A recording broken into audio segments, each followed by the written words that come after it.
Good afternoon, ladies and gentlemen. We are back right here, right now, with the Koalas Esports Eucalyptus Tree Ranking Tournament. You might remember me from last night. Myself, I am Slayer, and tonight, on mic with me, I will be joined by Harry B. 2000. How are you doing today, man? Yeah, man, I'm doing really good. It's been an exciting night last night, watching all the games go through. A lot of really close games, some not as close, but still very entertaining. Overwatch was played. And now we get to see the best of the best. We get to see the teams that went above and beyond last night. And as such, they managed to make their way into this knockout double elim bracket.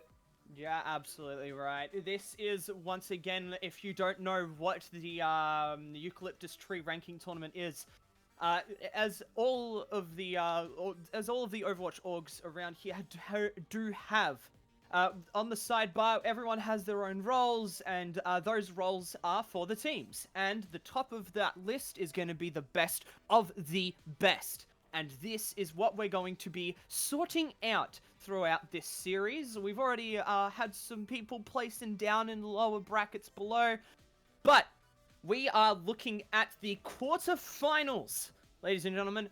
These are what we're going to be looking to get that cake. We are going to be able to see which teams are going to come through and push themselves all the way up today. And as we can see from the playoffs here, the semi-finals have 2 rounds right now, and then we'll go into a losers semi-final. The semi-finals for us are going to be the Safe Place versus Mystic. And the one that's not going to be streamed is Vanilla Latte versus Agony, but we will keep you up to date with the scores that are going on during that. But Harry B, why don't you take us into one of our teams? Yeah, no problem. So we're going to start off with the Safe Place here. And a Safe Place is a group of friends who formed to compete in AOL this season. During this tournament, they went 3-0 in the round robin stage, and they didn't drop a single map at all. So they have been completely flawless so far, with a little bit of memeing and joking around in there to throw it in there as well, just to make things a little bit more fun and interesting. In their last stage of AOL, they were in Div 3 and they came second with a 3-2 record. This team is dictated by the aggressive tank play that we saw yesterday from Blimp, One, and Ski. And whenever you see Maltmer and Lucio, run, get out of there. He is such an aggressive player and really backs up the style for these tanks here. And they would never push past, the only downside here is they would never push past map 2. So if they go to a point like Watchpoint Gibraltar, do they have the same confidence on those dive or Winston comps like that? It'd be really interesting to see if Mystic can push them to that level. And speaking of Mystic, it really is interesting seeing how they got here. But I'll go through the roster of the Safe Place first. Starting off, as I said, we have X4 and Ilku coming in on the DPS roles here. I know it says the tank roles here. Tank roles. We have Blimp One and Alfred on the DPS roles, and we also have I'm a Bagger and Maltmar on the support here, keeping the heals up here. Those are the 2 players that you really want to look forward to with these aggressive play styles. Absolutely, and as we have a look over to Mystic, we're going to be seeing a lot. We're going to be seeing some familiar faces from last night as well. As we did see a lot of Safe Place being streamed. I do believe that was the one team we streamed twice last night. But continuing on, Mystic, you've also got your really strong lineup here, as they did get into the semi-finals. This is filled up with Arctist, Drip, Kitsune, Hitch, Fauna, and Ishtabos. You've seen these names in AOL streams. You've seen these names just generally around the place as well. So we're definitely going to see a strong following for both of these teams tonight. And I really do believe that this is going to be one of those closer games. Yeah, it really should be. Now, I'm going to run through Mystic's results here. So they're a low Masters High Diamond team here. They went 2-1 in their round robin stage, and they only lost to Vanilla Latte, who topped Group B. Group B was a much more competitive stage, a much more competitive group, I should say, than Group B. Watching those games was extremely, the Group A, sorry, it was really exciting to watch them. Really, the people you want to point out here are Hitch and Dark on the DPS. They are absolutely insane. They have such a high clutch factor. Hitch's Farah carries them single-handedly a lot of the time through those fights. And you also have to take into consideration as well that when they went into that game against Vanilla Latte, they'd just gone through a full 3-game series all the way to the very end, 99-99 last fight against NIV. And so we might see them play better now that they've had a little bit of rest and they're not just going from one massive game into another massive game. As we go through, as you said, some of these players you've seen before. Ishtar, actually, we saw on the tank last night, was insane on that wrecking ball, especially to stall out. So that is one person who I really am looking forward to seeing if they can thrive in this game. Absolutely. And hey, look, we're ready in the lobby. I do believe that the players are also ready up. So it's all just a matter of time here before we do move into Lijiang Tower. Harry B, your wiseness, do you have any predictions on what we're going to be seeing in Lijiang Tower from both these teams? I think we're going to see a lot of Reinhardt here. I think that it really suits a safe place, the safe places play style to just get in your face, play hard, aggressive. I'd love to see if Mystic can match that aggressiveness. I think we might see a little bit of Sim as well. We've seen it a lot in the Overwatch League recently. But we might even see some of the ball compositions as well as we see the success of teams like Shanghai and Chengdu in that league as well. As we go into the first round, it looks like it's going to be Garden. So this one here is probably more open to the dive style compositions. Yeah, and as we've been seeing with those hit scan nerfs as well, I do believe, and I will still stick to this, that we're going to be seeing a surge of projectile plays, especially in upper leagues. Either that or very close range hit scans are going to be played. Either way, I reckon the meta is going to shift just a little bit because of these hit scan nerfs. But as you did say, with the dives coming out, we are seeing a dive coming out from both teams. Just a little bit of a swap there with Reaper and the Echo. But that is going to be about all that we're going to see different here. That and the quality of play we're going to see from both teams here as we push into fight number 1. Arctis and Blink1 are going very hard at each other there, pushing already back though. We're going to be able to see Safe Place push up harder and harder. There goes Arctis though. That's the first pick of tonight, ladies and gentlemen. Kitsune immediately taking out Blink1 as well. Both Winstons are out of this game, as well as Drips, whatever it's called. But Bagai's taking out Fonya there, and it just looks like Safe Place are just taking this point for themselves. Yeah, most definitely. That fight went on just way too long for Mystic. They need to get in there and they need to finish fights so much quicker than that, because the Echo over time is just going to do more sustained damage, and if they stay away from the Reaper, the Echo has such a great advantage. It was a nice initial engage, and trading out your monkey is fine, but it just meant that as soon as X4 went down, there was no as soon as Drip went down, there was no pressure on the Echo there as they went back in with the Coalescence. Pushing in here, we have a little bit of a copy coming out. We've got that double Winston play coming out with, as well as Lucio beats 2 absolutely massive ultimates coming out really early in the round. But Kitsune doesn't matter about that. Throwing in that pulse bomb, taking out 2. Malta and Iklu toll down. But Bagger and Alfred take it back to an even fight. Kitsune taking out Bagger out of that fight as well. There is no more supports for the side of Safe Place anymore. Blimp though taking out Ishtabos, and that's going to be the same. It's going to be the same coming out for Mystic as well. It's all about who can survive for the longest here, ladies and gentlemen. We're seeing this absolute brawl coming out from these 2 dive teams. X4 takes out Arctis and Hitch takes out Blimp. Nothing really comes out of Hitch's ult there, but there we go. We're seeing some more. It's about even, ladies and gentlemen. It's getting very close to see who can take back this point. Yeah, it really is. That fight went on. This fight is going on so long. They actually get the Symmetra back, so they're able to stall this out. It's at 68%. Another pulse bomb comes in. Momo goes down, but Ishtar falls off the map. This should just be the fight win now for a Safe Place.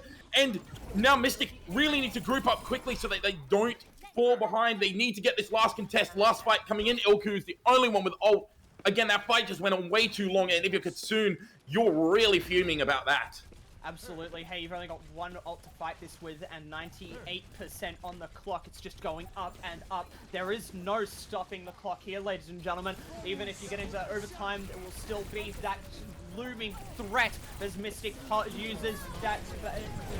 Mystic uses the beat drop to push in and engage. 4 players from both teams on the point there. Bagger takes down Hitch, but X4 is just proving deadly, taking down 2 players there with Ishtabos taking down Alfred. That's the first pick that Mystic has seen there for a while. X4 though continuing that reign of terror, taking down Fonta as Blimp, another tank shooting down Ishtabos, and X4 finishes this push off, taking down Arctis 100% to 0.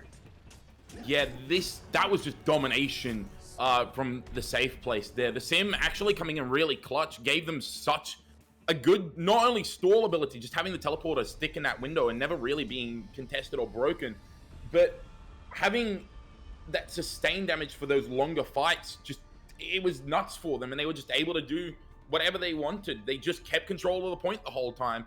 And you could see that no matter what ultimates they used to try and get involved back into the fight, Mystic were just never able to see it. As we see a full compositional change up for the next map of Control Center, we're going to see Safe Place come out with a Zarya, Junkrat. Actually, no, I got baited a little bit there. Sigma double spam comps mirrored here. And it's all about who can get the better positioning first. We actually see the swap over to the Reaper from the Safe Place. Just a little bit of a late swap, but that doesn't really matter as the Reaper's already back into the fight here, playing on point here. You don't have any barrier from Blimp here. It's not looking very nice for the Safe Place as they continue their push forward. X-Force takes down the Immort field from Ishtabos, and that's a very important cooldown that is now waiting here. X4 and Iklu taking advantage of that, taking out a couple of people there. Blimp and Alfred continuing that push forward and taking down the rest of the team as the team kill bell rings. Yeah, that was such a weird fight. Ishtabos used their immortality field so early on and in such a weird position. It was just destroyed really quickly, and it meant that the Safe Place had a much better ult advantage, and as soon as they can push in onto them, they have the bigger advantage with the Reaper there, as we see the Fire Strike window combination coming out for both teams. Sigma's massive pull up. All of the players for Mystic are very low HP, and the X4 takes perfect, takes that opportunity perfectly by taking down Arctis and pushes the rest of Mystic back past the initial choke point. Yeah, that was just really smart play there from the Safe Place, just backing up away from the window, not getting any of that damage. They did use a fair few ults, both tank ults and the window, as you see the re-engage come in, and the Riptide coming out straight away. Doesn't get any value. Shatter manages to actually catch onto X4. Sound barriers coming out from both teams, and a ping comes in. Ilku managed to find Hitch, but a ping from Blimp 1 onto Arctis gets him out of position. Huge from Kitsune. Massive tie gets 3, but this might not turn it. This might not turn it. Dead Blossom comes back from Alfred, who found Kitsune while he was channeling the tire. Ishtabos goes down and Blimp 1 managed to find Finder. How have they managed to take this back? Safe Place, great work. Nice ult, but our teamwork just is better here. And that is all that she wrote. Kitsune, you can't, it just is a big tire that took out half the team, and that Shadow trying to find someone else as well. We're pushing right back into another fight here, ladies and gentlemen. X4 and Alfred taking down Arctis and Hitch respectfully. And X4 continuing that with a nice frag on Kitsune. Ishtabos finding Malta, but that's not going to be enough. Pushing back further and further, 92%, and it's continuing. Are we actually going to be able to see a touch here? Fauna, you have to stay alive to catch this, but no. X4 catches you with those balls, and that is going to be the end of map 1. Safe Place taking it 2-0. Complete and utter dominance is all you can say about that round. Safe Place, really, they showed yesterday they were capable of having fun when they wanted to, but when it comes down to these serious games, they turn it up a notch, as we see Kitsune's massive tire here. This is a game, this is a fight where, again, as Kitsune, you are furious that you lost this. Absolutely. Hey, play of the game. It's definitely a huge play that did come out, but it just didn't get there. It was just a little late. And Everyone just played absolutely beautifully on both sides, respectfully. But Safe Place did come out on top on Lijiang Tower. They just had a little bit more of that team effort together over Mystic, and they just played a much cleaner Overwatch. Yeah, like you said, it just seems like that Safe Place had a better understanding of what they needed to do to win that. Playing with the Reaper against the Junk Sim, you know you're never going to be able to take a poke war against him because you've got a Reaper. He's got a shotgun. You can't just stay at range and try and do damage to the shields. No. What instead they were doing was sending him into the back line, getting him behind the enemy Reinhardt, and then forcing it. And we're actually going to see Eichenwald coming out for the second map. This is the first time that we've seen this on stream, and neither team have played this. Yeah. Absolutely. No, we haven't seen anything of Eichenwald yet this tournament. Probably been pulled out in other games which haven't been streamed, but first streamed Eichenwald game, it is definitely going to be different from what we are normally seeing for King's Road. Is what I'm excited. Have here. But yeah, definitely a mix up from the norm. Eichenwald is the pick. Yeah, Eichenwald is a pick, and like I said, I am excited. I am ecstatic to see a change in the map here. We get so much King's Row. Have we been baited? I think we're just seeing some bad net, or maybe a misunderstanding here from our lobby host. But either way, it gives us more time to talk about Eichenwald. And hey, look, I absolutely love playing some Eichenwald every now and again. It's not my favorite map, but hey, look, it's still an absolutely solid map. You can play a myriad of different compositions through this map here. But as we go back in, I think the prominent ones definitely are that rush composition, and then swapping into that more divey poke.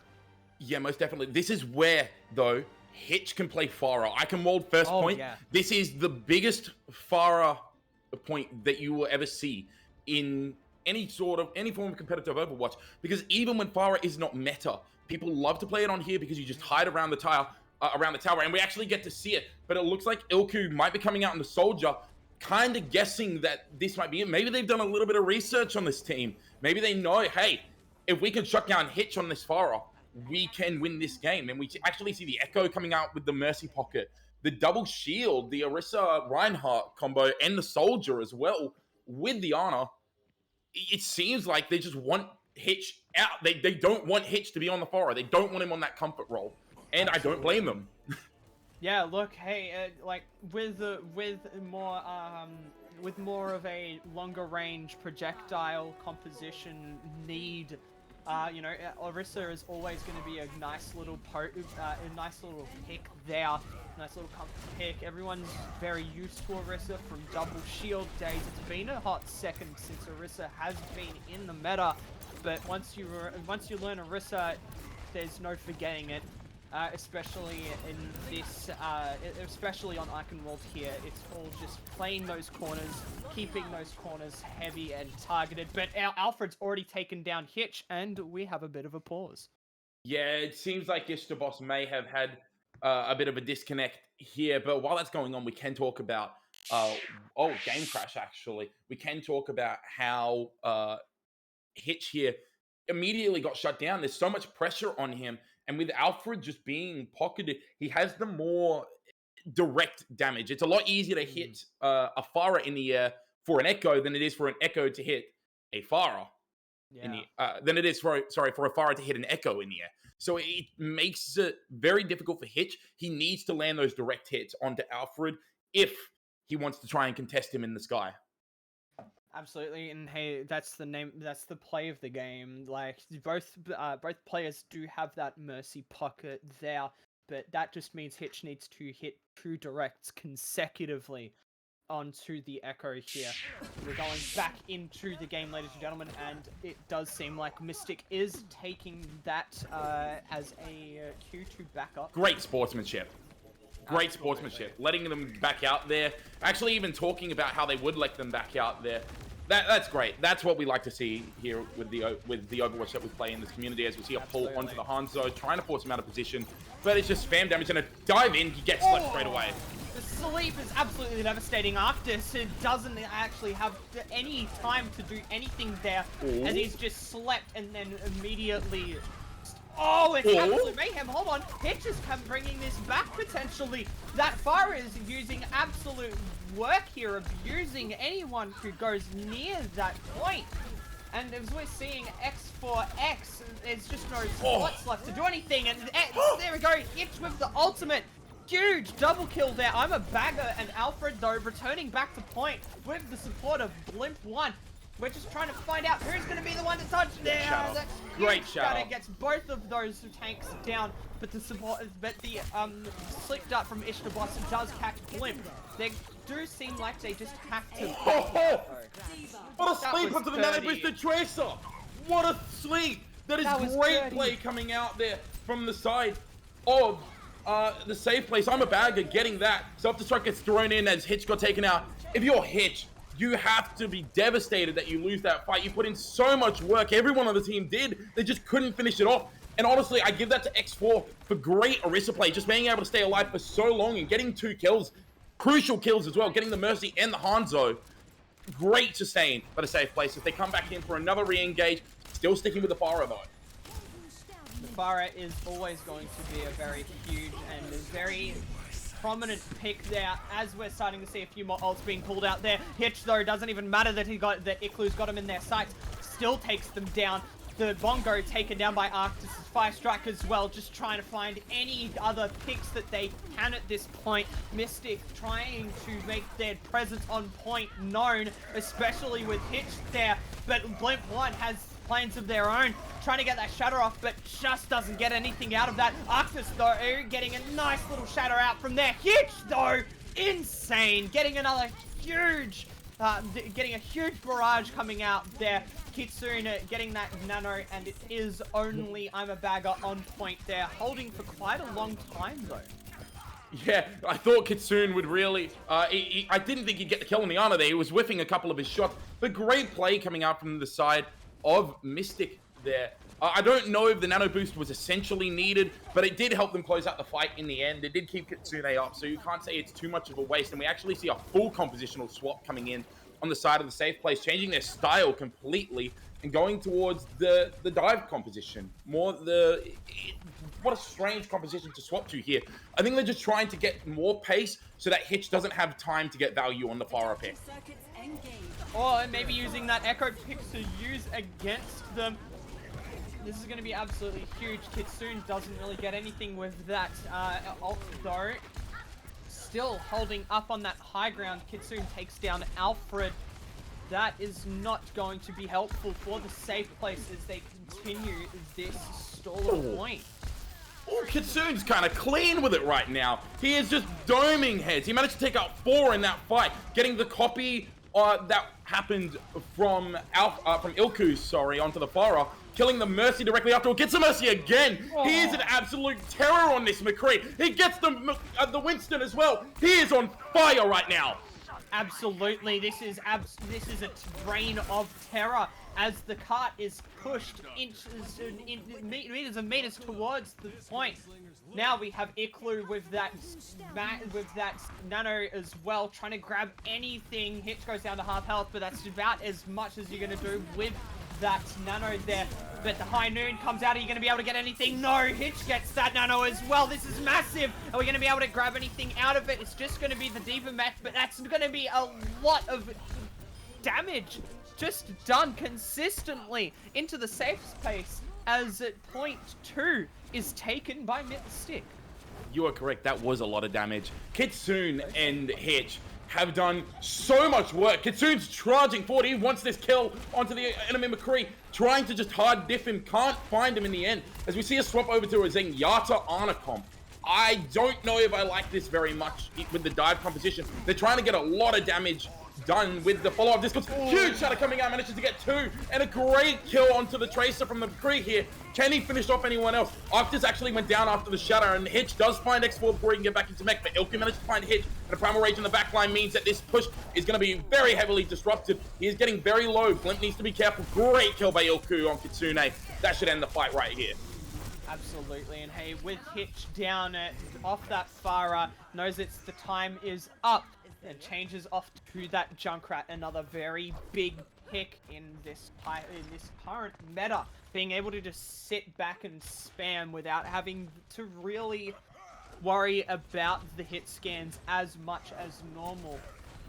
With that, Mercy as well can do absolutely massive damage as the fight continues on and pushes forward. Kitsune and the ult is up. Same with Drip. Does find Malta. That's an absolutely massive pick there. Iklu, though, are you going to be able to get anything out of that ultimate? No, you're not. Arctis charges in, grabs X4 before falling to Blimp, but Drip and Hitch taking some frags of their own as Faunia does get that res back up to Arctis. It is a 6v3, ladies and gentlemen, as we're trying to get some more stalls onto the point there. 2 more players off the side of Save Place have fallen, and it continues to be all the players of Mystic up on that cart, on that point, getting that another huge shatter off as Alfred tries to stick on point as much as he can.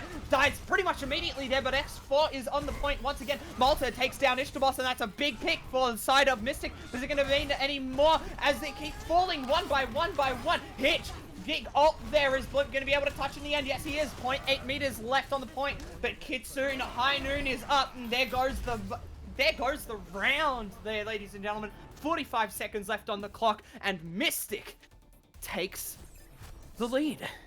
Yeah, Mystic managed to get all 3 points there. It was a great attempt at a stall, though. That went from being potentially over a minute and a half to being 45 seconds. So absolutely, a great stall towards the end there for the Safe Place. I do have to question the Zarya swap. I feel like maybe going to a D.Va there to eat up any spam that the Junkrat would have done might have been a better choice.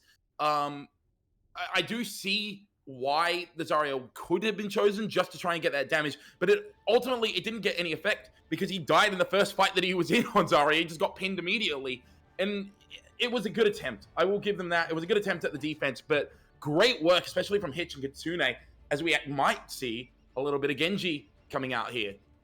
Yeah, just continuing on that Zarya pick, I've been very unsure about playing Zarya at all recently, especially when if you're going for the damage, Sigma just does more consistent damage over time.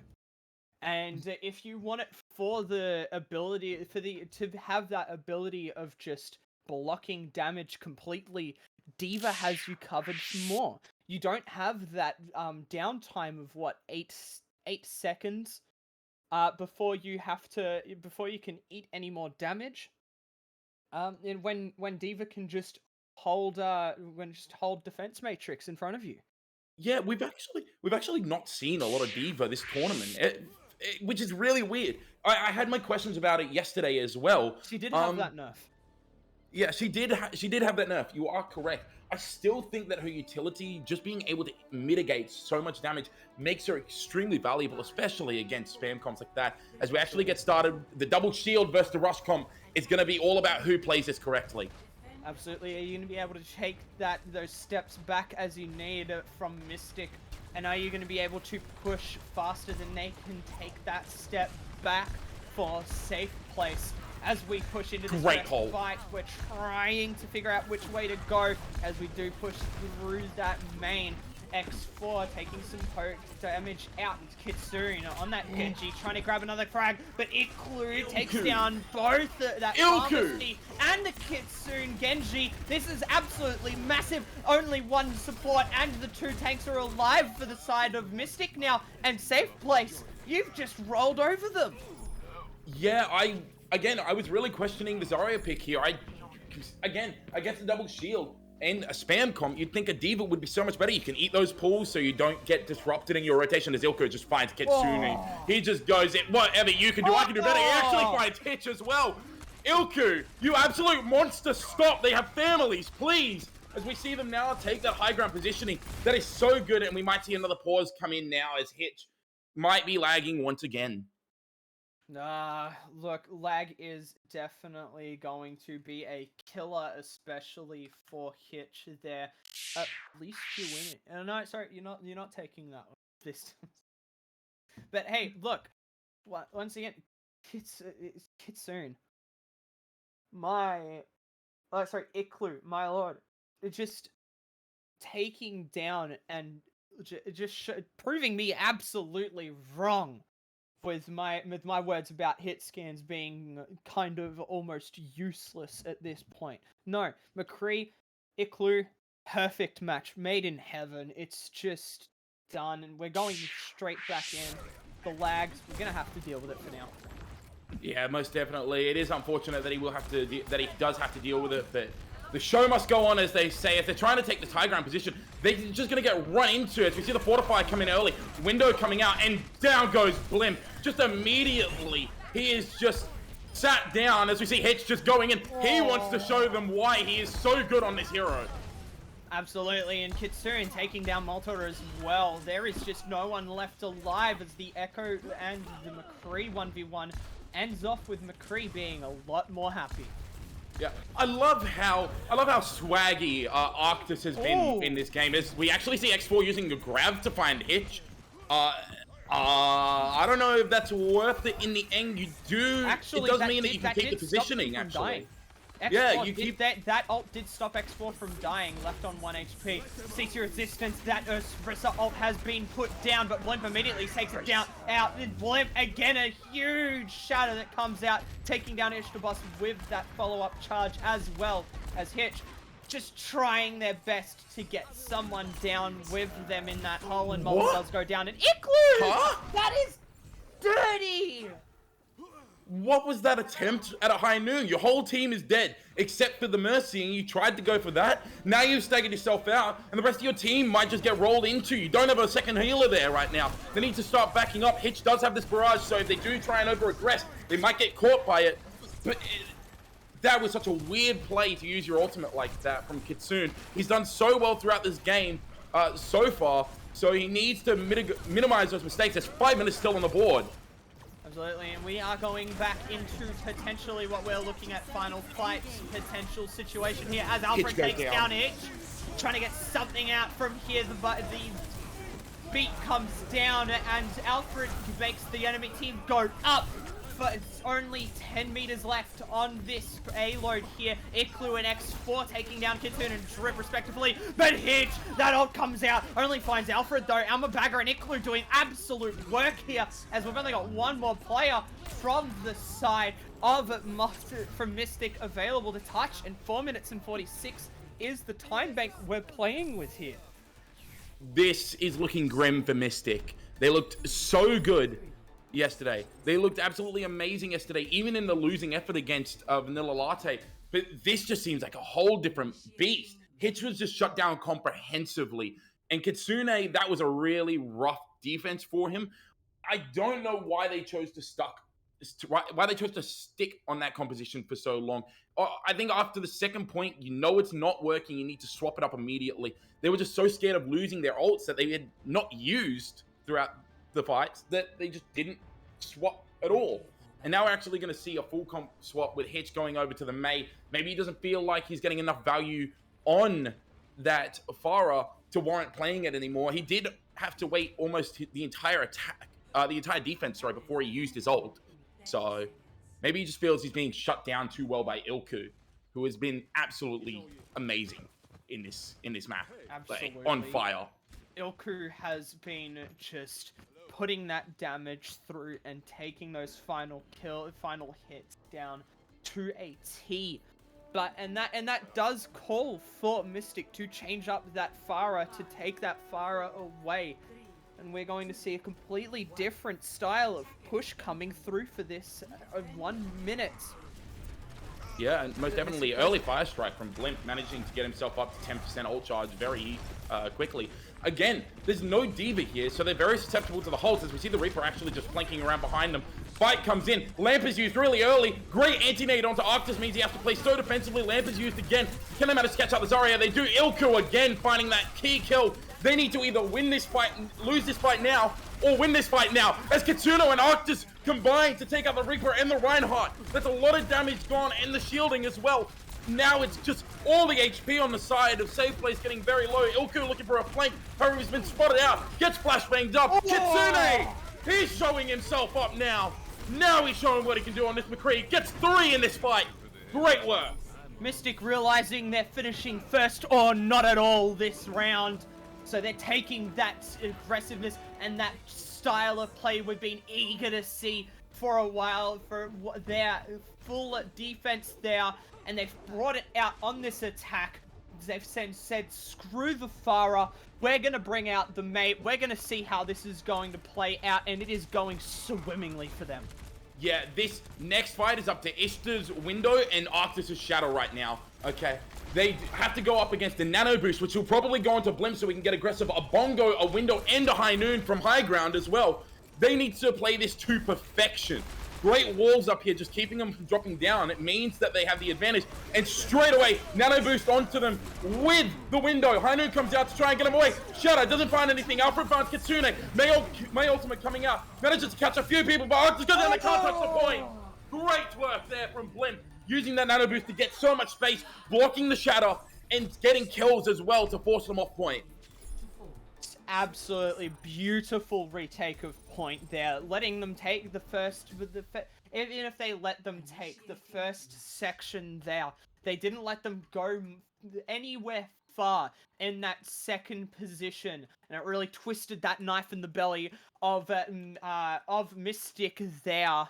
As we go straight back into this potentially last push here, as Safe Space 1-0. This is best of 3. We're looking for that 2. We're looking for the number 2 here, ladies and gentlemen. Safe Space, are you going to be a safe place? Are you going to be able to make that 2-0? Or are we going to have to wait to potentially see Mystic come back?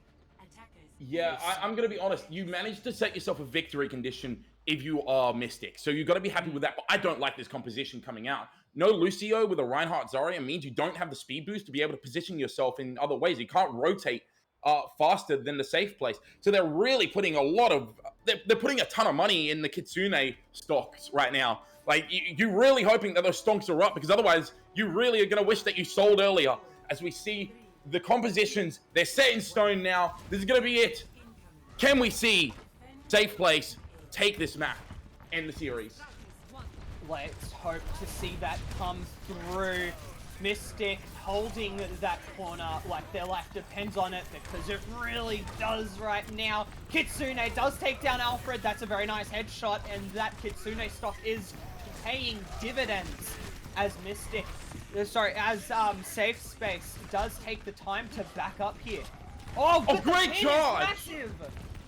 Great charge, actually giving them a lot of space, and now they have to back up, but they're not going to be able to back up. They don't have the Lucio to speed boost them out. They get the May wall, but they can't capitalize on it. Again, no speed boost means they can't aggress. Walls, bubbles coming out, windows coming out, fire strikes going through them. Everyone is so low on the side of Mystic. Immortality field's used, and Alfred gets Arctis. He got caught. He couldn't get around the tower in time. This could be disastrous now for Mystic, as we see a ping come in onto the Zarya here.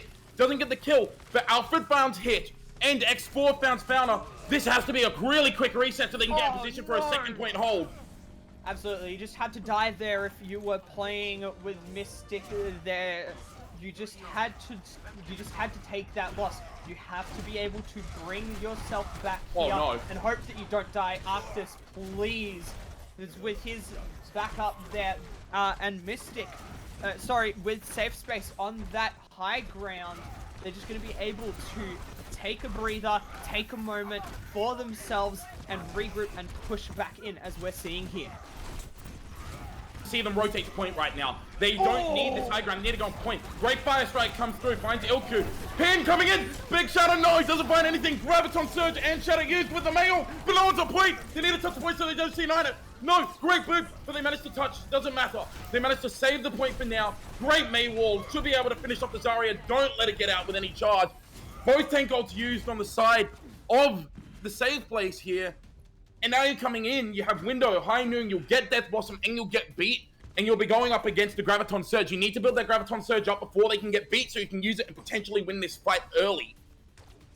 Absolutely. Look, Safe Space, you have that blue square that tells you where you need to win and where you're going to lose. But Iclu, you have that.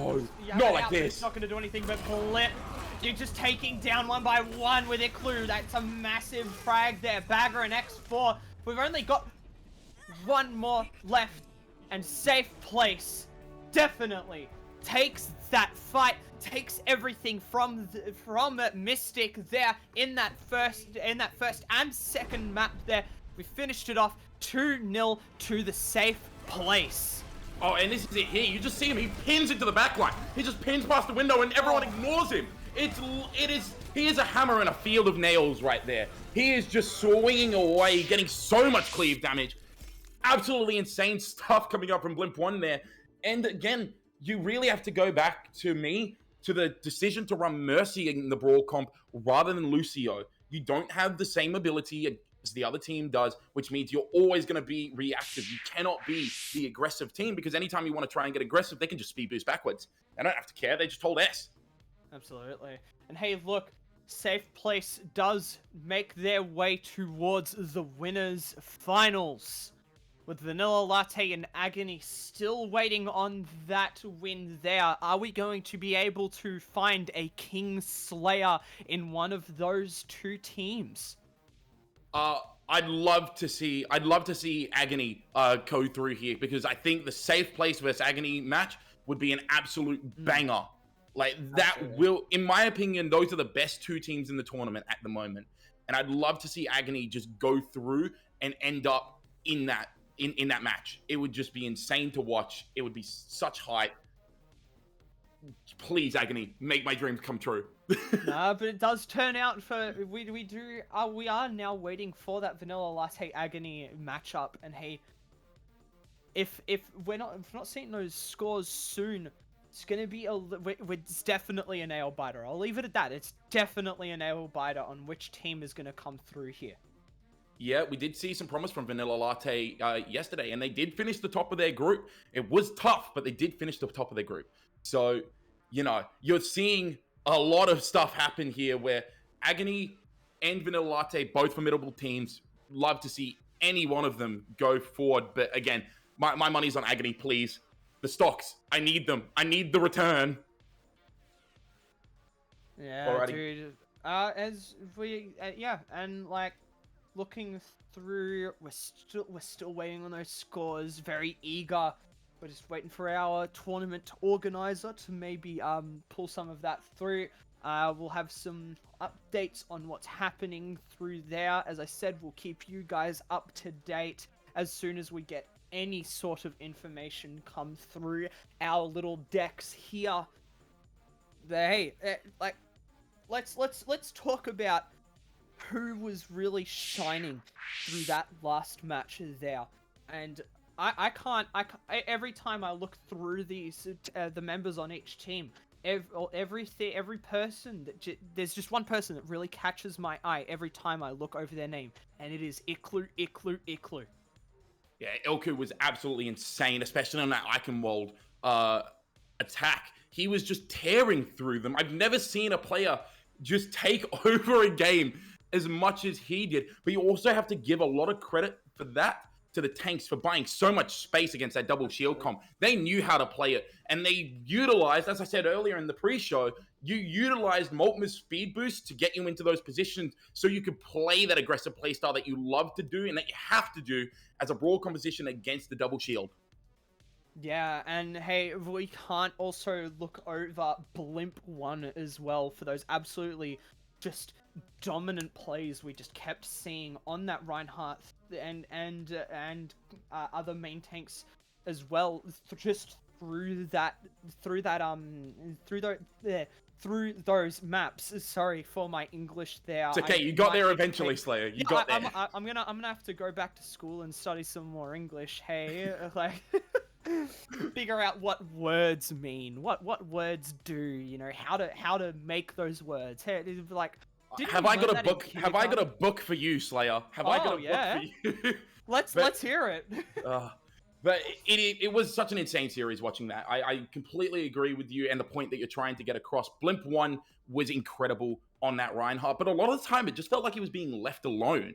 Like he was just left to his own devices a lot of the time, especially on that second attack where he literally just charged into the backline. He didn't care because he knew that no one was looking at him at all. It was very weird as a main tank player to see someone just get away with that. He's like a 9-foot burly German man. You can see him. He stands out. Yeah, he's just charging at you going, run, boy, run. I dare you to get out of my line of sight. And they just can't run fast enough because big burly German man with rocket suit beats any sort of foot-based movement. Yeah, most definitely. So, as this game is still going right, as the game between Agony and Vanilla Latte is still going right now, we will throw to a little break. Coming up, we've got the losers bracket semi-final, which will be between Mystic and whoever comes out as the loser between Vanilla Latte and Agony. We hope you stick around. I will be heading off, but Slayer here will be joined by the one and only Papadaka. Oh. It will be an insane cast to watch. You guys better stick around for that talented individual, and Slayer, of course. And we will see you on the other side. See you guys.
What's going on, Lo Gang? Oh, sorry, no, wrong intro. Hi, though. Hello, welcome back, everybody, to the Koala Esports Eucalyptus Tree Ranking Tournament.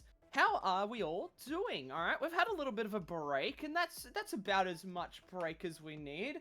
And it is about as much break as we need to bring in the one, the only, Papa Daka. How's your mum, man?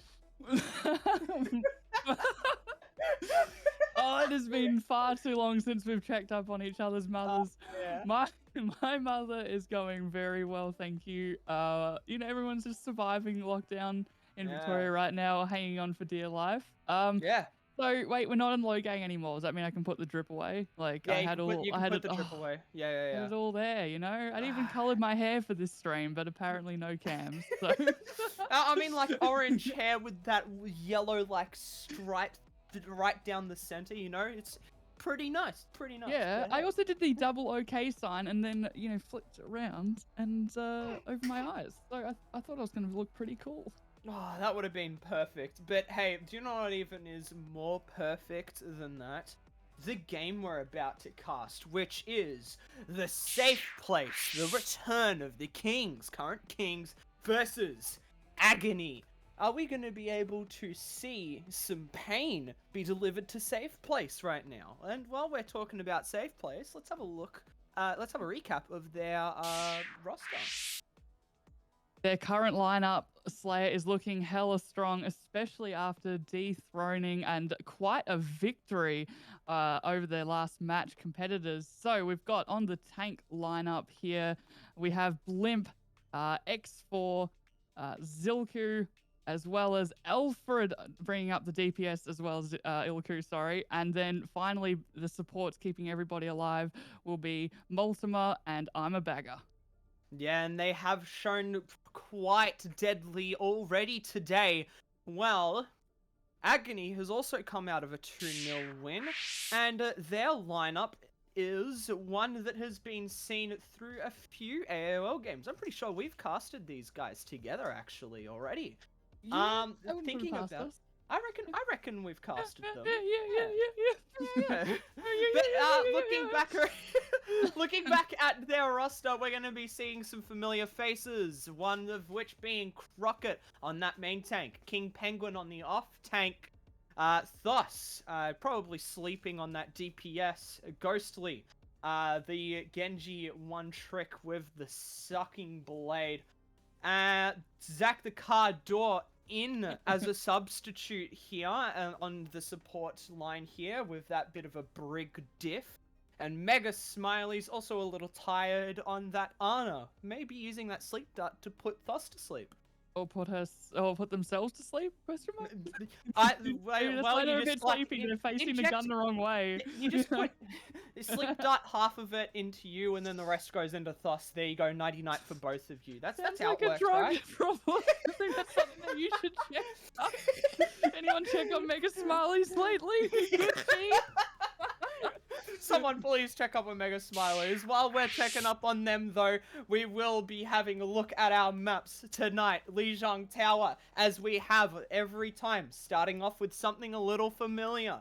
The control map of the tournament, Lijiang Tower. Any thoughts on Lijiang Tower, pup?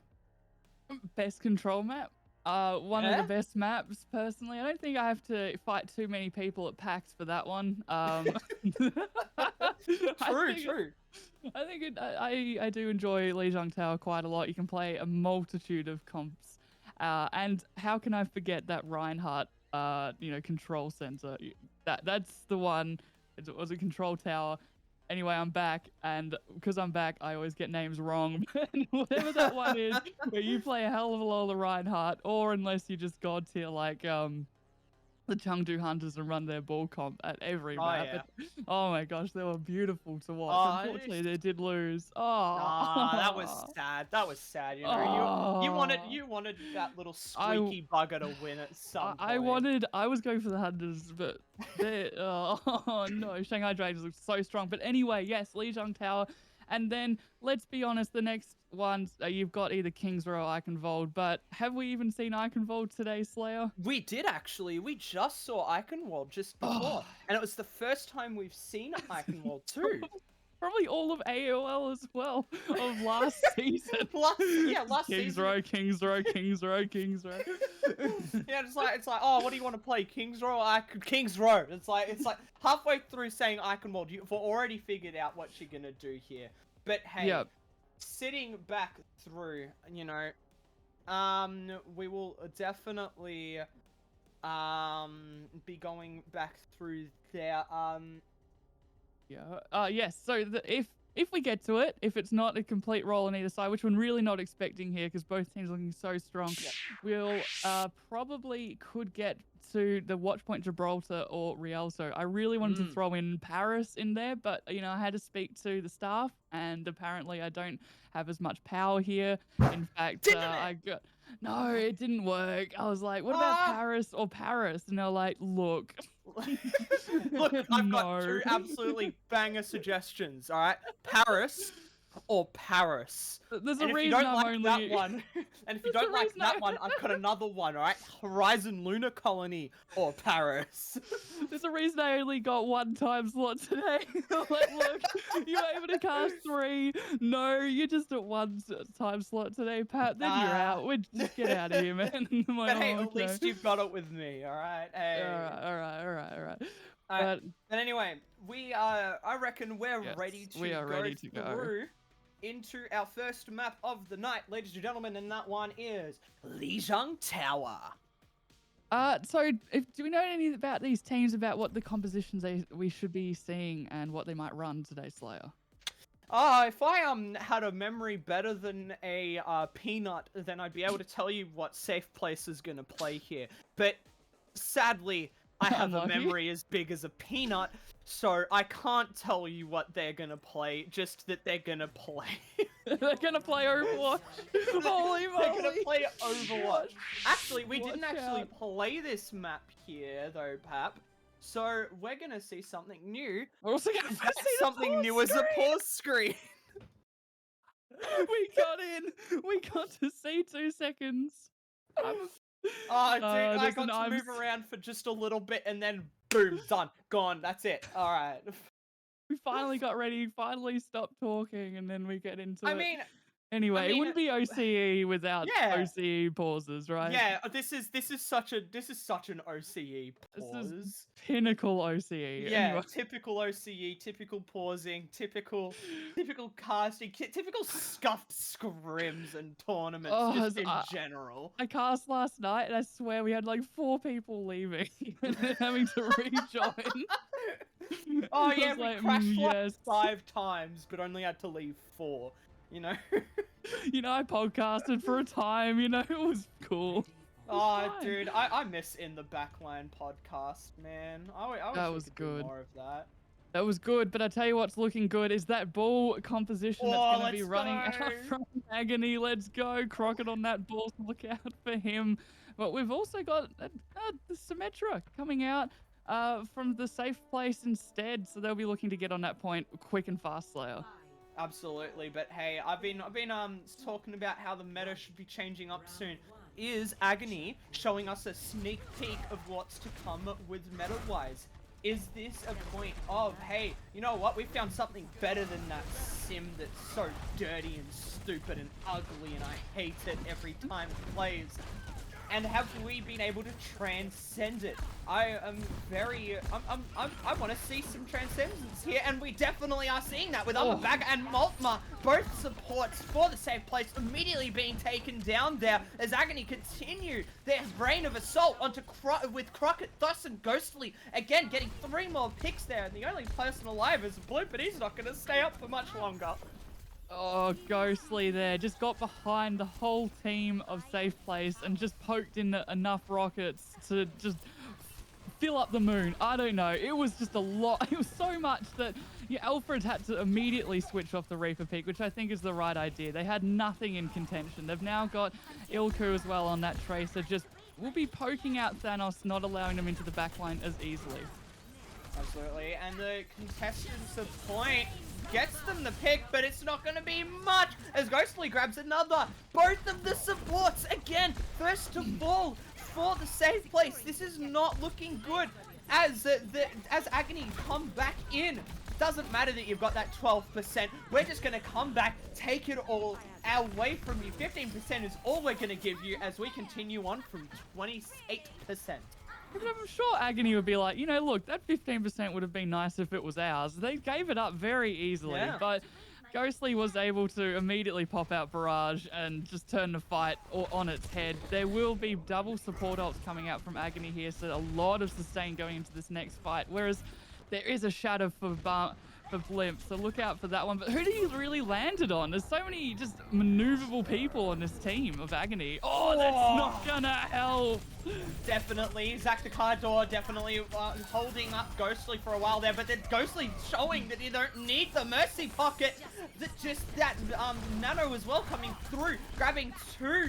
Both of the DPS are already gone. Alfred once again pushing back in with that Nano. We're seeing a little bit of a Nano fest through here, but a nice shot onto Ghostly as he tries to come back in and contest for a little bit longer. 75% on the timer for Agony here. 15 for safe place as the fight continues on and on. The stalls are just absolutely insane here. That's a nice kill onto Ilku there, but it doesn't last for much longer. 85% for Agony, and safe place continuing their climb with 22%. Yeah, 85%. That's last fight territory here, Slayer. And you can see Ghostly is again coming up with the barrage so quickly, wrapping around that back line, trying to get those picks. Ilku, interestingly enough, gone onto the Afara of their own as well as Multima. So be prepared for that Farah 1v1 draw that's instantly won out. Ghostly clearly more warmed up than the counterpart Ilku. Absolutely, Ilku is just getting a little bit diffed here, sadly, ladies and gentlemen, but Ghostly still on that side grind, trying to grab Alfred, and just comes out from the forward. Meanwhile, on point, Agony have absolutely destroyed what was there, and they have back point control. 90% is the current ticker. Are we going to be able to see a 99 thanks to Thos, or what's going to be happening here? A recontest is coming through. Thos and Ghostly getting 2 frags, and the overtime is out. Ladies and gentlemen, it's X4 and Co on point, trying to solve this out. Ariadna coming out from Blimp, keeping point all safe and sound for the safe place. 58% and 99. Yeah, I don't think it won't last too long though. They've been able to flip. No, never mind that. Crockett falling. There is a res that's come back onto King Penguin that could help out. Mine's still on point though, so they can't maneuver as much as they would want to here, Agony. They will have to possibly back up. Now that is almost a full reset, losing ZakDaCarDoor there. And now it's getting really, really tense, Slayer, as it's building up to 80%. This is last fight territory. You're really hoping for Ghostly to come up huge, but Alfred's just started to really click on those heads. Just like absolutely. that. Falling with 90% remaining. He'll only get back in overtime, if that. Alfred was a little bit of didn't show up as well last match, but definitely showing the direct force of the Alfred plays. Overtime is in effect, 99 to 99. This can be anyone's game here, ladies and gentlemen. They seem to be neck to neck in terms of who's playing where, but Ghostly has that ult up, takes down Alfred just as he was rezzed up, and takes down Ilku mid play there. It's massive. Gets the double bomb and the remake kill on ZakDaCarDoor. This is looking absolutely ruinous for what is their name? Agony there and continues to play through. Yeah, Agony, they looked like they could have won that, but now it's just the staggers coming on point. But that will shut down Ghostly real fast with that high noon there. It's really just the tanks trying their absolute hardest. Now that is Blimp's mines has dropped absolutely everywhere. I mean, where can you even contest? How did it all go so wrong? And that would just be down to X4's beautiful placement of the bomb, and then that remake kill onto ZakDaCarDoor of all the people. And that's the first map going the way of the safe place, but it was close. It was very, very close the whole way through, but unfortunately, everyone just they just got more picks for the safe place, and because of those staggers, it just really added up for Agony's side, and it was agonizing to watch. That's still one. That was a very close score as well. It was back and forth with who has control of the point. Fight after fight, you nail biting going, who's going to have this control? And it did turn out that Safe Place did have that initial dub over Agony, but we still have miles to go, ladies and gentlemen. Yes. We still have a long time before we can say for sure who is going to take this. And we have a nice start coming out from Agony with a kill onto that Immort field. Yeah, we can see the Reinhardts just kind of swinging, trying to, you know, big balling each other out. But yeah, the Sigma v Sigma battle, Immortality field instantly down though from Smiley, so they're going to have to be really careful as Agony, they're just going to have to back up. Shields are low, whereas on the other side, Safe Place looking really, really healthy. No picks have fallen though, but crucially, the point has been flipped to Safe Place, and now it's just about the poke. Which team can get a bigger kill? We can see Alfred trying to be quite sneaky, going into the back. There is an Immort field used again, but that is huge. The first pick has gone. Ghostly's down, and so is Thoth. It's more players. It's just second after second. Every second you look away, there's just more frags going out. Mega Smileys does get away with their life, but it was costs. Yeah, Ilku was just able to pick up the counterpart Ghostly, and then Alfred was behind them the whole time, just putting on that pressure, and eventually came up with 3 frags. I just realized I'm in a Koala Esports stream casting, and I don't have my dolphin water bottle noises. I didn't get it. Oh, no! Just the shatter doesn't pick up anybody, but the flux certainly does. Absolutely, and we continue on here. Ilku, the tire is gone, and the charge is absolutely amazing there. But Alfred in the backline with that Death Blossom does pick up 2, and it's just all over from there. Agony, a team kill has been served upon you. What are you going to do? 65% on the timer.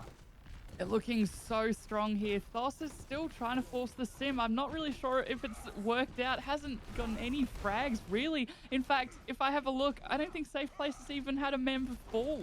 Really? I mean, they've had multiple team kills, but on their side, but they need to reverse it. That will not help either, as the team's immediately gone down with a massive Shatter Slayer. There was an immediate team down. It's 90%. I don't even know if anyone can get back in time with another team kill. Kill after team kill. Safe Place, you're showing your colors, and boy are they dirty.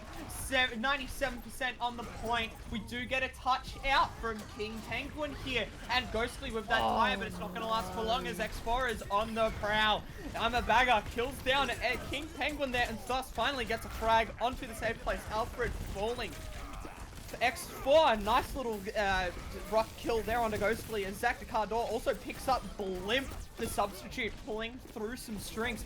X4 takes down Mega Smiley. That's going to be a huge pick for the Safe Place to push back in through here. But Agony just have point control. Winnable. It could be winnable. It's actually winnable. Here comes the flux, doesn't pick up anybody though. That back on the Doomfist is Ghostly, trying to get some picks. King Penguin though, that's Ilku. That's a lot of damage gone.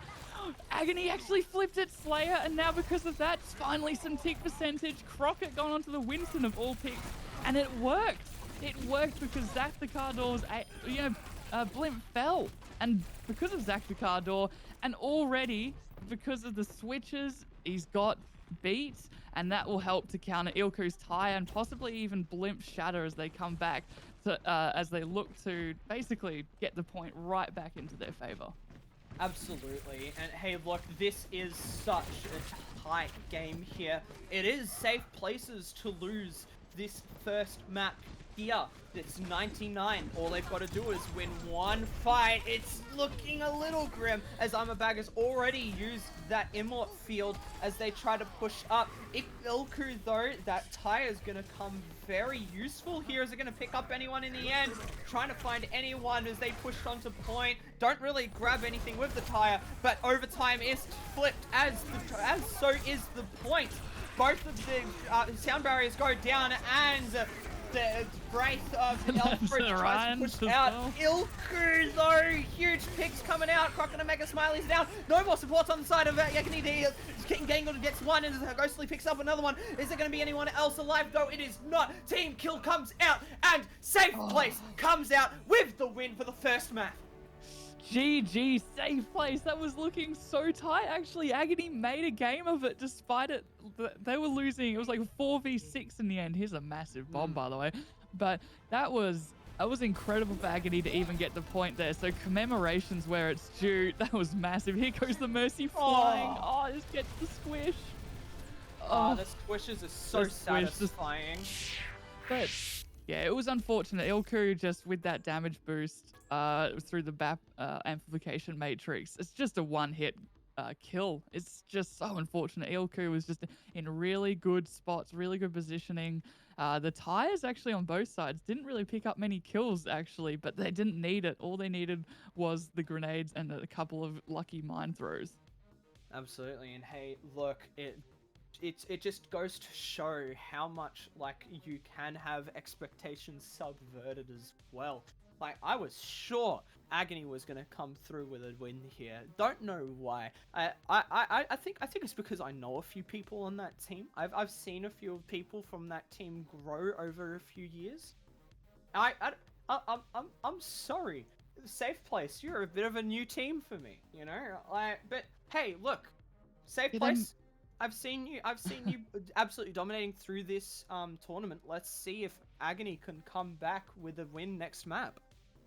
Yeah, they're relatively new, but man, their communication has been really, really top notch. I mean, running that ball is really hard without, you know, like ball. You're either feeding or you're doing a heck of a lot of displacement in the back line. Yeah. Name of the podcast that doesn't exist. Displacement in the back line. Displacement in the back line. Can that be the... That's just where the casters talk. No, it's displacement of the back line, you know. It's like in the back line, but it's just scuffed. It's just scuffed. Yep, that's what you talk get. about whatever you want, you know, but hey, that's what happens when you talk to King's a bunch Row of casters. Slayer. We called it. I mean, I think we did. Well, we were like, look, it's King's Row or King's Row, and it will be King's Row. You can run the ball here. We saw Chengdu do it earlier, and it works to a point, but again, it does require a high amount of communication, especially against these Reinhardt compositions that we've been seeing. But look, they really made it work on that first Lijiang Tower map, and because of that, they've come away with the win, so there's no reason for it not to work. X4 is looking super strong on that div, appealing for the supports. I mean, Multimer, apparently you're a massive feeder, by the way, so there you go.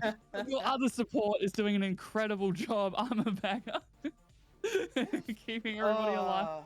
Yeah, Multimer Chat wants to call Multimer a feeder. Yep, feeding. I mean, like, Multimer through that feeding definitely did pull up some stuff, but hey, I reckon we are ready to push this one through to King's Row. As you said, you're expecting potentially a little bit of a ball comp, as you've seen in Overwatch League with Chengdu. It's only because I want to see it. You know, a man can dream. But look, let's be honest. It's just a hammer fest. It's who's got the bigger hammer and who can speed onto the other team more. And it's just GOATs 2.0, and I'm all there for it, definitely. But I'm loving ball all of a sudden. I think maybe because Chengdu just made it look so cool. It's like everyone must run it just to make it look cool. It's because it's something new. You know, yeah, I reckon. All Overwatch of has been the recent so ones stale. It's been Rhine, Monkey, maybe some Orisa. Look, Monkey is great. What I don't like is Orisa. Let's play Orisa Sig. Let's sit in a singular spot and shoot. I was a Baptiste during that meta, and I just wanted to cry. Like, what am I playing? Arna, can I please play Arna? No, Baptiste. Okay. No, Baptiste. You have Splash Heal on Baptiste, and it's like, but I have E on Arna, and it's like, no, constant splash. I do like what they're running here, though. The defense, the blimp. Of course, running the Reinhardt. Interestingly, there's the Zen instead of the Lucio, so they're really looking for that Discord or possibly for the clicking of the heads of Ilku and just to help Alfred out. But look at that, Ghostly immediately coming out with the pharmacy. It's going to be a lot of pressure onto Ilku.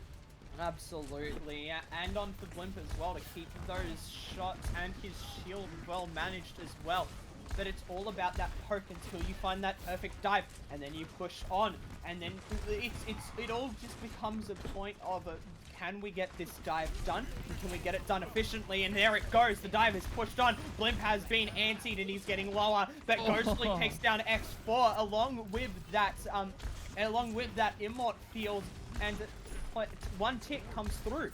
It does. I think they will be able to recontest here. Nano does go into Monkey though, who instantly jumps into the back line, but gets absolutely deleted with a Discord orb. So now it is winnable. Almost all the players are back. Zach does fall as well, so that's nobody for Ghostly. You know, for the damage boosted rockets to fall. 2 ticks almost falls the way, but it will be stopped at 57%. And now some ultimates are coming online. Yeah, ultimates definitely are going to be quite a bit of this game here.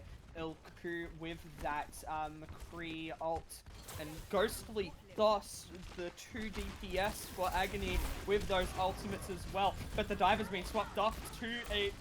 Oh no, sorry, the dive hasn't been swapped up. I'm looking at the wrong team. But Ilku, look out! That is massive. Ghostly is down, and Thos takes out Blimp as well. But what's going to be happening here? It's 1-to-1. Who's going to be the more important pick here? X4 out of that mech, and Ilku takes down ZakDaCarDoor. Thos takes down Alfred, but it's not going to be for long. The X4 takes down Mega Smileys, and that's out for... That's both of the Agony supports gone. What are we going to be able to be seeing here? Multima with that ultimate coming out as well, and it just looks like the push for the attack has stopped. Yeah, it has. I guess crucially, if you were Agony, you'd be happy because Crockett was able to force out the Transcendence from Multima, who just fed the Transcendence to the team. What else can I say? You know, here's my trans. But now Ghostly, look out for him. My goodness, my tongue. Look out for him, because here comes Barrage should be coming down. Multima though does die to a massive 1 clip. Absolutely, and here we go. It's looking very close for who it's going to be used and what isn't going to be used here. But it looks like Agony doesn't need any of those ults that we were potentially seeing there, as the rest of Safe Place falls to the Iron Fist of Agony. Yeah, Thos did a beautiful job there, 1-clipping Multiman because of that no Discord orb, and it's just free reign then for Crockett to go in and not just be burnt down instantly. Now the cart will be moving forward, and Ghostly is interesting. He's gone onto the Genji. He's looking for that instant win condition of the Nano Blade, I'd say. Absolutely. Hey, the Nano Blade. Look, I love it when Ghostly pulls out the Genji. I'm a big fan of Ghostly's Genji here. A little biased, yeah, sure. But hey, look at that. The bomb goes out, and Blimp and Alfred capitalize on that by taking down ZakDaCarDoor and Rocket. Ghostly shortly following with Mega Smiles right behind him. King Penguin does take down Alfred, but that's gonna be it before they fall themselves. Yeah, that was a really commanding win. That bomb just split the team of Agony just in 6 different directions, and Crockett took full advantage. Other team. Blimp took full advantage of it, especially those Discord orbs coming out. They really weren't long for this world. I must say, King Penguin, very unlucky losing the mech there, is back in the... And Ghostly is really quickly 90% to Blade and looking to get at this fight. There is a Nano, though, for Armor Bagger. Probably going to put it on Blimp as they dive into the next fight. Absolutely, that Nano Monkey is definitely a force to be reckoned with, but it's not going to be up for long as Crockett falls to X4, and High Noon comes out for Ilku. Nothing comes out of that, but it does get a double kill! Does with Ilku and Multima falling. Devastating, absolutely devastating play for Agony to make their Safe Place down 2 members as Agony continue that push forward. Blimp though, not phased by it whatsoever. Same with Alfred, but he does get stunned out of that ultimate there. Mega Smiley taking him out in that final frag there. I'm a bagger, falls Ghostly, and Crockett and Mega Smileys finish it off with the kills onto the tank line. It was very well coordinated there. Great discipline shown by Agony. They didn't... I mean, look how many ults they have for this next fight. They could have popped... Oh, gosh. Thos. so far up and Oh, so immediately far up to get picked. just, oh. Well, this now it's anybody's game because they had the pulse, they had everything. I mean, look, that's 5 ults. They might pop all of them now just to get this point. That's a massive bomb. Malta's fallen with Transcendence and possibly could have pulled it because here comes the Nano Blade.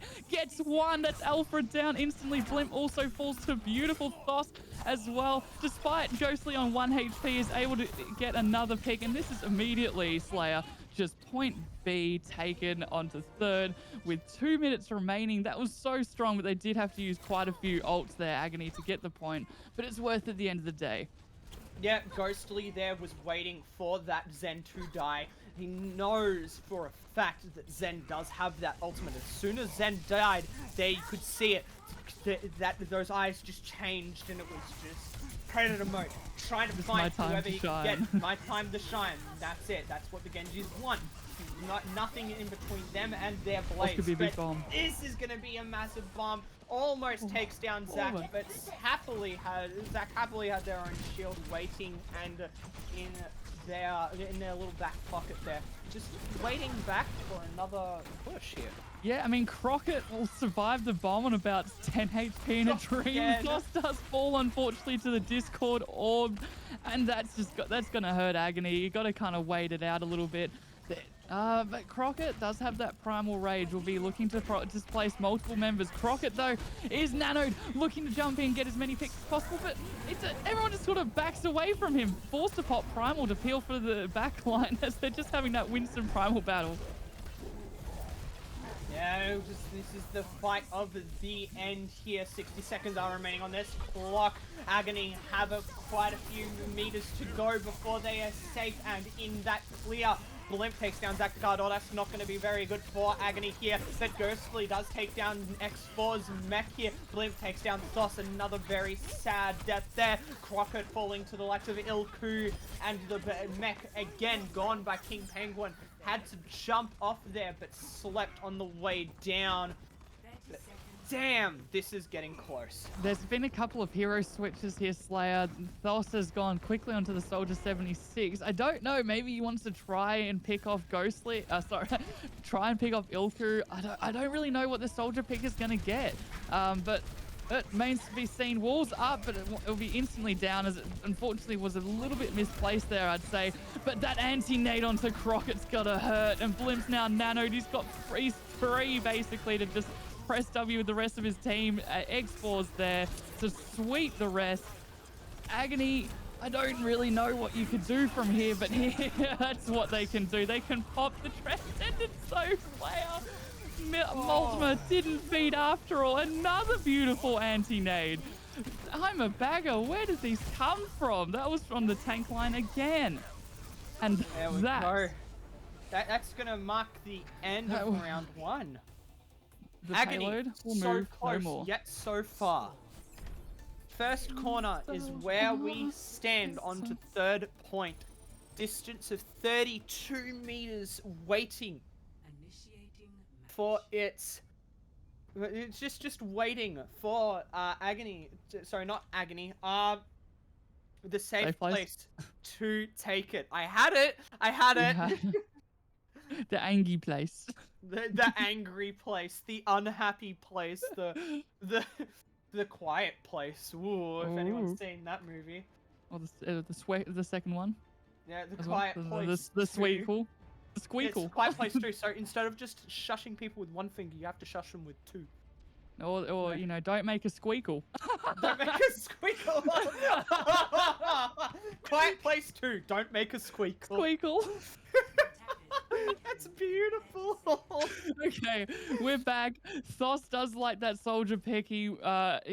But this time they'll have the high ground. They'll have that more defensive position. ZakDaCarDoor will be with Ghostly the whole time, looking for those damage boosted rockets. Mega Smileys though probably will just stick on the knee of Thos, and then the Orisa. That's okay. I'm fine. I'm cool. The Orisa, yeah, sure. Are you sure. okay? You know, do you need professional help maybe? You know? Alfred, though, on that May, who do you wall here, Slayer? Who are you looking to really get, nitty gritty with? As they're immediately just going to back up. They've seen the composition maybe they're just going to switch it up to a dive. Yeah, that is looking like what they're going to do here. That Maywall really wasn't going to do anything there, especially with Ghostly up in the sky like that. No, there's not much you can do, but that's what you can do is the dive instantly onto the Orisa. They really want this Orisa despite the amount of health that she's got, and they will get her X4. Beautiful job chasing them down. Blimp as well. The tanks with the Discord orbs every single time just die. They're working so in tangent together here. That was a very fast point A cap from the safe place. I want to know how long Blimp and X4 have been playing together, because this looks like years of synergy put together into this one tournament, or just natural synergy. I think because they also a good thing is they died so fast, Agony, that they're able to hold it at a really, really good show. You can see another switch as well. 2 Reinhardts will now be battling it out, and fair enough too, Alfred has gone onto that May pick. Ghostly though back on that Genji, really liked the first time he used it. Immortality Field burned from both sides, but the better one comes out from the safe place. Crockett's down. As we continue on, we're pushing them past that second corner there. King Penguin charged into the wall, demech'd, and almost taken out as Blimp is the one to fall from the safe place there. While it is up to Agony to come back to point. Yeah, this is going to be an agonizing point B hold here. How long have you been waiting to say that? A while.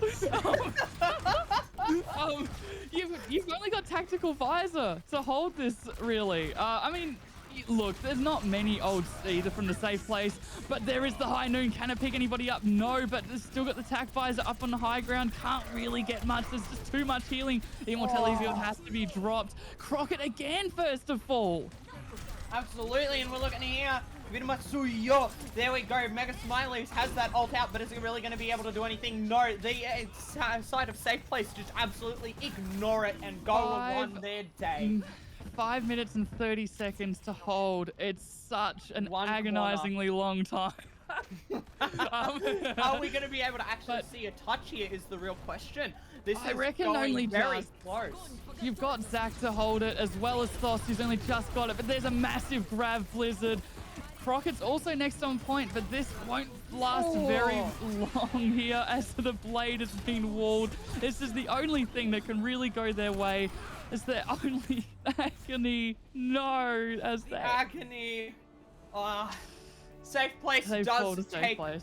GG. round 2 from Agony to take home the win. 2-0 is the final score, and damn, that was a lot of fun. And yeah, they used their ults. Was insane. They used their ults so effectively here, the safe place. I mean, that you had the grab, and then with the blizzard, and then as the Genji ulted, yeah, it was enough because enough people were locked up and dealing with that for Agony. You know, Ghostly was sort of just left on his own trying to get all the picks that they could. Yeah. They still had Immortality Field. They were just able to survive. They had enough sustain basically to survive that Genji blade. So unfortunately, Agony, they couldn't, you know, bring back that reverse sweep. Yeah, and look, that was the aim of the game there, to get that reverse sweep going and pushed through. But hey, as you can see, this whole tournament is filled with 2-0s today, ladies and gentlemen. This isn't the only one we have seen. The Lunas' final is going to be up against Mystic in the safe place once again. Vanilla Latte fallen to Mystic 2-0 while we were playing that one there. Oh, okay.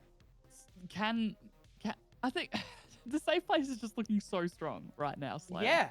They're looking so strong. Their communication is top notch. The way that they're using their ultimates together and protecting their backline. Yeah, that you know, of course, in the backline. They're looking. Oh, they're just looking to take this. I don't want to cast a curse at them, but they're just looking unstoppable. But hey, look, there isn't going to be a team that they haven't already gone against in the grand final. Think about it that way. Mystic versus Agony is going to be our losers final.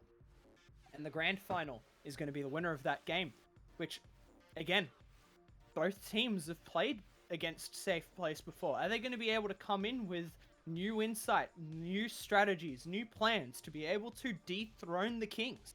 Well, maybe after a peanut butter sandwich and a back rub, and some coaching tips, anything's possible they could pull out.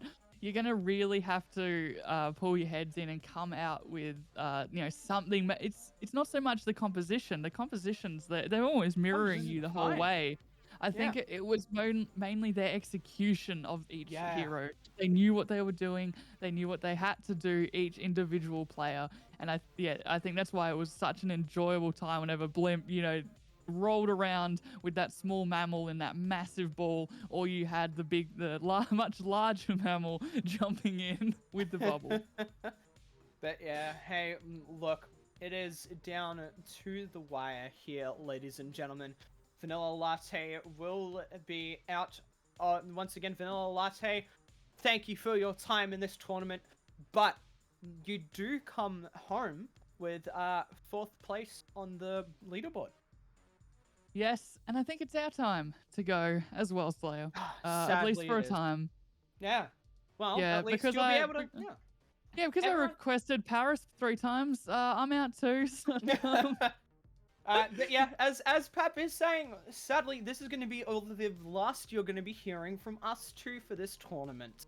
Yes, it's been so lovely to come in and cast again, and it's been so long, and I loved hanging out with you, Slayer. That was the time. And we'll see you all, and hopefully I'll find my dolphin water bottle for next time in the Squeakle. I'll catch you guys later. Definitely will. Stick around, everybody, as next up we will be seeing Agony vs Mystic, and then the grand final casted by Nikki and Sdogga Man. Don't move anywhere. Good luck.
Welcome back, ladies, gentlemen, boys, girls, gamers, and every other kind of player out there.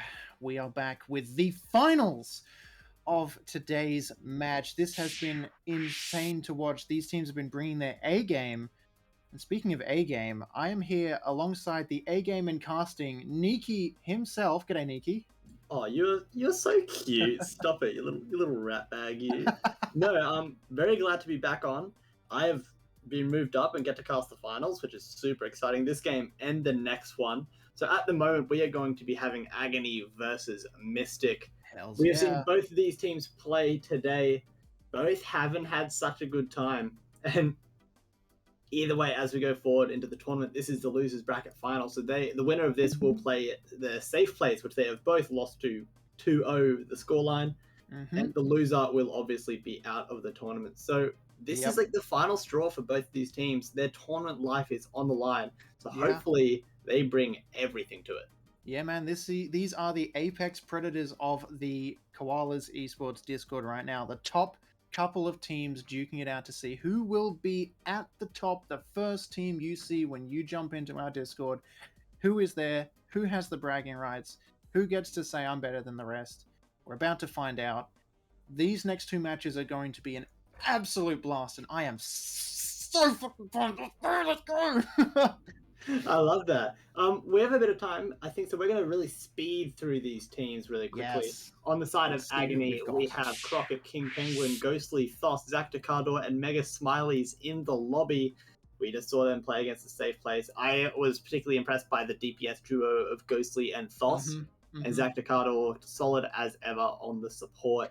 And Crockett as we and move King over to bringing Mystic, a really tight game there too, Nikki.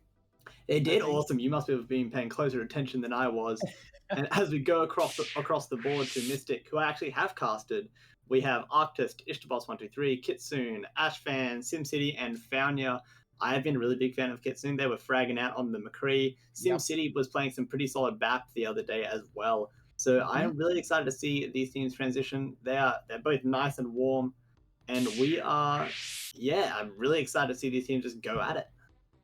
Yeah, I'm really looking forward to this. As you can see, starting off again on Lijiang Tower here, guys. These teams really, really tight all night long. Again, if you were watching just before, you saw Agony duke it out against the Safe Place. That was really, really close. Obviously, Safe Place came out on top, but Agony were super strong, Nikki. As I was just saying, tanks playing well. Crockett with a couple of really huge plays. And yeah, the DPS duo. Ghostly, I've seen him play before. Amazing player. Thoss as well. Support line keeping them going. Zach and Mega Smileys for Agony. Really, really, really tight. But I'm looking forward to seeing Mystic, who have surprised me as one of the newer teams in the Discord, have done really, really damn well. Like, Mystic are not quite an underdog, but they've been incredibly impressive, Nikki. Yeah. And we're just going to take a look at the composition quickly, staying on the topic of Mystic. We have an unsurprising DPS lineup of Echo Tracer. This is what they ran in their map. I believe it was against Safe Place. They played their Echo Tracer. They were running a Winston Zarya at that time, instead opting for a D.Va. I believe they also have a different off-tank player in, so that might be an explanation for that. Yep. But the Echo Tracer is just a really high damage combo. If the Tracer can find the backline, someone like Mega Smiles and Zach will have to be really on the toes to make sure they don't get picked off. Exactly, and look at this. Here we go. First fight of the game, and there's immediately a hack out onto Arctist, who is forced to jump the hell out of that fight ASAP or face death. Speaking of, SimCity off the map there. I'm not sure if that was a boop or an accidental walk, but Kitsune taking the pick on a Ghostly, and then King with a duo onto both the tank. Oh, sorry, a tank and a support for the line of Mystic. So Agony with a very convincing first win here. Nikki, that hack from Ghostly just completely disabled that fight. No shield, no ability to jump out. Arctis took a ton of damage in the face and forced his team to have to back off. Yeah, the Sombra is going to have to be really crucial. And at the end of the day, that will come down to Ishtaboss and maybe even Faunia just constantly spy checking for that Sombra. There's another hack again. Exactly. The more that these happen, it's just going to be Sombra's is going to be more and more impactful. Yeah, that's right, Nikki. Second fight coming through here, and check out Ashfan right now pouring the damage on the backside, though. King Penguin finding the pick onto Arctis right now, so there is a lot of DPS coming through and not a lot of kills just yet, though. As I say that, Agony taking a lot of damage into Mystic, and Mystic lose SimCity with Fonya having to run away as well with that low HP. So looks like Agony for the win right now, and it's just a case of Kitsune trying to stall as long as they can. No time on the board here, so Mystic with a failed push, hoping to maybe build up some ultimates here, Nikki, and find a way to beat Agony that isn't directly into their face. Yeah, but my eyes this fight are going to be ghostly. The EMP is about to come online from them, and Fonya is not quite at that sound barrier. There is a small margin, and Founya's hit. EMP disabling Coalescence right there, Nikki, and the hack is right back onto Mystic again. Multiple ultimates coming through, and there's the ultimate inside of the shield from Thoth, so it does little damage. Crockett finding one onto Arctis, though, so that means there is no tank, no shield, sorry, from the tank on the side of Mystic. There's 2 down, and everyone on Agony is still alive right now. We've also got that cloned Winston, so there's a whole bunch more wasted ultimate, if you want to call it that, for Mystic. And again, another push failed by Mystic. So Agony, 88% on the clock right now, 0 for Mystic. Yeah, the only bright side for the side of Mystic is that the sound barrier is online, and it will actually save them from that bomb, and Thoth is down early. There's so much damage gone from Agony now. Yes, there's that remake kill right there, Nikki, that takes Thos out of this fight. This is huge for Mystic, who need to flip the point, and they do it. 99% left on the board. They do take this, and now this is a convincing win at the last second. Mystic taking 3 people out of the fight for Agony. Crockett and King dropping, Mega Smileys dropping, ultimates not online for Agony. At least 1 online for Mystic. This could be what they need to hold this, but they're gonna have to play really, really tight here, or we know that Agony are going to outplay them. Yeah, I think that previous fight, we saw the win condition for Mystic. If they can take out Thoth on the Reaper, the Sombra just doesn't do nearly enough damage for that DPS. And speaking of Thoth, they are going out. They need to get rid of that Reaper. Yeah, absolutely, Nikki. Really, really clean there on that pick from Arctis, and now we have Coalescence here. It's about the only ultimate being used on either side. As I say that, though, Ashfan with the 3 onto Agony in overtime with the point flipped back. It's not going to be Agony's to win, though.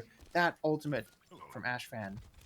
Talking about impact of Reaper, Ashfan absolutely getting that. But now, as we look on the flip side, Ghostly and Thoth will be able to pair up for maybe an even more impactful Death Blossom aided by that EMP. There won't be any CC available to shut it down. Okay, I guess there isn't any hard CC either way. No McCrees or the sorts on the field. But Ghostly is just going around the bridge looking for that EMP. Fonya, very similar situation to the previous fight. Not quite at that sound barrier, and they get caught either way. Nikki, it doesn't find the bomb, nor does it find Thos, so it doesn't disable either of those ultimates. Thos finding 2 here, and Arctis off the board. Mystic are dropping like flies, and Agony want this. This is exactly what they need. 70% to 99. It's 1 flip for Agony, and they win this fight. Can anyone touch? Fonya is on the way back in, and they get in right at the last second. No, they don't touch! Agony, take this one. 100 to 70. Yeah, that was really close, but it is also really promising for Mystic there. I think that 1 fight where they got rid of Thos early is a really good kind of indicator of what they should be doing for the rest of this series. But at the moment, their composition just isn't doing it. I think they will have to change some things up. I would personally, I know I'd be calling for a McCree or not even a Roadhog because the Reaper would destroy it, but a McCree would definitely do a great job of shutting down that Reaper. So and that composition Swift will definitely come through. It just kind of forced by the map. As we go indoors in Control Center, it'll be much more Reinhardt centric. The Reaper will have a fair few angles that they can take, but it won't be just quite as nice. So instead, the teams are opting for Junkrats and Doomfist.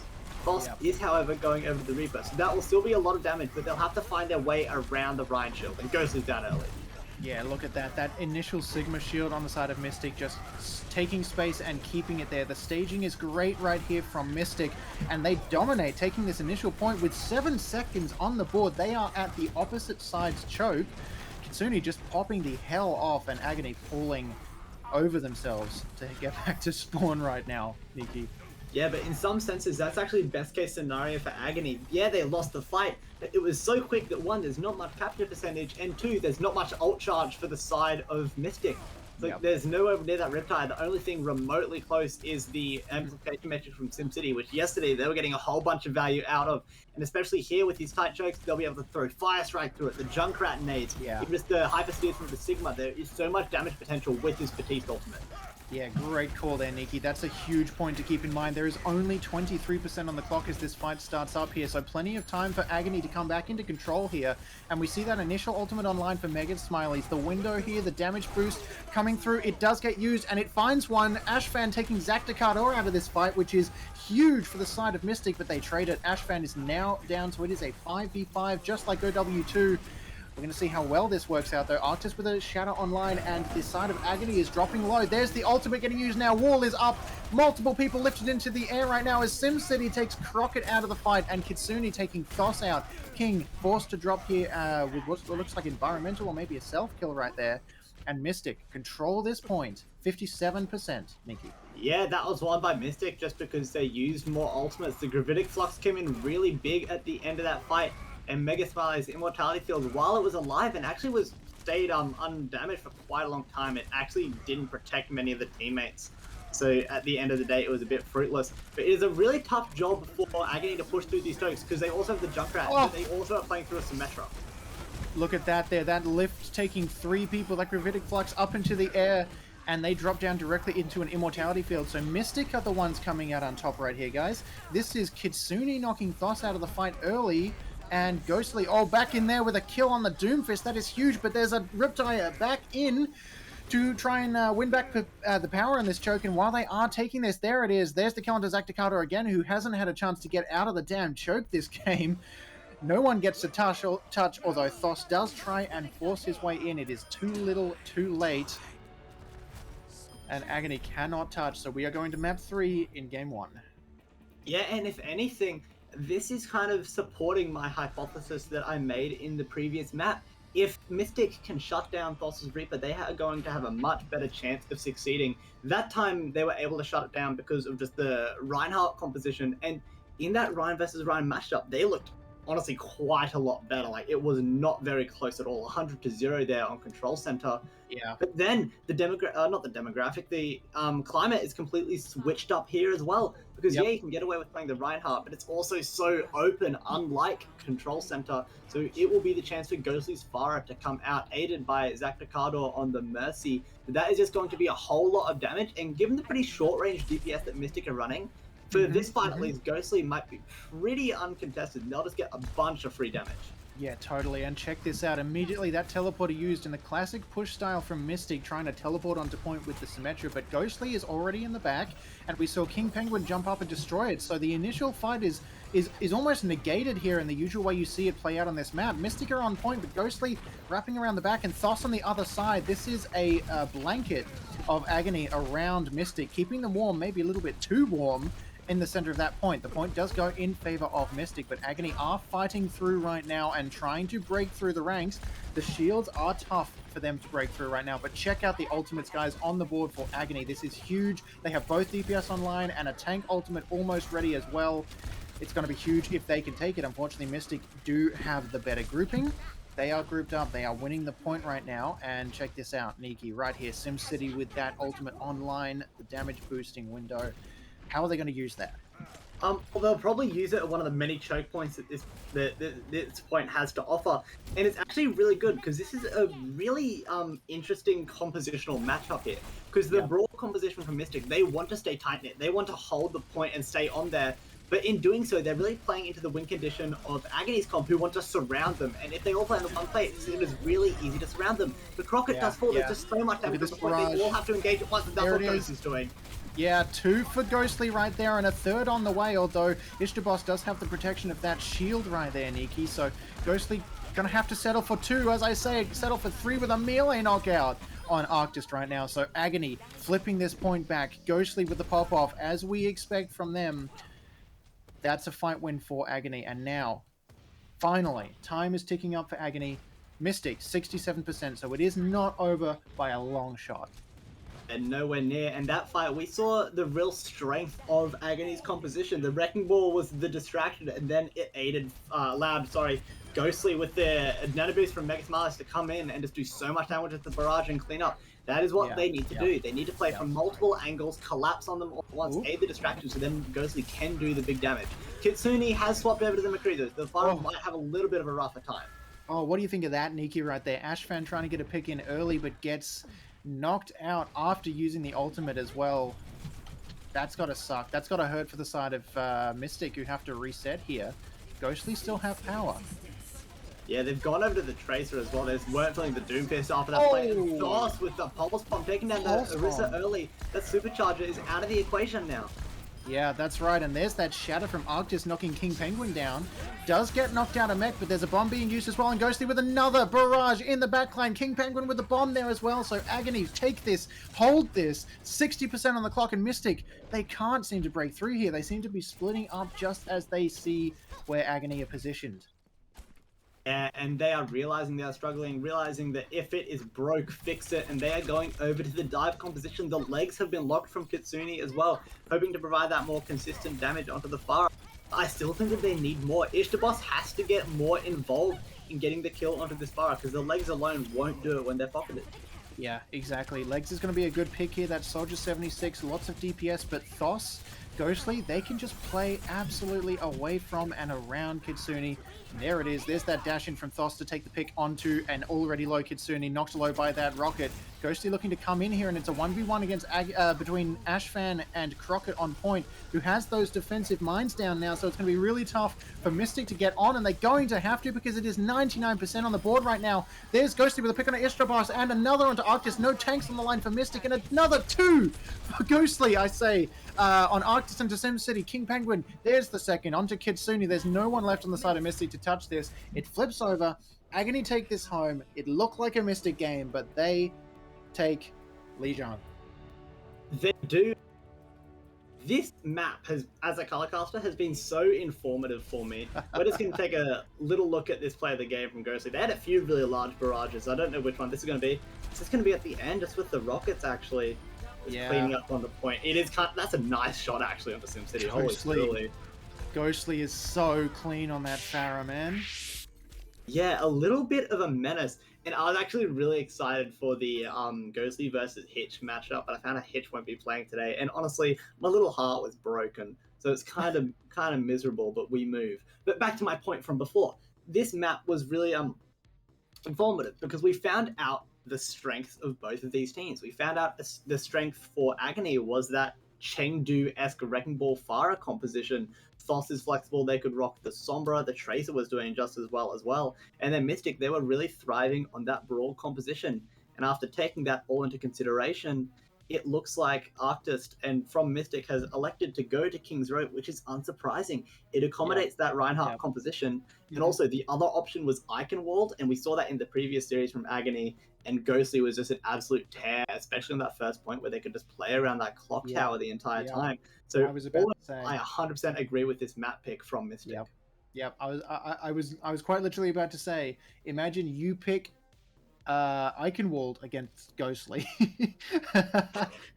The Doomfist, the Genji, the Pharah, they all work really well there. And I hate to tell you this, but Ghostly is kind of okay on those characters. So yeah, the King's pick is really tight here. Of course, you can still play Pharah on King's Row. It's just going to be a little bit harder for them to play around that. They might be able to play a sniper, perhaps a bit of a hybrid like Ash against the Ghostly Pharah, if they want to play that here.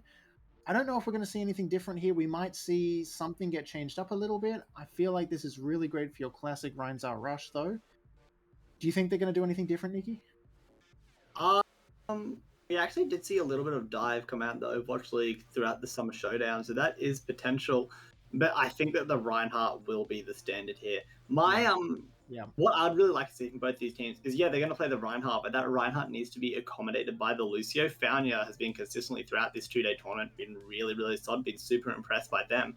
But I haven't seen much of the ZakDaCarDoor Lucio. They played it a bit on Gardens, and they won the round with it, so it can't be awful, I guess. But you have to consider that they are also a sub, so it might be a little bit of a synergy challenge. Maybe they can't time those speed boosts quite as well as they might like, and that might be another really big advantage from Mystic. But all things considered, and we consider the result of Control Center in that as well, this is looking like a Mystic map. This should go in their favor.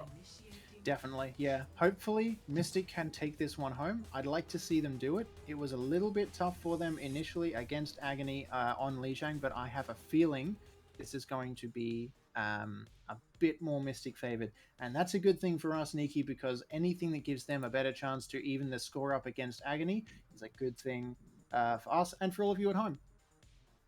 Yeah. That's a really good point, actually. You brought it all back around. This is a tournament after all. Mystic, they are on the back foot here. If they lose this map, if they can't clutch it up when all the odds are in their favor, they are out of this tournament, and it will be Agony progressing through to the grand finals later on tonight.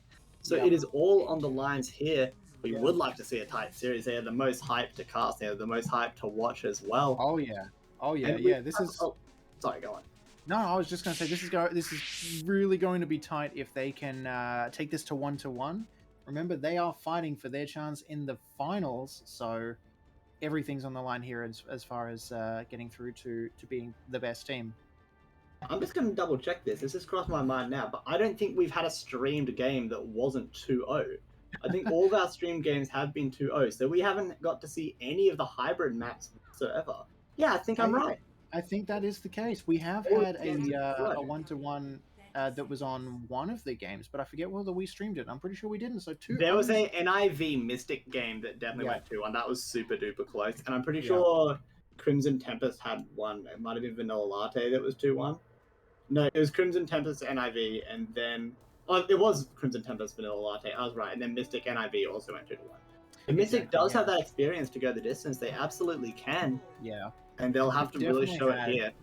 1-2s, and even a draw, but none on stream so far. So maybe this is going to be the first one we see. Hopefully, and speaking of the first thing, the defense is playing this poke composition. The double long range characters of the Hanzo and the Ashe is going to be really tough for Arctis and Co to close the distance here.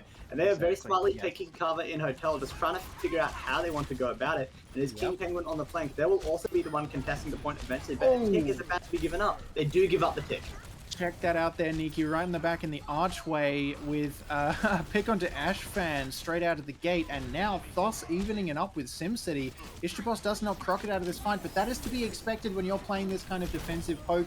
Crockett is the one on the Orisa dropping down to hold the point, and you can get knocked out really early there. As you can see, exactly like I'm saying, he's rezzed back up, and the rest of this fight goes in favor of Agony, who have that poke defense. Mystic unable to break through at this point in time. Yeah, really similarly to the comp that they were playing on Night Market here. The goal for Agony is to just either create the crossfires with the two long-range snipers, or to just surround them completely. That essentially comes to a crossfire as well, to surround them. And again, it's the objective. Everyone from the Reinhardt comp has to get onto the point. Oh, look at that then. They have completely isolated Thos. They are chasing Thos throughout the entire map, trying to get that pick.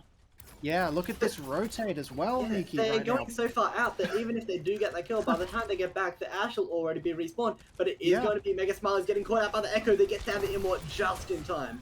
Oh, they leave Thos behind, and I thought that was going to be a great play, but Thos actually evened it up and said, no, F you guys, I'm going to knock Kitsune out of this fight. And now Thos is back with the cover of a shield.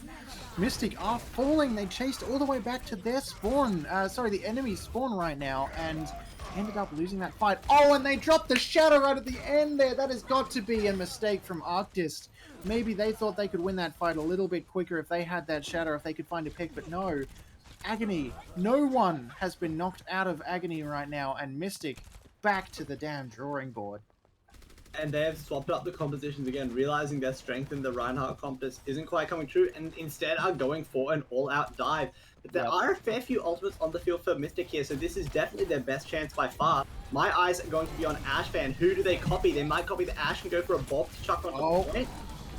That's a really nice bomb from Ishtabos to open it up. is a huge bomb from Sdogga directly in the middle of that shield, and King Penguin could not get out of the way. Beat now being dropped by Fonya on point, so there are 3 people with a lot of health defending themselves from that Bob, but as I say that, Bob is right there putting the damage into Fonya, and at least just the Immortality Lamp was able to save their life, but they are really low, and Ghostly Nest with the Dragon's Pick, and Ghostly with another, and then Thos over top, knocking SimCity out of the fight, so it is Ashfan now trading that back again, but Mega Smile is there to take the pick, and no! Agony actually forced off point for just long enough for them to cap. What a play from Mystic. Everyone getting knocked out here, but Agony just pushed out to the side, forced to position themselves where they can stay alive. They traded on point, and they took it. Yeah, I don't know what it is with Mystic DPS, but they're so good at clutching those fights up. It was just the DPS there, Kitsune and Ashfan, and they just managed to get the work done. And as we go into this next fight here, we go into the narrow hallways. There's a few less like flank angles that the Genji can take, and also the Echo might have a bit of a harder time up in the sky, especially when there's 2 long-range snipers with their scopes firmly set on them. So they will have to be really careful up the air, but SimCity should have been careful as well. Yeah, exactly. SimCity picked off on point. They are res, but there is now no res in fight. Oh, no. Kitsune trades, so now no res and no ability to get back up for Mystic. 2 dropping, and Sdogga is knocked out in mech as well. This is really unfortunate. Agony kind of just winning this space back from Mystic. Mystic have been able to push the card a fair way around the corner, so that means that the defense point for Agony is going to have to be malleable. They're going to have to be fluid with it. They will pull back as soon as they start to lose advantage here, because the cart, they cannot afford to give the cart extra movement room here. Yeah, but as we go into this next fight, it is Kitsune coming up with their first Dragon Blade after swapping partway through their Point A campaign. And as they come out with that, the only real counter on the side of Agony is going to be that Immortality Field. So if they can get that out or destroy it, Kitsune should have a pretty good blade down early. Nikki, look at where Bob is. Bob is out of this fight. That was an accidental miss for Bob. I think they were aiming to put Bob on someone and have them beat someone up, but they are just back at point 1, kind of looking around going, huh? Where is everyone? And now the fight is looking like a win with ultimates being used for Mystic. Arctis using their ultimate, getting in there as Winston. Heal boost is up. Immortality Lamp down, but it's protecting no one for the side of Agony, and they are losing a player. Mega Smiley's out of this fight. King Penguin out of this fight. Everyone pulling back to point 3 right now as the card is getting pushed around the corner by SimCity. Now, Agony, on their way back, they can defend this. They are only down a off-tank. They put up the window. It looks like it might be a win for Mystic if they can push this ever so slightly further. 0.37 meters on the board. They are right there. They have 1 ruler to push this card. But Agony, defensive. They have the Immortality Lamp up. Crockett dropping low. Mystic taking this win. Ashfan with a pick on the Crockett now. Ghostly trading it back onto Kitsune, but is it going to be enough? No, I don't think so. Mystic are pushing forward ever so slightly. It is just a defensive ZakDaCarDoor and King Penguin on point. Zak in that ultimate, getting the res off. King Penguin back in again, looking to remake. Bob is in the back of point. This is not over yet, guys. Kitsune dropping around the back, trying to get back into the fight quick. Arctis dropping low here. Sdogga dropping low here. They have the support, but if that support drops here, and Ghostly is looking for them, he's gunning for them. Arctis out of the fight. It's going to be really tight, but it's looking like it's trading over to an Agony win with 0.37 meters pushed to second point, Nikki. That is the fight that Mystic needed to be winning there, Sdogga Man. Like, that was the fight where, because of the late recontest, Thos and Ghostly didn't have any high ground or any positioning at all really to set up for the snipers. Yeah. But now they have all the positioning in the world. Ghostly and Mega Smileys are up on the high ground, just raining in damage to the choke. But Kitsune does have another blade, and the copy is online as well. There are so many ultimates for Mystic. As long as they can get on the point, they still have a chance of taking this. Yeah, there is that touch from Arctis. This is great, but Arctis already down, and now Kitsune with the blade and the nano applied. So there is a pick on Omega. There is a pick onto Crockett. King Penguin losing mech here. Ashfan and Kitsune doing their job, trading for DPS and supports. Ashfan onto Ghostly as well, but Ghostly gets a trade onto SimCity as they play. Mystic are going to get this back, and they do push to point 2. Oh, right at the very end there, in overtime. We're going to a point 3 now. It's not over yet. It definitely isn't, and that was a really nice play from Arctis on the Winston, who went in early with the Primal, just to buy enough time for SimCity to get the Nano so they can fully invest into that Nano Blade combo. But in doing so, they use so many ultimates that they don't really have much to do, that they don't have much to use for this next fight, and the Bob's asleep early. Another slightly misplaced Bob. You'd think that they're chucked out on the objective. It was a decently placed Bob for DPS at least, Nikki, but right there he got slept. in the middle of his team, so Bob couldn't even do anything, and by the time he got back up, Mystic were out of this fight. So, Control to Agony for the time being, but Mystic alive. They have the bomb online. They have a couple of ultimates on the way. They're pushing their way back in right now, and I'm going to see that bomb get used right now. Well, my name isn't Sdogga Man, and there it is coming through in the back line. Looking to shield it. It's not going to work. It finds Crockett. No, the only guy with a shield who can defend his team is the only one who gets knocked here. Ashfan finding Ghostly as well, so this is tight for Agony, down 2 key players as they go into the final stretch of point 3. They're quickly regrouping at spawn. Mystic are pushing heavily towards point 3. It's going to come down to the very last couple of meters here, Nikki, as there's the bomb now coming in for Agony. It's going to find 2 Kitsune and Arctis, and Thos in the backline to take SimCity out of this fight. It is Agony's fight to win right now as Mystic are dropping left, right, and center. There is a unmechted Ishtar boss right now on the point and shattered. Bob is there, not able to contest point. Faunia has to touch. They're looking for the res. They are out of that Valkyrie ultimate, so they cannot stay on this point. And overtime, beat being used by Agony, so Mystic unable to go up against that amount of health, and they are just trying to stay in. Ultimate used, Nanoblade, and that's it. Agony control this point with just a couple meters left. It is a 2 and a bit point, Nikki, right here on Kings. The condition for Agony is set in stone. If they can get it that distance, 66.56 meters through point C, they have not only booked their ticket to winning that map, but booked their ticket to the winners finals up against the safe place. So Mystic is going to have to be on point with their defense here.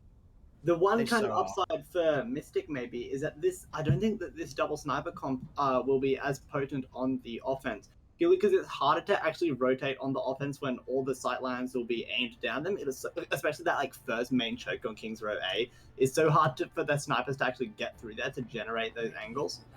Yeah, but exactly. Yeah, so that is something that they'll definitely have to watch out. And based on what is being teased and spawned, they aren't going to go down that route, which I think is quite smart. Yeah, I agree there, Nikki. This is a safe pick. This is how you try to win this point. I think they've got the right idea. I just hope that it works out for them, because we have seen it's been really, really tight. These two teams have traded very, very evenly between each point to point. It's been slightly different for each point, but again, we know that's how Kings Row goes. It tends to favor different teams and different comps at each point in time. This defense looks pretty good. I'm looking forward to seeing Ashfan and Kitsune do well here, but what can Agony do to stop it? They're going to pause it there. That's how they're going to stop it. Yeah, you can't lose if you can't play. Yeah, good attitude. I like it. Nah, just a bit of OCE internet coming through. It's okay, we move. And as we get ready to go into this, we can see the offensive composition. It is going to be Ghostly taking their turn at rocking the Genji. This time, they will just be taking their time, trying to get a fight where they can have the Nano Blade and then just use it all at once. But unlike for Agony, when they were playing against the Genji, Faunia does have the Lucio, so that defensive support ultimate will be there, and a huge anti to open up that fight. Faunia is dead. Oh boy, Nikki there. That Kitsune tried to find that pick on Thos, and Thos dropped multiple times, but actually won the fight. So that was a very, very close hold by Kitsune, but now it's Mystic on the back foot, trying to hide and keep themselves alive. The quickest spawns are coming through for Agony, so this is going to be really, really unfortunate. If Mystic cannot regroup in time, it's going to be an Agony win, and it looks like Agony are pushing that advantage forward right now. Crockett nanoed and regaining health here on point. It's going to be tough for Mystic to touch in time, but they are fighting their way back. It is pick for pick right now. Crockett backing up. There is a lot of DPS on the board, and there's a Graviton fighting 3, finding 4 right now, but there is a stun disabling Mystic. It's not going to be enough. Mystic winning that point. They have the ultimates now, and they have beaten Agony back to spawn. That fight has so many speedy ultimates. Mega Smileys had like a 45-second nano boost, sub 45, and then Ishtabos had essentially like a sub 1 minute Graviton surge. You don't see that super often. And because they won that fight with just a Graviton surge, the ultimate cycling is set up so nicely for Mystic to continue this point A hold. This fight, they can just use the Amp Matrix, they can get the value out of it, maybe chuck in the High Noon if they deem it necessary. But they shouldn't even need that. They are buying so much time. These ultimates can keep on cycling, and it's just going to be so hard for Agony to crack through until they get some ultimates of their own. Yeah, there's the High Noon Shadow right there, Nikki. It doesn't find what they were expecting it to find. They thought they might pressure Agony back, I think, maybe into the choke, but no, it didn't happen. Instead, Agony stayed safe behind the statue there, and they're actually going to push this advantage forward, guys. Mystic pushing forward, finding 2 picks now. Ghostly dropped out of this fight. It's going to be an Agony retreat. King stuck out to the side. Thos and Mega Smileys are the 2 people closest to the front of this fight. Well done by Mystic, and there is a High Noon used by Thos, and it's not going to find anyone because everyone is hiding. That's really, really unfortunate, but as we know, the higher you go, the less impactful High Noon is actually going to be without something to back it up. There is the Nano Blade. Ghostly now. This is what he knows best. In there with the blade. Finds Fonya. He's going to try and find Ashfan, and he does. There's the Immortality Lamp being used and knocked out, so that is a solid 2, and Arctis and Kitsune are dropping real low, charging in there. This is an agony fight to win right now, with only SimCity on the point, running away as fast as he can, and Ghostly's going to try and catch up to him. With 2 ticks on the board, Nikki, I don't think there's going to be a chance for Mystic to retake this. No, and I think it would be wise if they didn't. No, they are not. And that was such a nice Nano Blade from Ghostly. Found your timed that beat perfectly. They couldn't have done much more about it. If anything, the blame would have to go onto SimCity with the Immortality Field being a little bit late, but it wasn't that time to get Arctis alive. They were on a sliver of HP. The Anti-Nade was on them. The only thing that could have saved them there was the Immortality Field, and that's exactly what they did. And now the Reinhardt is postured so nicely at this choke. The teleport up onto the high ground, then dropping onto the payload is a definite option for Kitsune if they want to go for that one. So a very obvious flank opportunity that someone will have to be keeping their eyes on. And as they're holding the choke, it is going to be the Ryan Games. The flash shadow! It's huge! That's a big shadow right there, but that doesn't quite win exactly the advantage they wanted. In fact, it's Agony coming through and finding the picks right now. It did the trick. Mystic are going to be pulled apart at the bone right now and have to reset. It's good. It's going to help, but look at this. Mystic didn't use any ultimates into that fight, so they have a very good chance to hold on to this. And Nikki, key here is to look at where the card is. It is only just reaching where Mystic got it to the first time around, so there is definitely a clean chance for Mystic to come back and stop this before it's too late. Yeah, you say that, but if you look on the ultimates on the other side, there is a nano boost, and Fanya is nowhere near that sound barrier at all. So if anything, it's looking even worse than their previous fight. They couldn't do it with the sound barrier. I doubt they'll be able to do it without it. Yeah, that shadow came through and stunned the High Noon. Ashfan finding 2 here as well to add insult to industry. Salt into the wound right there as they find double with the High Noon. That was an unfortunate committal of ults by Agony just to get shut down, but that's the way it goes. And Mystic push all the way back to point 1 here. This is really, really tight, Nikki, for Mystic. This is going to be a very ultimate heavy fight. I think Ishtabos will... The smartest play for them would be to try and lock up the Genji by Graviton surging them and just keeping them in place with the Nano Boost applied. That 2 ultimate trade for the 1 of the grab is definitely worth it. But you also have Kitsune up in the boiler and they'll be able to drop in once the sound barrier is expired. They'll be able to drop in out of a really nice Death Blossom here. They're just looking to do that now, just biding their time. Crop is fallen in the meantime. They'll have to do it soon. Yeah, that's exactly right, Nikki, and they did miss their opportunity there on the side of Mystic to do that, but it doesn't matter because they've won this fight, and they get to hold those ultimates slightly longer. Now, check this out. Mega Smileys is trying to run away here. Cannot get out, though. They are well aware of where Mega Smileys was trying to run. Immortality was used in there by SimCity, so if Agony can run their way back very, very quickly, they might just find Mystic at the end of pulling their pants up, and that's kind of all the advantage they need right here. These 2 teams are tight enough to be able to duke it out, you know, kind of mistake play for mistake play, if you will. They're running their way back in now, and check this out. There is the Nano Blade online as well as a bomb, so we're going to see what gets used here, and it is Blade, but it is countered by the grab, and it finds 2 others as well with a Shatter coming through. Mystic with 4 picks off the board and 36 seconds left. It is a team wipe for Mystic, just like that, just brushing off the shoulders, you know, there's nothing. That was perfectly played by Ishtabos123 on the Zarya. Did exactly as I said they should. Lock up the Genji with the Graviton Surge. The Genji is stuck there swinging, but everyone is so far out of range, it didn't amount to anything at all. And now the big combo for Agony's out of the picture. What are they going to do? Crockett is down. They have nothing to attack this point with. Mystic is keeping this series alive. Oh my lord, that was an amazing push up there, and Kitsune cleaning the rest of this up. There's no chance for Agony to touch. They are fighting almost at point 1 here. The card is nowhere to be found. Agony cannot come back from this. Mystic take the point. So was a- well done there. that was a That high beautiful noon point speed behold. boost behind the shield to bring it around the corner. Wow. Well done, Mystic. I wonder if this is the locking up of the Genji ult. It isn't. It's just the really speedy 1 minute grab. 59 seconds it took to get that. Yeah, yeah. Absolutely filthy from Mr. Boss. Clutching Oh. up point A. And then doing the same on point B. Player of the map there for me was definitely Ishtabos. And they take Mystic, to a 1-to-1. This series is even. And wait, I don't know what to do. I've never casted a map that goes past 2 series. What do I do? I think we just gotta wing it. Keep watching. Game 3. No.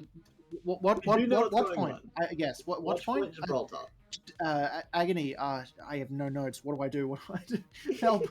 No, I have a little point I can start here. We have a little bit of a bio break as well, so I have a little bit of time to flap these gums and just sound confident for a bit so people think I know what I'm talking about. But as we go into Watchpoint Gibraltar, that was Agony's map pick because, of course, they lost Kings.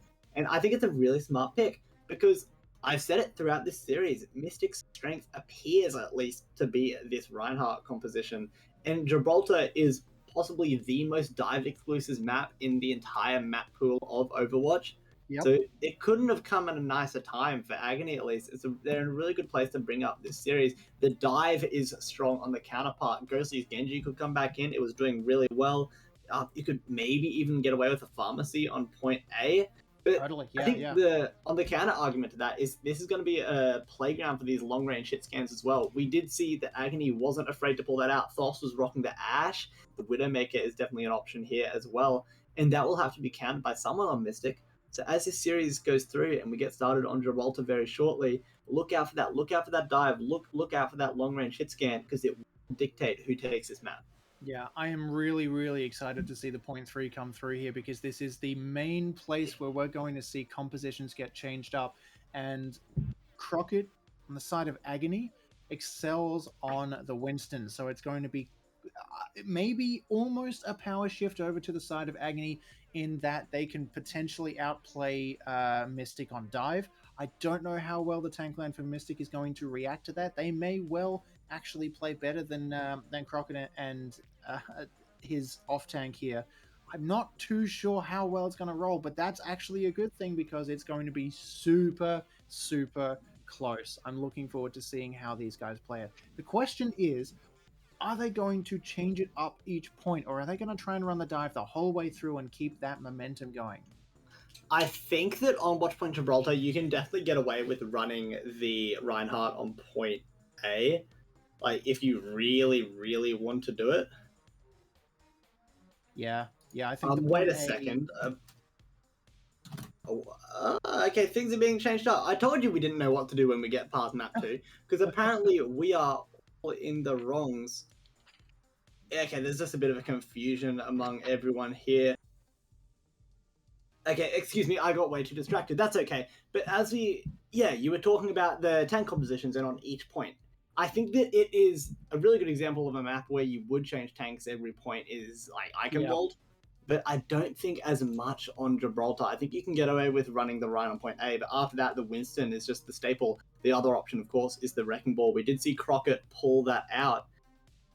And yeah, so it definitely is potential for the Winston or the Wrecking Ball, but I think that the dive will be pretty consistent throughout this entire map.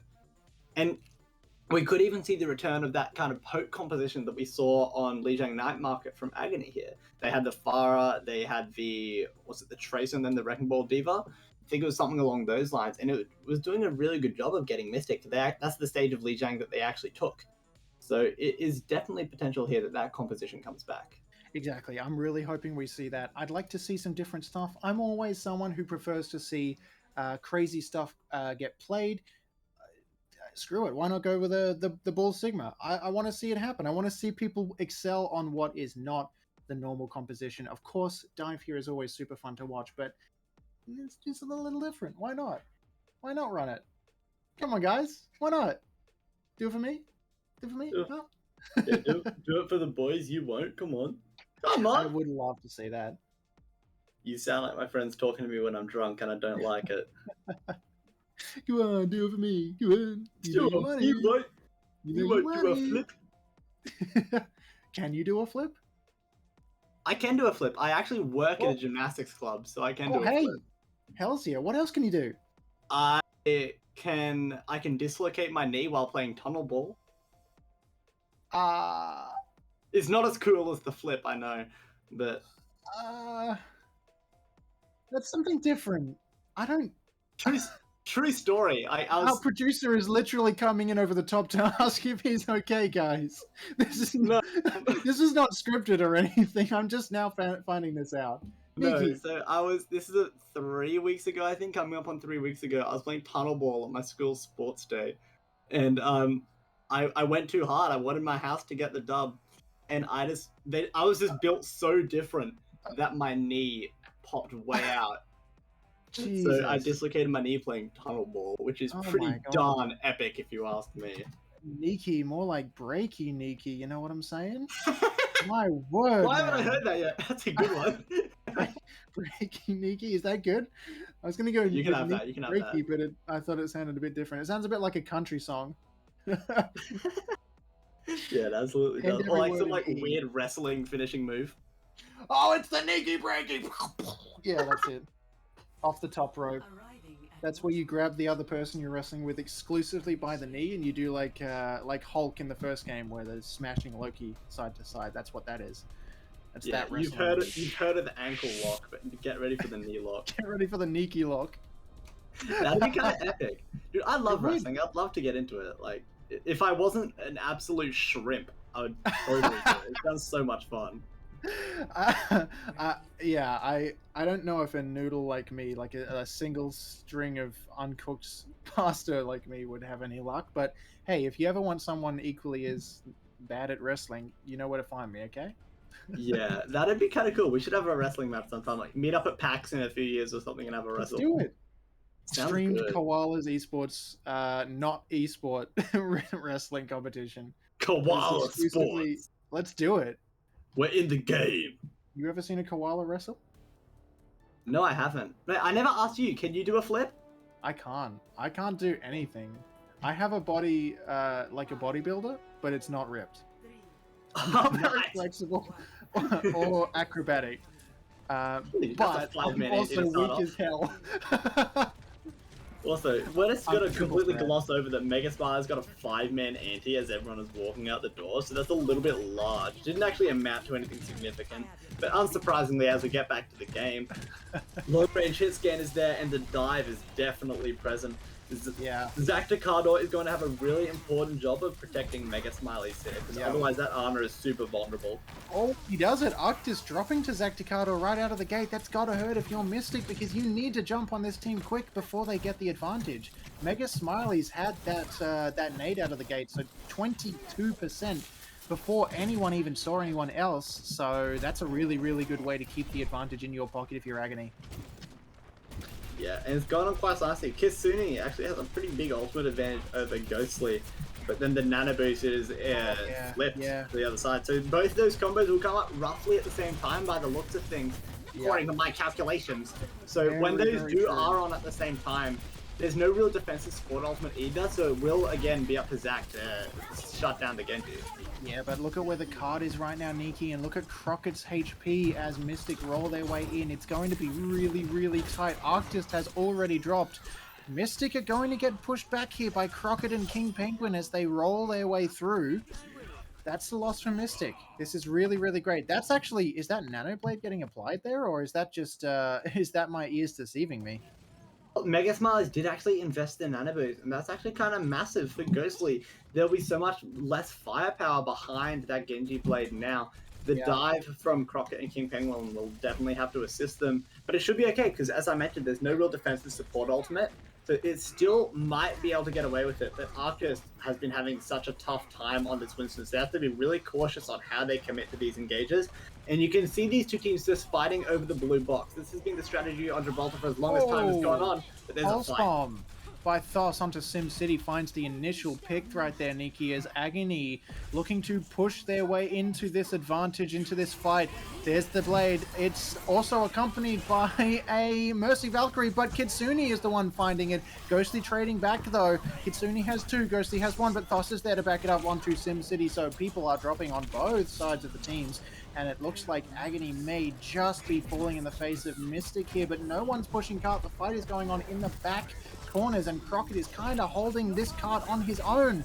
He is pulling out, but he's buying time for his team to come back in, and now Arctis is the one dropping in, but he is low and anti-needed, so no healing available, and Ghosty is pushing that advantage. Arctis dropping here.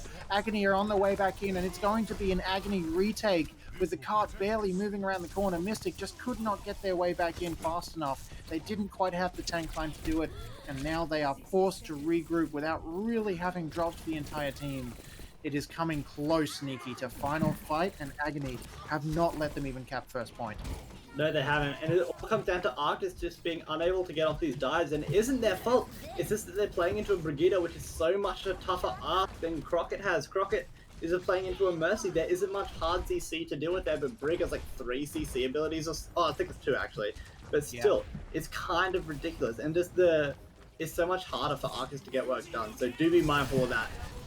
Oh, the double! The dash through both supports for Kitsune is enormous! Agony have no supports, and Thos is dropping here, and now Ghostly is looking at taking a lot of damage. Crockett and King Penguin both dropping low, both being targeted, both dropping out of this fight. Kitsune is just carrying through it. Ashfan to back it up onto King Penguin. It is a win for Mystic, a tight, a concise win for first point. They lost a lot of time, but now 2 minutes 30 on the board. Agony trying to regroup. Mystic pushing forward. Kitsune and Ashfan taking these picks. It looks like they are gaining momentum steadily here, like a snowball rolling downhill. It's gonna come to the last bit of point 2 if they're not careful before Agony get regrouped enough to stop them. Yeah, that fight timing panned out quite nicely, so the offense has all of this high ground to work with. It means Arctis might have a better time on these dives, because they can actually engage just by jumping off the airship, and not by actually investing their jump cooldown. So they'll be able to use it to disengage before they get locked up too hard by the Brigida. That is definitely an advantage they could have utilized, but instead they just want to fight on the payload here. And found it comes out with the Valkyrie, and this is Ash going to do so much damage. Yeah, Thos in the back line there, Nikki getting slept and then waited out to the last second and taken out. Crockett is investing into this fight, but again, another sleep behind! SimCity with the carry on the sleeps, and Crockett's jumping back in at the end of his ultimate. So now he doesn't have the ability to pour that damage in and displace the enemy team. Mystic.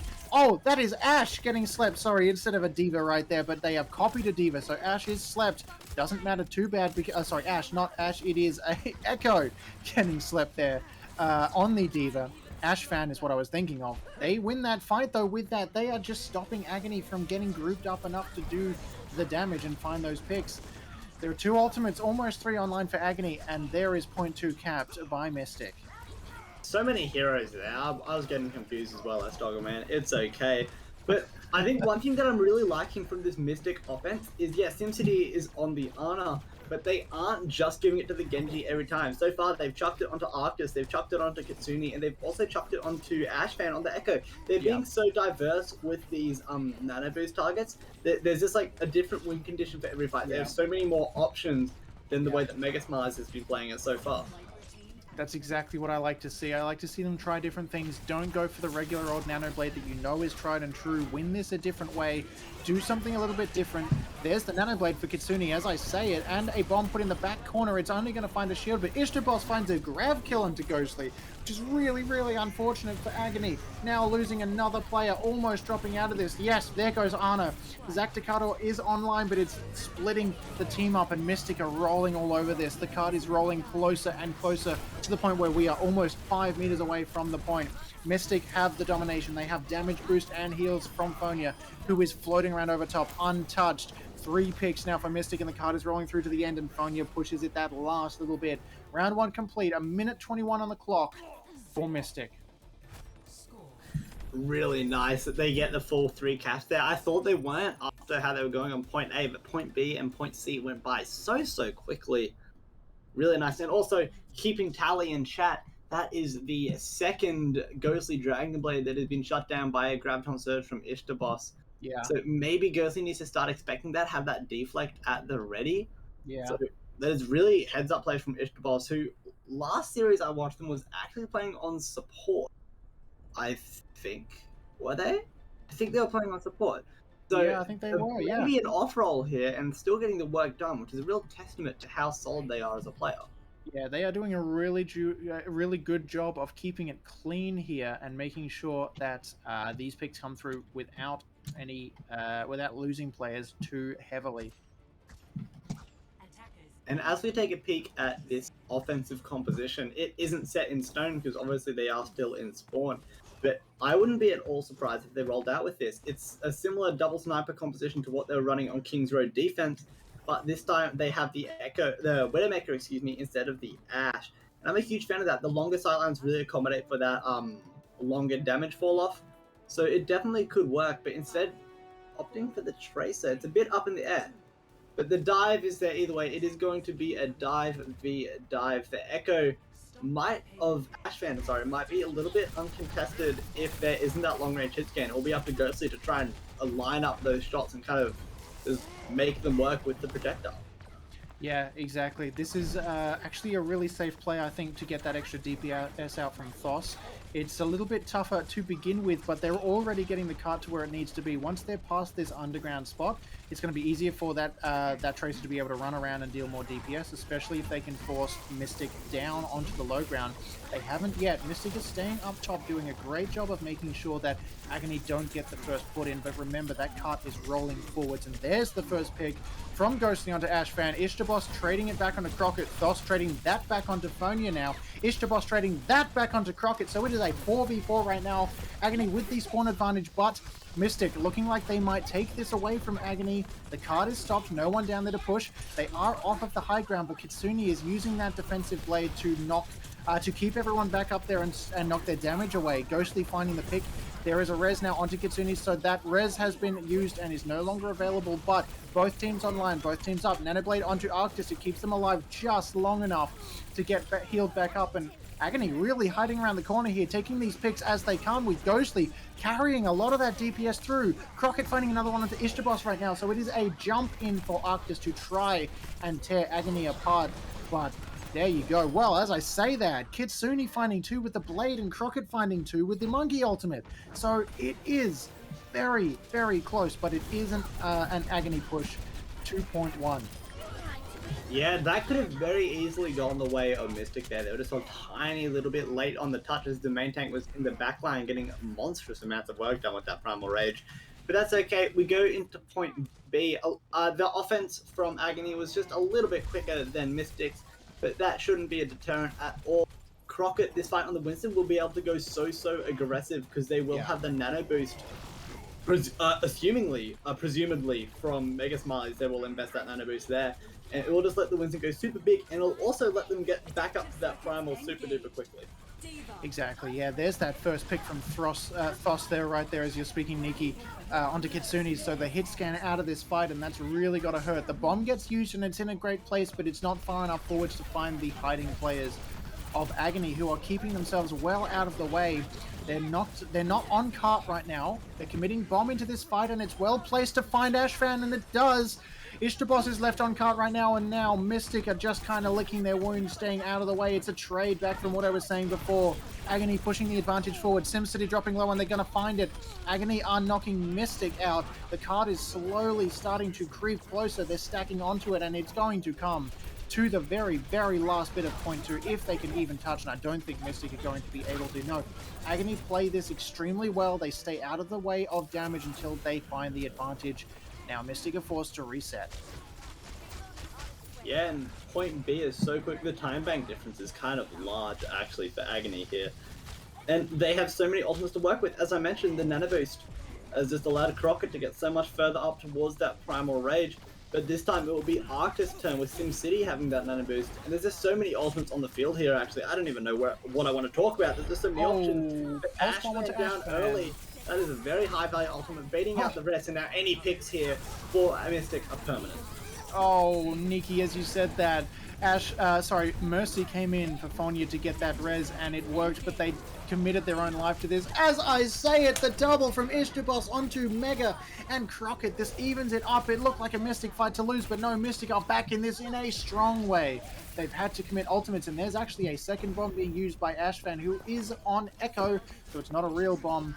Looking to find anyone else who's left out here. King Penguin and Thos were hiding well here, though, so they were keeping themselves out of the way. They survived, but they are split up. It's going to be tough for Agony to get regrouped here. They've got plenty of time, Nikki. Well, the Tracer from Thos was a little bit aggressive, and that's actually so good. That's like giving the side of Mystics extra like 10-15 seconds comfortably. So really good play from them. They can just wait out until this next engage comes through. No nano boost on the field, and another pick.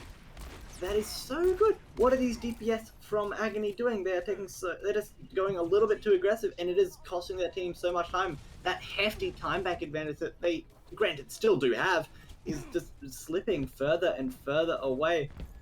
It could just be a tactical play from Agony, though.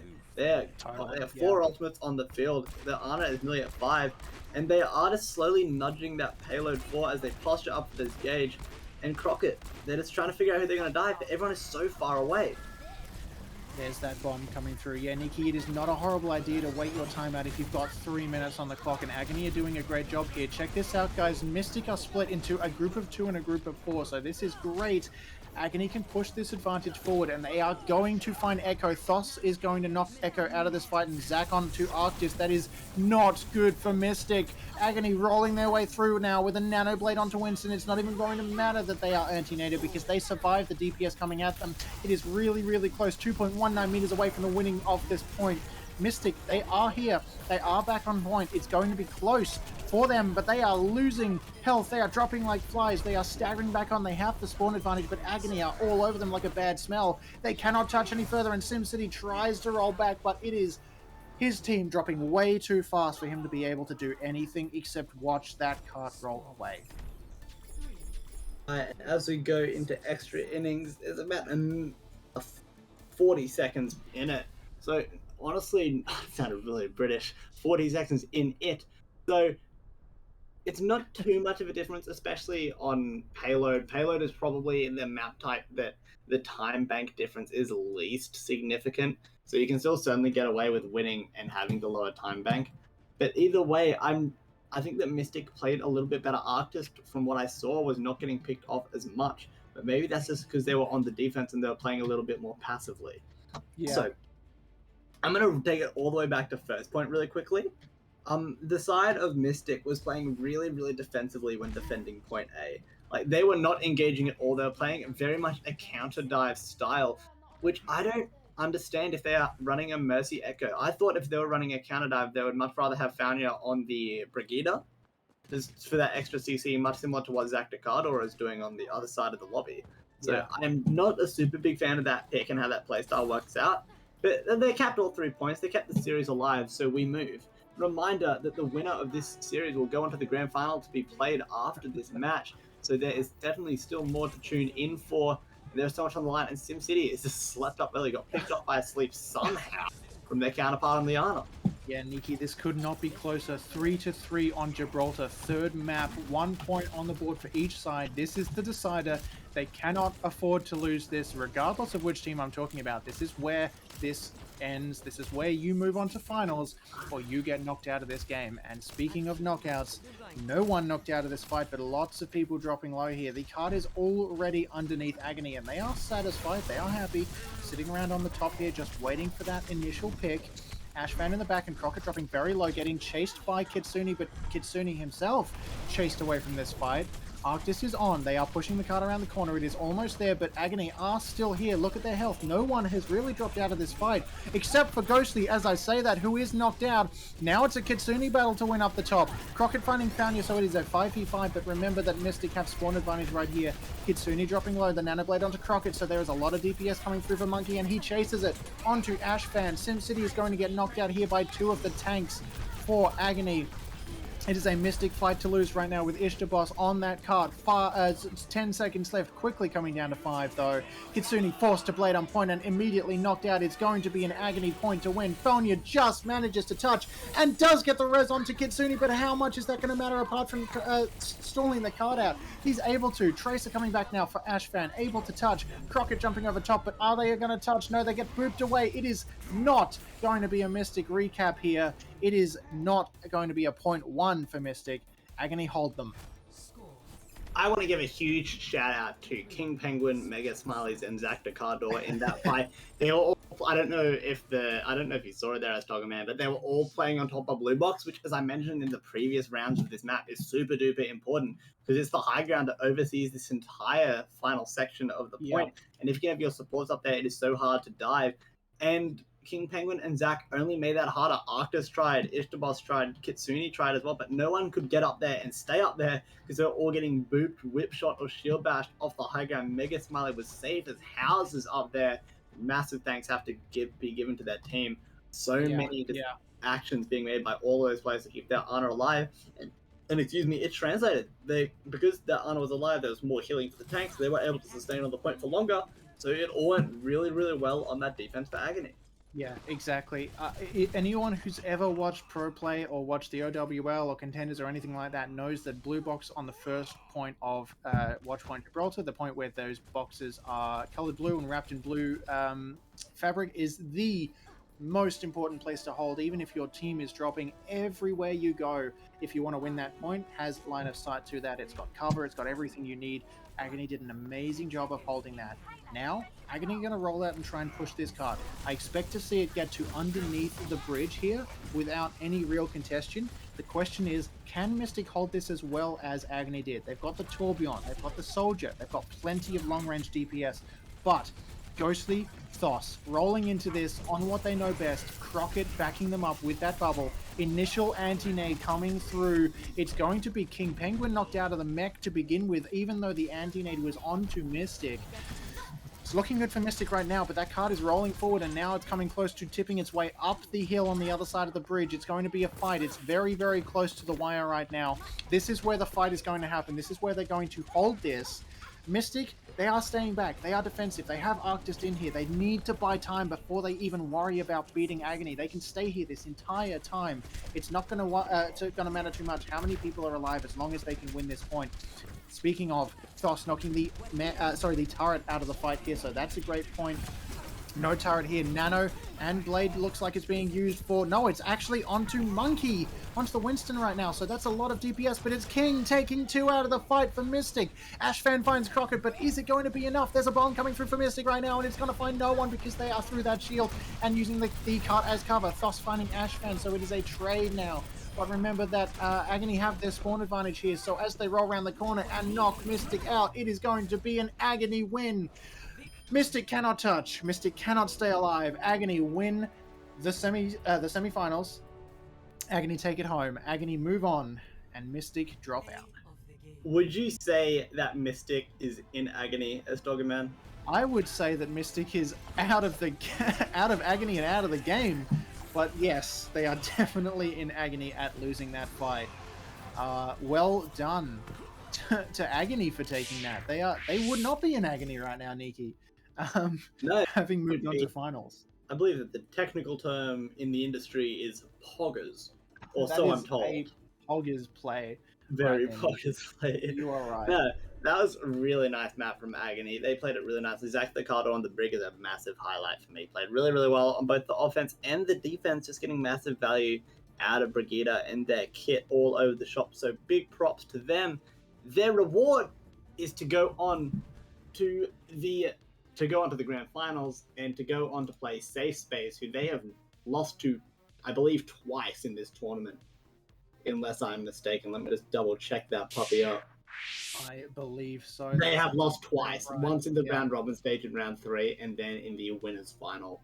Yep. So, bit of a harrowing thing that is about to happen for Agony. They're going to have to kind of conquer that fear, and they're going to have to try something different because what they've been doing so far has not been working. Yeah, remember when I said earlier about liking to see something different happen, liking to see teams that want to change up what they're playing, change up the meta, play something a little unusual, and try and make it win. That's the safe place. That's exactly what they are. That's everything they want to do. They want to try different things. They want to run things you're not used to. And if you're Agony, you got to be quivering a little bit because you are trying to prove yourself as the best team in the server. You're right there, but you don't want to have to deal with unknown factors like that. You don't want to see a Roadhog coming through on King's Row or a Diva being played on point 3 of Eichenwald. This is where the safe plays have their tightest strength, and that's what's going to make the following game so much fun to watch. Guys, stick around. We will not be long. We will be right back with you with the finals to determine who is going to be the best team in Koalas Esports. Stick around. There's plenty more after this.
2 days. 2 teams. The finals are here. On one side, the safe place. They've gone all the way through this tournament. Brand new team, showing everyone how it is. Not dropping a map. On the other side, Agony. Bringing their A game against every team they verse. An amazing match yesterday. An amazing match today versus Mystic, which we just saw happen on stream. They've done great. Who's going to take it home? I'm Sdogga Man. I'm back with Nikki. This is the finals. Oh boy, I'm excited. You give me goosebumps there, man. Bloody hell, that was so dramatic. That was sick. Yeah. I wanted to do something different.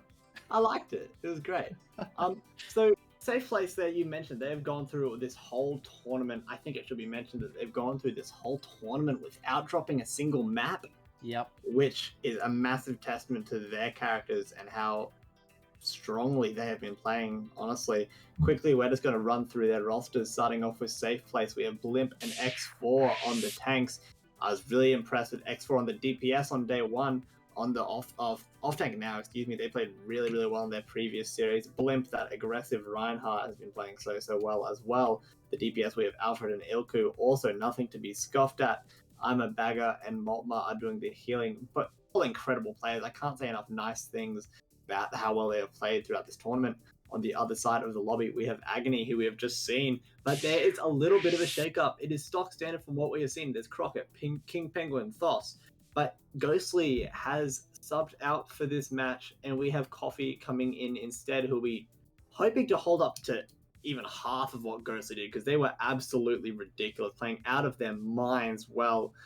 Then bringing up the heels is Mega Smileys and Zach, who also had a brilliant game, particularly on Gibraltar, as I highlighted in one of my segments on stream.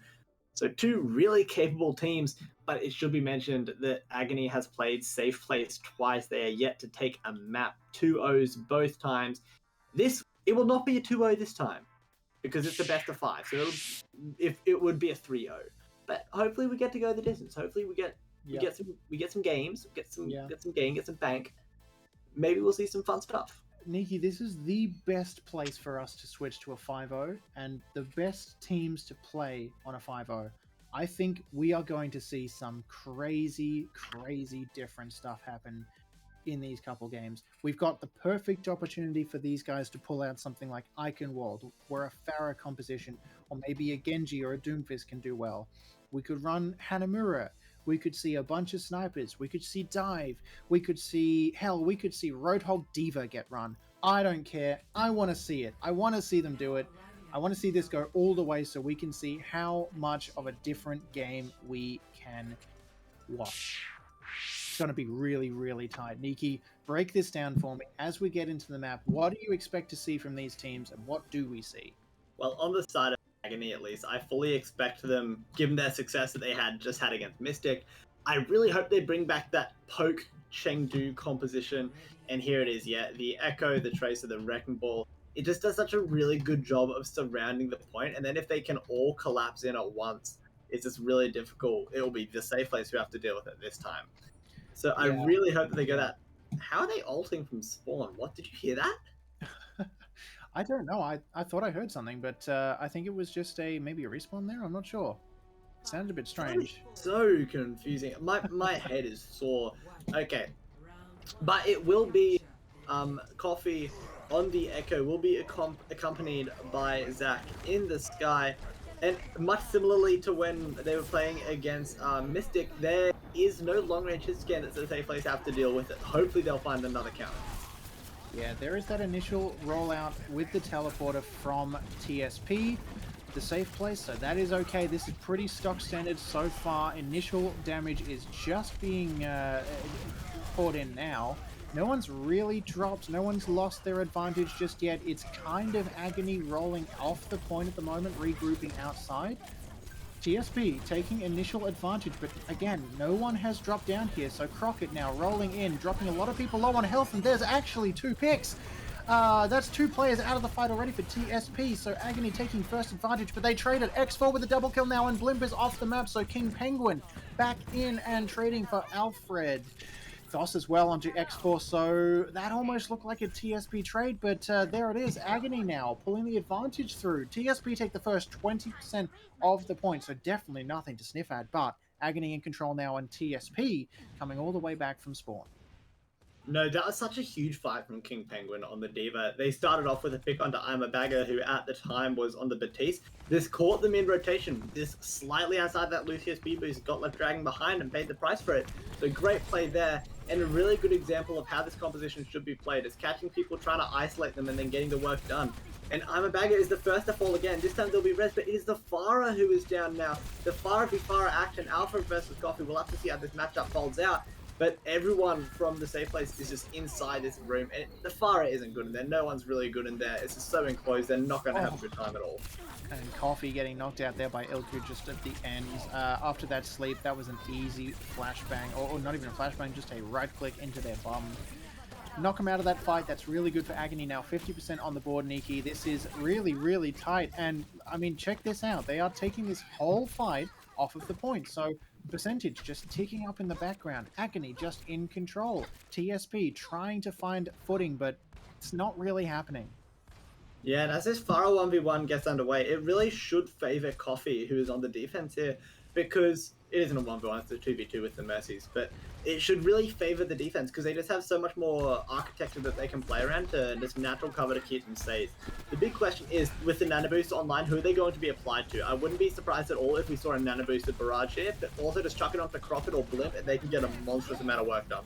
Yeah, there's that bomb directly in the middle of the choke, and as I say that, Alfred with 2 onto Zach and Mega. There's no supports alive right now for Agony. Coffee off the map. Blimp taking Crockett out of this fight. King Penguin stunned, out of mech. Thos asleep, dead. It's over for Agony. No one's going to be able to come back and touch this in time.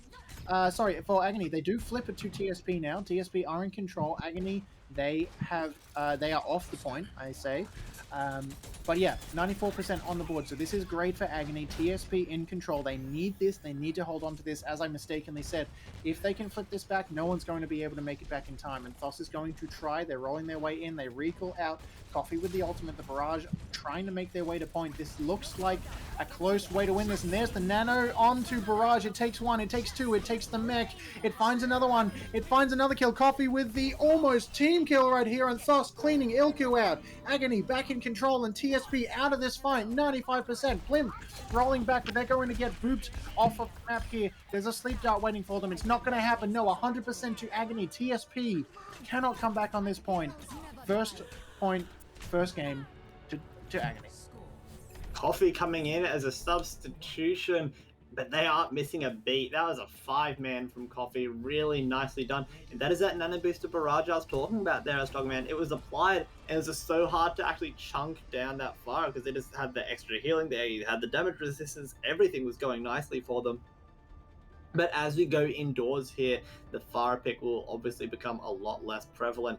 And I'm a big fan of the Junkrat here, and I'm actually surprised how mirrored these teams are. We haven't seen much variation. Both teams are playing very similar stuff, but the really big difference here, I'm just going to double check that this does actually stay, and it looks like it is. No, it isn't. Okay. I was worried that ZakDaCarDoor was going to be on the Mercy and then try and value the damage of the Junkrat over the speed boost of the Lucio, but they do very smartly go onto the Lucio here, and Crockett is down early. They wouldn't mind that res now. Oh, first pick by Ilku. First 2 picks by Ilku onto the opposing DPS, the opposing Junkrat. That is enormous for the side of TSP. There's a third. It is only the Concussion Mine Central right now with 3 kills, the only 3 kills on this map. All from Ilku. Ilku is going to have that ultimate online in no time, and there's a 4th pick onto King Penguin. Agony are just collapsing under the weight of Ilku's mines and bombs. Junkrat, incredibly powerful, as you guys know, on this point, no matter what, but in Ilku's hands, has just carried all the way through this. 12% on the board already, TSB in control, Nikki. This is going to be tough for Agony to come back from. Struggling under the weight of Ilku's junk. No, on the defense, it's going to be so good here for the Junkrat because they'll just have so many more chokes that they can spam that the offense has to far through to actually get to the objective. So it really does favor the Junkrat, and the tire is out, but it's just kind of zooming out, not actually getting much. And all of the Agony is backing up into that room, but Thos does fall But they are going for the re-engage, and Alfred is caught with her pants around their ankles. That is such a good amplification message from Mega Smilers, and it looks like the rest of the fight is going to go their way. They've got a few more picks. Flint once down. Yeah, well done there for to Agony for finding that pick back even after Ilku finds the initial tire. That was really, really big. Now they need to get regrouped really close here. Ilku taking Crockett out of the fight, so it's coming close to the wire, but Agony are slowly pulling in the advantage, and Mega Smile is getting picked up. They have to commit the beat to that fight and the Immortality Field, which they do. Agony in control here right now. TSB getting split off. Sorry, I was going to say Agony. TSB getting split off here. Alfred running away, and the tire is there to clean him up even when he wanted to escape. It's Agony in control right now. 60 to 12%. TSP forced back to spawn, but look at this. Agony are not pushing up. They have to wait for the regroup, so they cannot control the choke, and TSP are going to get back in for free, Nikki. Yeah, so I was talking about that defensive Junkrat advantage before, but now it is flipped, and even more so with the presence of Thossa's Symmetra. Those turrets that is going to gatekeep those chokes, and it's going to make it so hard to push through, and that is such an aggressive get. This shot comes out! It is stunned there, Nikki. It doesn't actually come through and knock anyone down, and now TSP are rolling their way through despite that. They find the first two picks. There's the pickup. It finds the entire team of TSP, and Agony take 2 picks from that. King Penguin popping off right now. X4 forced to back off here, and Alfred only coming back into the fight right now, finding Coffee. No, finding Crockett, but the shield is up. King Penguin is another pick onto Blimp, and Coffee is there. That mine is deadly in his hands. Coffee popping off 60 to 60% right now on the board, Nikki. It's going to be another reset for TSP. Agony stronger now, more in control. So many ultimates on the field, both riptides are up, both amplification matrices, but the defensive support ult advantage is very solidly in favor of ZakDaCarDoor on the Lucio. And that is such a huge play from Ilku. Takes out the tire and the junker, and then gets a third blow. Ilku putting this fight on their back. Yeah, Ilku is really popping off here, Nikki, doing an amazing job with those mines, with the tires. They have helped push this point all the way back to TSB, and now check this out, trading 20% for 20% every single fight. TSB back in control, Agony on the back foot, but they are able to regroup fairly quickly. They have Coffee on the Doomfist now, so this might be where they find that advantage. If they can drop in and knock Ilku out of this fight, or maybe stop Alfred from using an ultimate, or get in on I'm a Bagger, they're going to win this, and there is an ultimate used. There's the beatdown on Agony, keeping them alive. Blimp with the shatter, it finds 4 on that team, and there is the Immortality Field used by TSB. It keeps the entire team alive as they wipe Agony all across the floor, and it is 92% with no one alive. I don't think anyone's going to be able to touch this, Nikki. It's going to be Agony taking this map away from it's going to be TSP, sorry, taking this map away from Agony. We're going to go to map 3 on Lijiang. I was prepping my line. I was going to say that this is the first map loss for the safe place. Agony have finally found a crack in the armor, but no, they have not. This map is going the distance, and as we head over to Gardens, we could see a return of the aerial Coffee. Isn't it usually a ground beam? This one's an air beam. That's not a good joke. I thought that was funny. I'm so sorry. Pap congratulated my joke before, but this one's just disappointing. You can have a complimentary laugh on me. You've done well enough. You've earned a couple. You know what? That was funny. I'll give you that. I'm going insane. I'm so sorry. What do I? Okay, me too. No, it's okay. So I think we're actually not getting the aerial Coffee. We're instead getting the Coffee Sombra. And that is really interesting in my mind. And it will make the dice from Blimp and Ilku a lot less confident, because they are at massive risk of getting hacked. Yeah, totally. This is very, very cautious initial fight. Aware of that hack. TSP are kind of making their way to point right now, but it's Agony all over them like a bad smell. Coffee in the middle of them looking for that hack. They are split up 2 for 4. Agony all together right now in the safe place, looking at trying to regroup as best they can. It's going to be tough for them to take this point back this way, but they can jump in the back end. Blink coming in now, pouring a lot of damage in on that Winston. There's the bubble down. It's going to be Agony all grouped up in the middle here, and TSP looking for a way to pull them apart. They're trying. There's ultimate used by Blimp. That's that angry monkey on point. They have Mega Smileys as well, using Coalescence.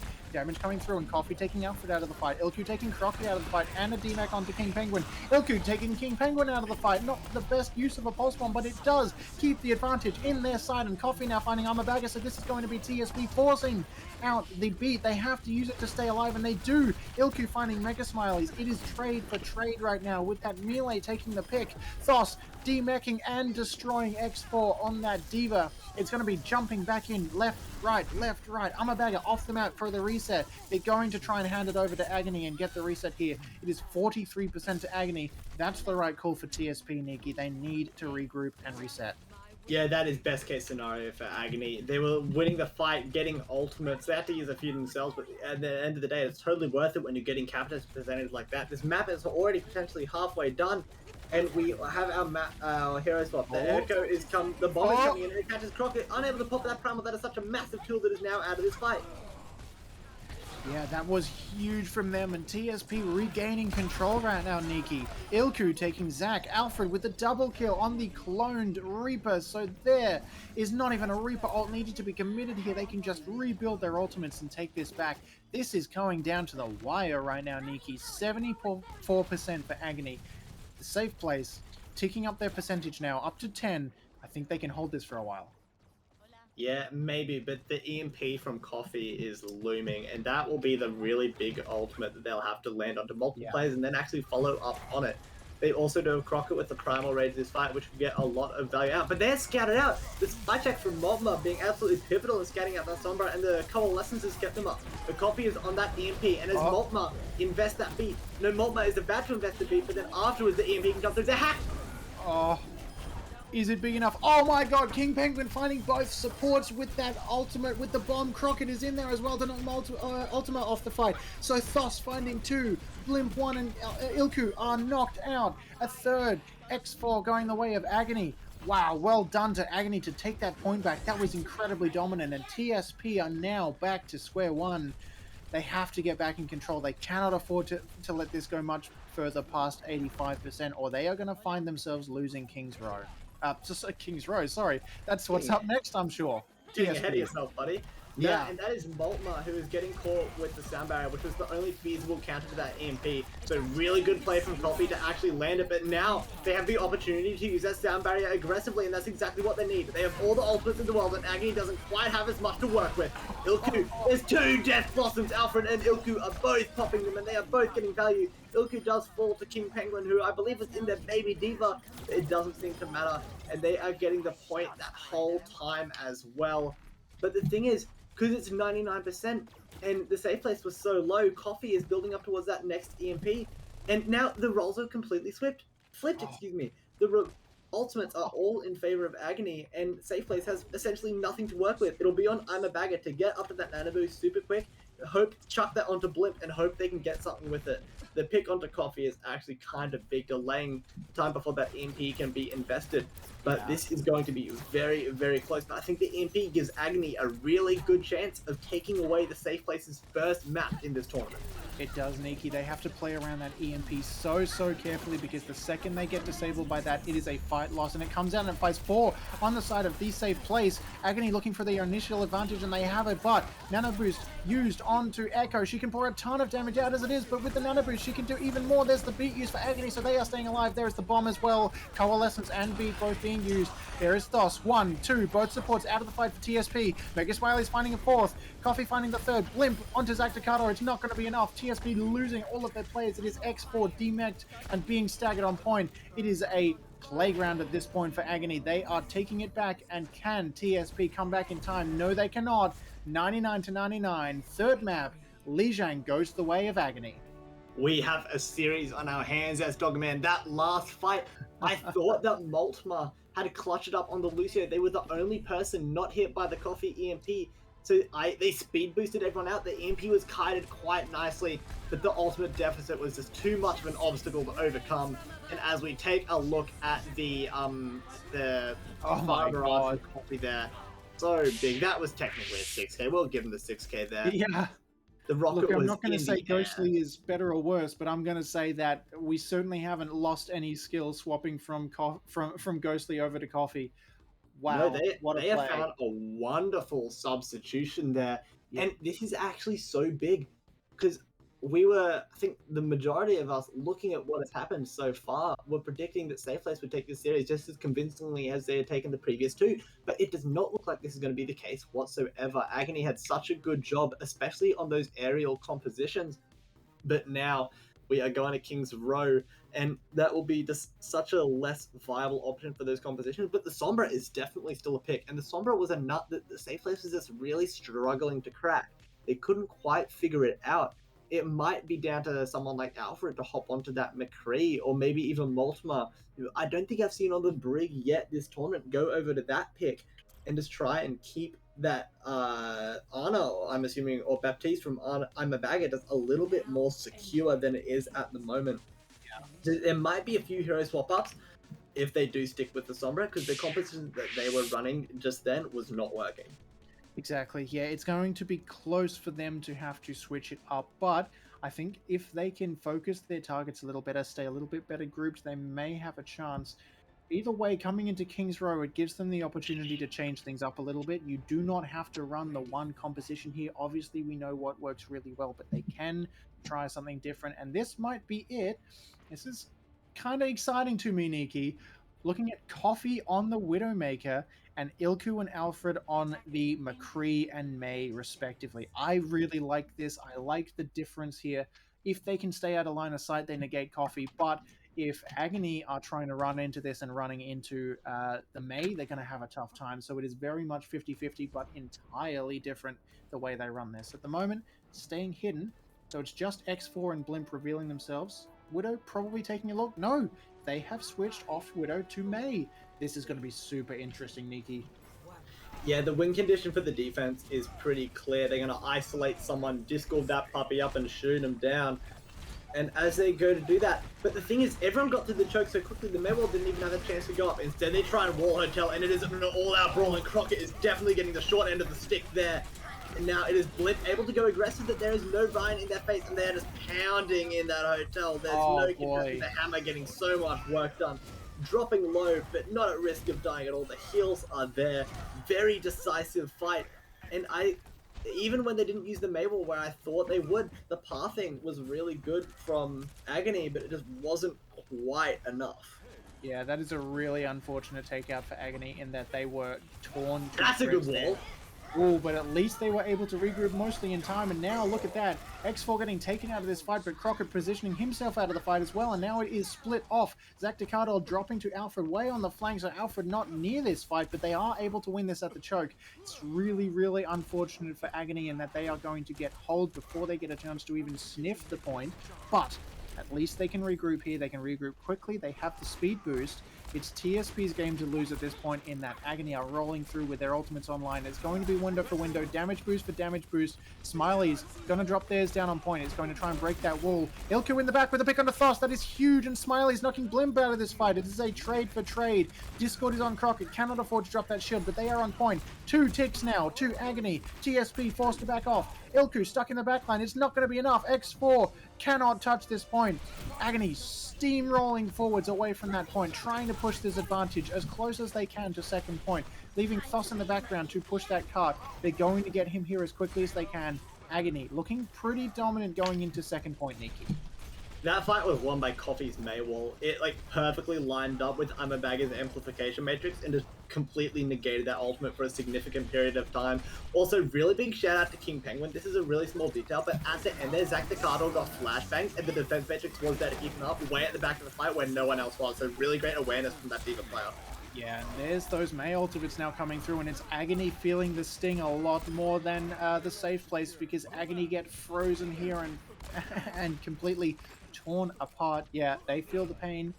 It's a May win right there. The initial May ultimate from Agony counted. TSP, what is the victorious? Of course, their spawn, is closer, and all Coffee with the pick onto Armor Bagger, forcing TSP to run away. They have to high noon defensively, but it is blocked by that wall, and now to zero in. Oh, as I say that's the stun now from the Shatter. It is negated by King Penguin on the with the pick there, and the ultimate the return charge, from Agony. So this is a fair enough trade, but it is TSP who are running away from the card at this point. I don't even know where to start with that fight as Sdogga Man. So much went on. There's a monster slam from Blimp. The grab from X4 was also massive, but it wasn't enough still. The sustain on the point, I'm assuming that was the heals from Mega Smiles and Zach, kept them all alive really nicely.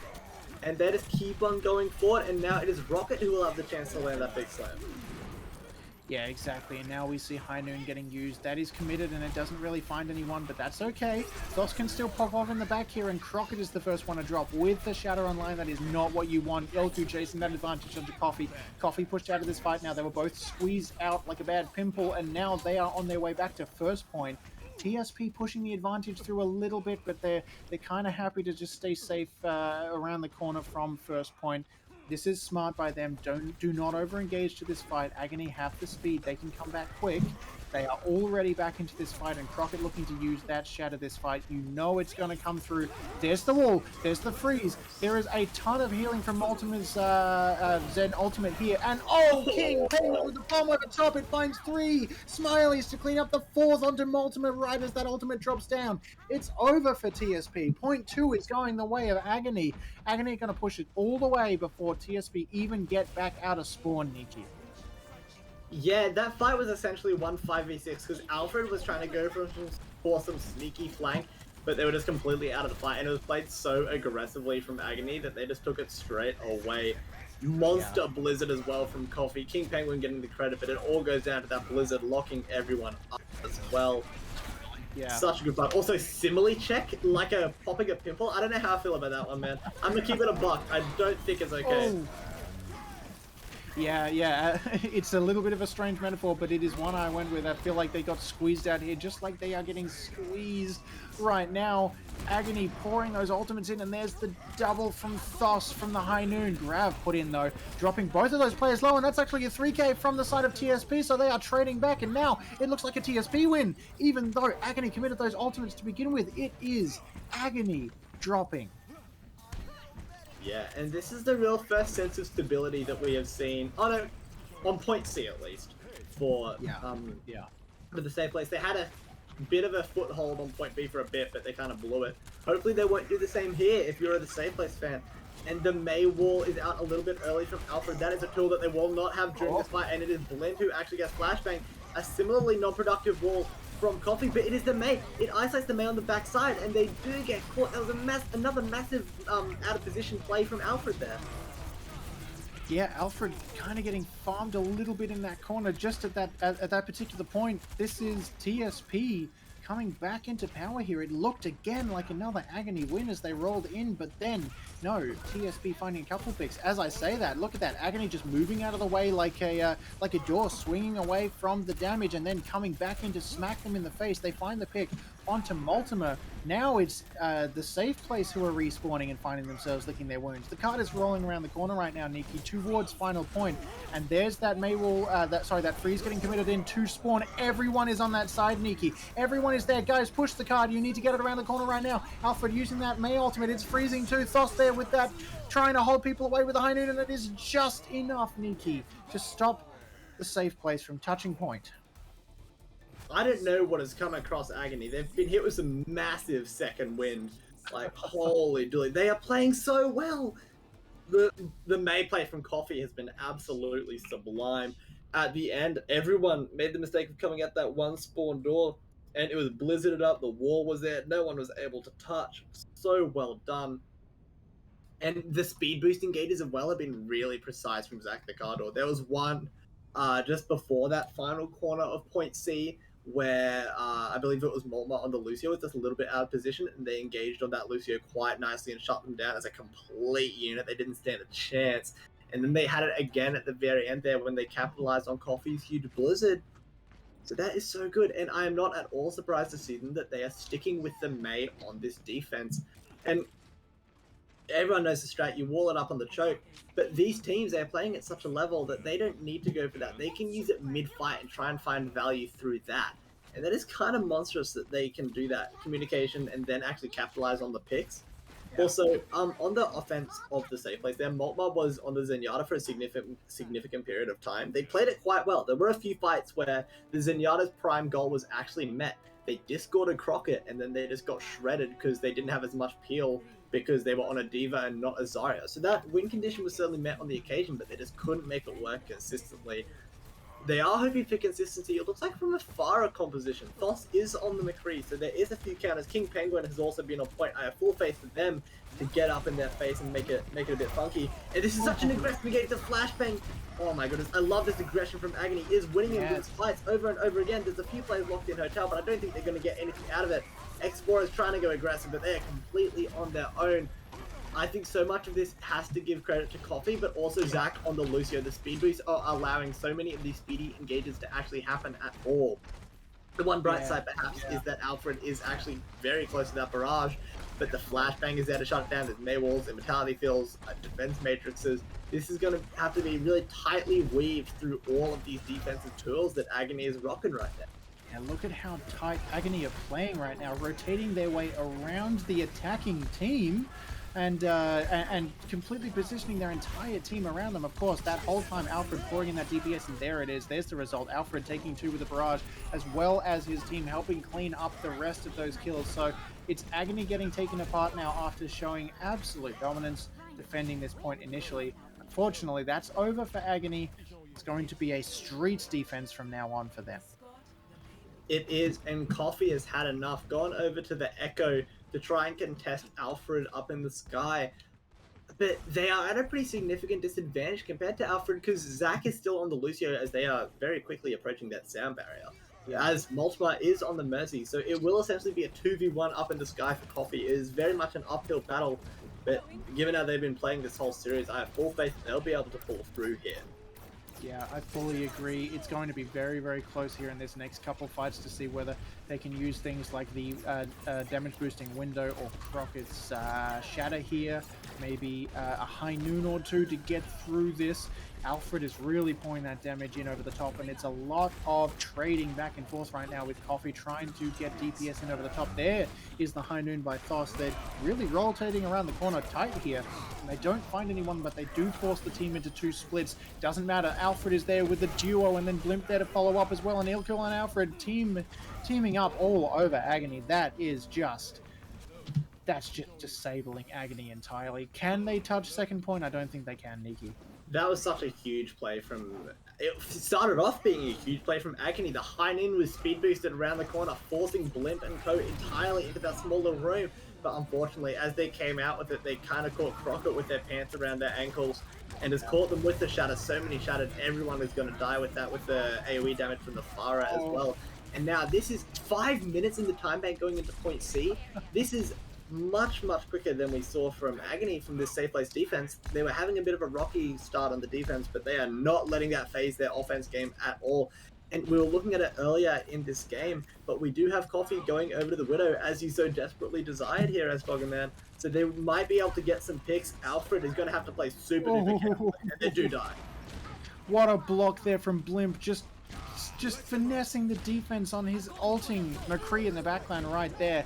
Well done to that, and then Multimer with the res onto Alfred, and that's to get a double with the barrage. Coffee gets the pick, but is it gonna matter? I don't think it is. King Penguin trades it back with the double bomb. That's amazing. Blimp finding the stun onto Crockett, and Crockett is still up. The ball is going to be huge to stall this card out. They do hold on to this right there, but only off the back of some really, really big ultimates. Now look at this, guys. TSP, ultimates committed in. Agony, also ultimates committed in. There's really only one online and one about 50% for both sides. So, 4 minutes on the clock. This is going to be a waiting game, a burning game to see who can use ultimates first, who can find a pick with an ultimate first. Nikki, look at this. Crockett sitting on the high ground, and here come TSP. That was such a huge play from King Penguin, being consistently so clutch in this series. And the Widowmaker actually getting outsmacked by the McCree there, and that means that this amplification matrix is going to get so much value. The Batiste can just fire through it absolutely freely, and it has given TSP so much space on the cart. Is anyone even able to touch? Coffee is taking it off angle, but no one's able to actually get on the point. It is ZakDaCarDoor who's holding up the shot for now, but I don't know how long they're able to do it for. Crockett is nowhere near that primal rage, so this is looking dire indeed for Agony. There's just a few more contests going through, but this time bank advantage is actually going to be massive for the safe place. And as we go into the first offenses on point 8, it's going to be absolutely huge. Oh, there it is. 12 versus 128. Yeah. You can't compare them at all. It's so much right at the better end for there. the safe Yeah. place, and it was completely set up by their. Like, they didn't stop in point B, they speed ran point B. Yeah, they really didn't. They really didn't. Once they had advantage, it was basically point 1 and then point 3. What a amazing push there. They did a really, really good job to stall Agony at the end there. That was very, very tight from them. They traded off point very, very, very well. Whenever someone was dropping low, someone else was there to come on. When they had King Penguin on the ball, as soon as ball was pushed off point, ball went off and healed and came back. That was really close from them. It's just unfortunate that they couldn't get a foothold against the safe place, who really pushed their advantage home. Yeah, they've done it really nicely. And as we go into extra innings, this is where the speedy offenses, particularly on point A, will pay off for the safe place. Unless I'm really mistaken here, Agony struggled a little bit on point A. It took them a while to figure it out, but they can't really afford to do that here. They only have about 90 seconds to work with. So they'll have to do something a bit different. And the Coffee Fire could potentially work. On the defense, we have a few change-ups as well. We do not have the Mate. Instead, we have the Hanzo and the Ryan Sigma. So there's a little bit extra shielding that they could potentially chuck up in the sky at a fire, or even chuck it at an alt angle if there's a kit scan just prowling, trying to get something done. Yeah, check this out, Nikki. Agony played super, super tight on the defense here. Now look at them splitting up. Thos and Crockett way off in the backline. Coffee, ZakDaCarDoor, King Penguin, Mega Smileys as a group of 4, trying to pour the DPS here in on the team. Unfortunately, TSP pushed right up as a team all over them, so it's Crockett and Thos in the back wondering where their enemy is, while TSP pushed forward, and by the time, 60 seconds on the clock, and Thos is getting stunned out now. This is an unfortunate split for Agony, with the safe plays staying in place, rotating on the spot, finding their enemy. The double shield is pretty strong here, as well as Alfred and Ilku with the ranged DPS. Crockett is in the backline. It's going to be tough for them to get out of this. And oh, Alfred with the pick. The double kill. Coffee and Zach out of this fight with 30 seconds on the clock, Nikki. This is not ideal if you are Agony.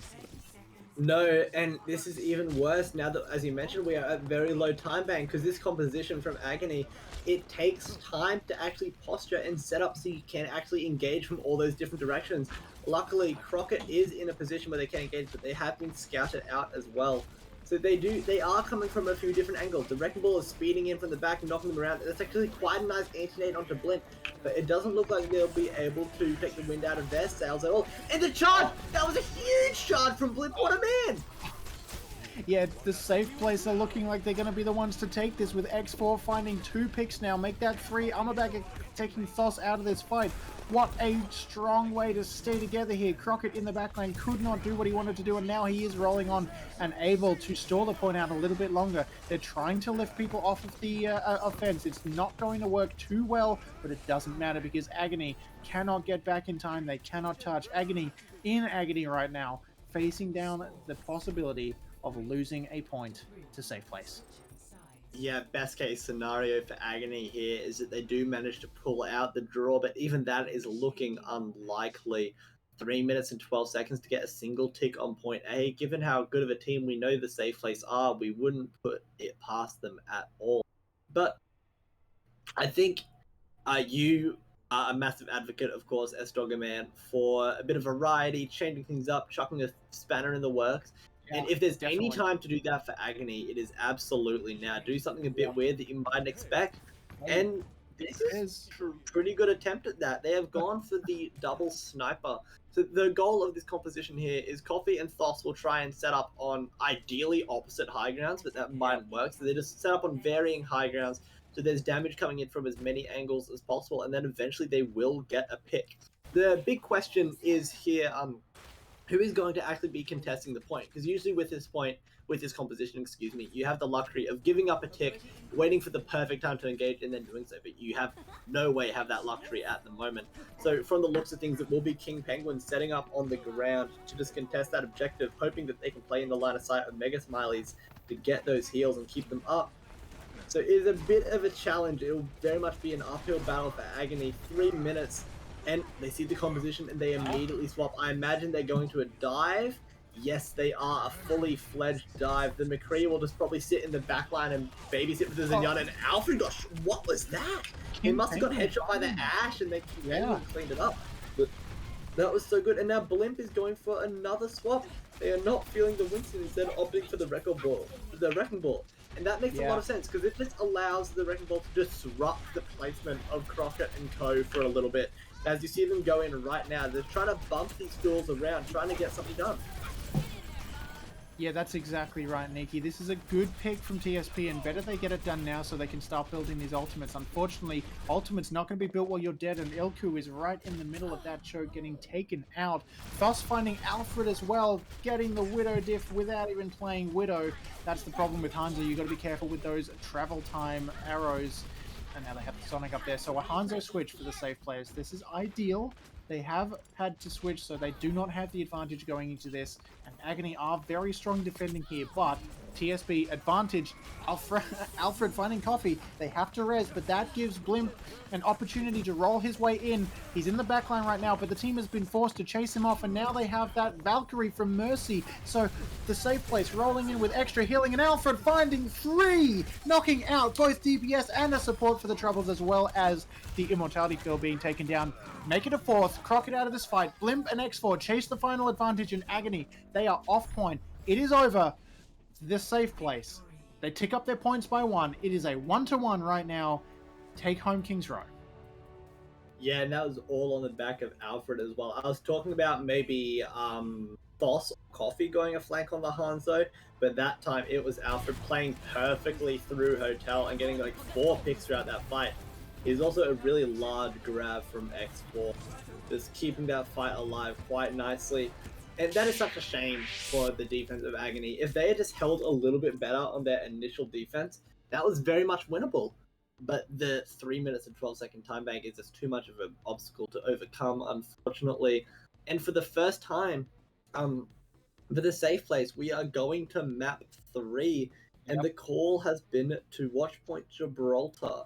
So from what I've seen, I guess we saw a little bit of dive there on Kings Row, but other than that, from what I understand, safe place is a lot more comfortable on those Reinhardt compositions or the double sniper compositions. The dive doesn't seem to be their forte unless it is absolutely forced, as it was just now.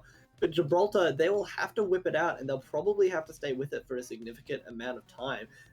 The other side of the coin for that is potentially they could utilize the long sight lines that Gibraltar provides, and they could just play those double sniper compositions. Ilku and Alfred haven't been afraid to pull those out at all, so that is another option for them. But of course, Agony is very capable of doing similarly. So I don't really know what to expect for this matchup. There's so many like options of compositions and possibilities that it's just going to be really, really exciting once we get going. Yeah, exactly. You're totally right there, Nikki, and I'm looking forward to seeing what they do here. Attacking Gibraltar. Obviously, we've seen Gibraltar again tonight, so this is not the first time it's been run out, but this is under entirely different circumstances. This is not final map if you win this one here for either team. Points are 1-1, so this is where you start to eke out a bit of an advantage. You start to put your foot forward. The question is, having seen what Agony can do on this map, is it going to be a safe place win in that they will play against whatever Agony run, maybe flip things up and make it harder for Agony to do what they know well? Or is it more going to be Agony dominating here in that they are very well versed and practiced and recently have come up on top on this map, on the dive, on the regular attack? Yeah, that was my point exactly. I was just trying to think through my head. Did Agony beat Mystic on Gibraltar? I was just trying to think, does it work? But of course they did. It was the final map and they won. So they had to have won it. But it took me a while to wrap my head around that. But yeah, you're absolutely right. They have more experience on Gibraltar in this tournament, at least, than the safe place do. And potentially that will show as they roll out for their first offense, rocking the Coffee Echo, but they will have a tough time. Ilku and Alfred, as I predicted, are going for that double sniper. So the Echo might have a little bit of a tough time. And again, the blue box control will come in big for the defense as well. But it also this is a tough composition to like actually contest the point on. So Thos is getting so much free push.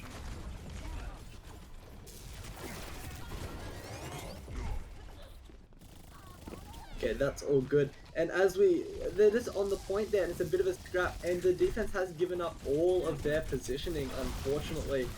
And it is all, Blimp gets caught out, Blimp slightly overextends and pays with their life. That is so bad. That's so unfortunate for them, Sdogga Man. Yeah, that's exactly right. This initial fight looking like it's going the way of TSP until that pick comes through, and now the cart rolling its way around the corner. Nano used onto Crockett, so that is really, really powerful, and they put that to good use, finding Multimer and Ilku on the high ground on their own. Crockett with that unstoppable DPS just coming through. Every shield, every other player on the team cannot stop this. There is an anti-nade onto Blimp, and that is going to solidify the advantage for Agony right here. It's going to be a pretty easy, pretty painless first push for Agony, as a matter of fact. The safe place forced to regroup, lick their wounds, and come back at second point afresh. Yeah, the defense does have a fair few tools to work with as well, though. Notably is going to be the nano boost from Imabagger. I suspect that will be chucked onto Blimp and just allow them to go really aggressive, and then even more aggressive so when they pop that Primal Rage in the backline as well. But they definitely have a lot of defensive options. Crockett will not have that nano boost luxury. They'll have to wait a little bit, but they do have the Primal, so the aggression is definitely still available. It is Moltmar opening up this fight with the Valkyrie, just healing and damage boosting as many people as possible. Yeah, that's exactly right, and it looks like it's going to be Agony following through with that advantage that we spoke about before. Res coming through for Agony, keeping their team up and going. Armorbagger does find a pick onto Crockett though, so that's going to be useful for the safe place, and they might actually roll back on this one. It looks like they have a bit of an advantage coming through here, even though the picks are coming through for Agony. The safe place are on that card. They are pushing the team back, and Agony are split up here. King Penguin on their own, getting rocked here. They have the bomb and everything, so getting staggered here is going to be hugely detrimental to Agony. Alfred in the back line, making sure King Penguin cannot get out of this fight, and they do stop him from getting back to his team. So Agony now in a little bit of agony in that they have to regroup and waste more time. The safe place, in control, cart only halfway to second point, Nikki. Yeah, it's a pretty good amount of push, but the safe place actually made a really unorthodox nano boost target payoff there. They chose to nano boost a Sigma, which in my eyes is completely out of left field. The Winston just is such a better nano boost target. But they made it work either way, so it doesn't really matter.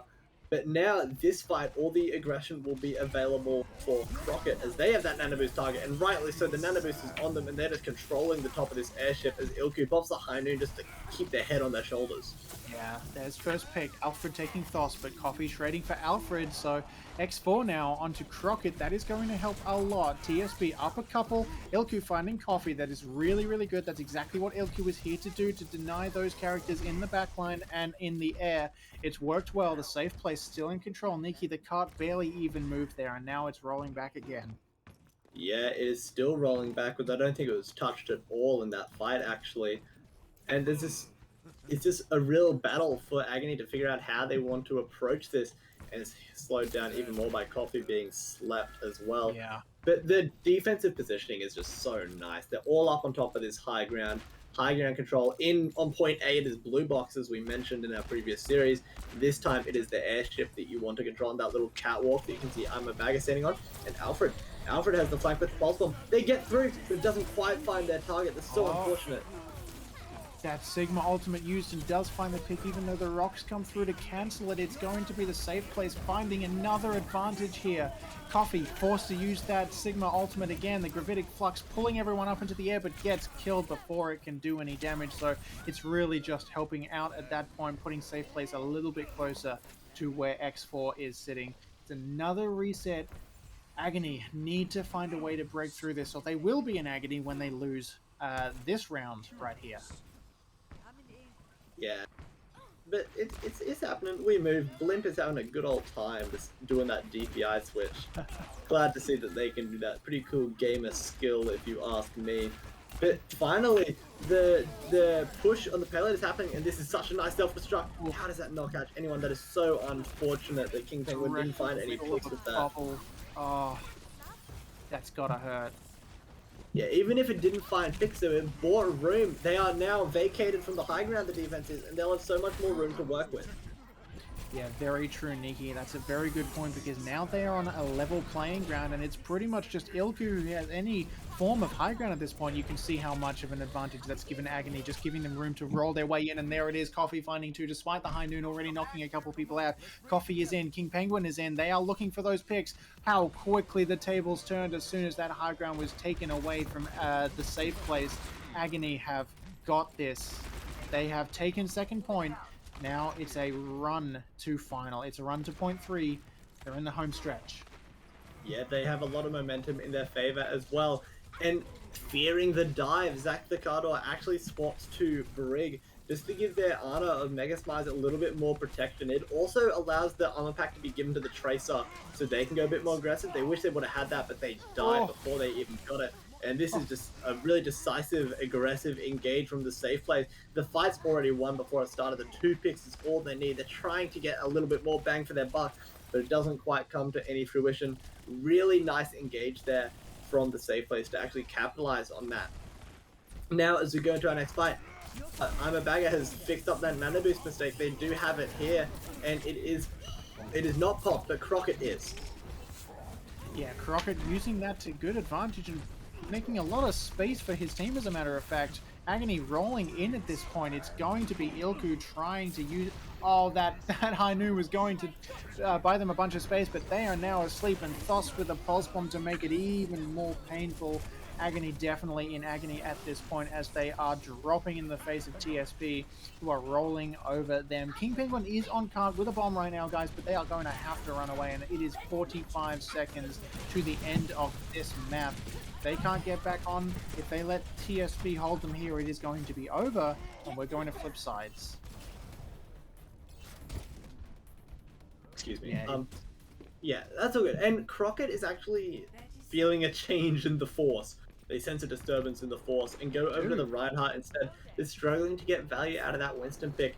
And now Blimp, positioned so nicely up on the high ground, will be able to engage without their leap, get a bunch of damage, and then pop the primal. Yeah, Nikki, that's a drop on the backline right there, and it's forcing TSP to split themselves up.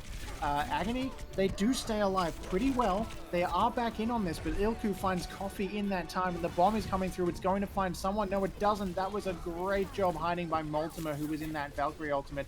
Now, it's basically 6 versus 6 right now. 2 teams against each other. There is an anti-nade, but Blimp is very low. Nano Boost is put in. The Shatter comes through and finds Multimer. That's going to be 2 picks for Crockett. Crockett is popping off in that Reinhardt right now, and Thos with the pulse bomb in the back. It's going to keep this in the advantage of Agony, who are in the happiest place they could be right now. X4 dropping to Agony. No one left to touch. Blimp is coming from spawn, and it's not going to help.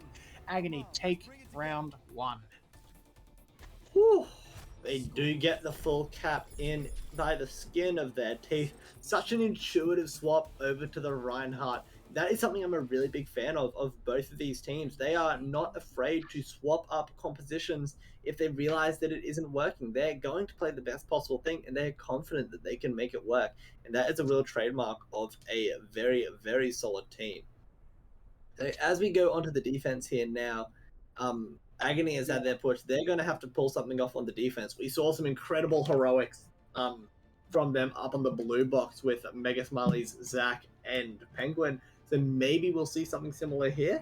But if not, there is still a few options that they could go with. This time they'll have the luxury of working with a long-range hit scan as well. Coffee has gone for the Ash. So they could either position up on blue box as well, or they could take an even further back high ground, traditionally where you'd see an Ana and a Widow player back in like that L little catwalk where you see your observer feed at the moment. That is another option where they could play. Yeah, exactly right. Well called there, Nikki. That's exactly what they could do. They could hold this a little bit more aggressively than we see them positioning at the moment. It's a possibility that they might, though, try and stay out of the way and let TSP bring themselves to them. As I say that, right at the last second, there is a pick to Echo now for TSP. So it's going to be very, very even. Coffee could negate Alfred, but Alfred could negate the rest of Agony's DPS, especially if they find Thos or maybe a support. Curious to see what they do here, but as the cart rolls around the corner, initial fight is kind of an anti-fight at this point, just looking for DPS, looking for some picks, build some ultimate up. A couple of people have lost health, but it is really just sustained at this point, rolling on top of each other. Cart has been left behind right now, Nuki. This is not ideal. The safe plays are all up on the high ground and kind of winning this fight. At least it looks like it. No, as I say that, Agony taking 2 out of the fight. Ilku does trade onto ZakDaCarDoor, but Thos a third. Alfred is dropping, so TSP, they are not going to win this fight, and the cart is not close enough.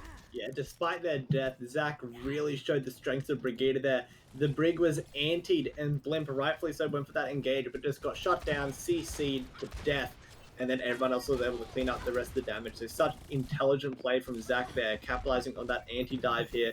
Now, as the armor packs are distributed, you do see everyone up on blue box, and Blimp is denied the high ground and actually dies before they even hit the floor. Yeah, Blimp is taken directly out of that fight, and that's really unfortunate. You don't want that if you're TSP, but Thos there to make it even tighter.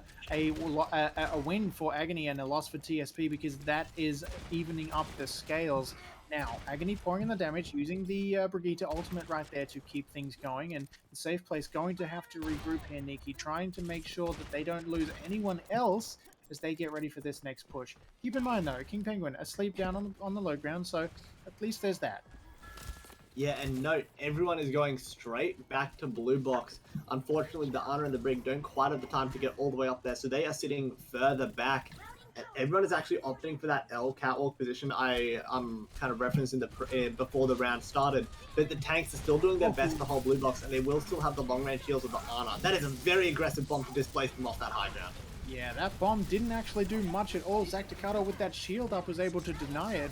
Shield should be regen by the time anyone dives in, and there is Blimp coming in onto the top of ZakDaCarDoor. It's going to be a monkey ultimate, a Winston ultimate used, and it's going to find ZakDaCarDoor with the help of Alfred, pouring that Bob in now. That is an Echo copy, keep in mind, guys. So Bob is out there, and they have an Echo. There's a Bob from Agony on the cart, stalling that out. TSP not really even on cart right now. They're kind of just winning the fight around, or trying to win the fight around the cart at least. It's not going to do too much, and Bob just finished stalling the cart out, so keep in mind it hasn't moved here, guys. And they've given Agony plenty of room in the center to keep control of things. A little bit of an unfortunate win there for, a loss there, sorry, for TSP, an unfortunate win because they kind of didn't get any more cap. Yeah, I had my eyes on Blimp, which is exactly their job with that primary race. They want to absorb attention and be that distraction. They were in the back line, they were bopping around the Ash and the Brigade and getting killed, but there was also an entirely separate skirmish going on in server room. So that fight was so split across the wide, vast landscape of this map, which is how these compositions should be played. They're so versatile with their mobility that they can get away with that. Yeah, exactly. They have definitely shown versatility in this game. They've done a really good job keeping themselves out of harm's way and tanking damage, making sure they boop everyone out of the way, making sure they take the focus without getting knocked out.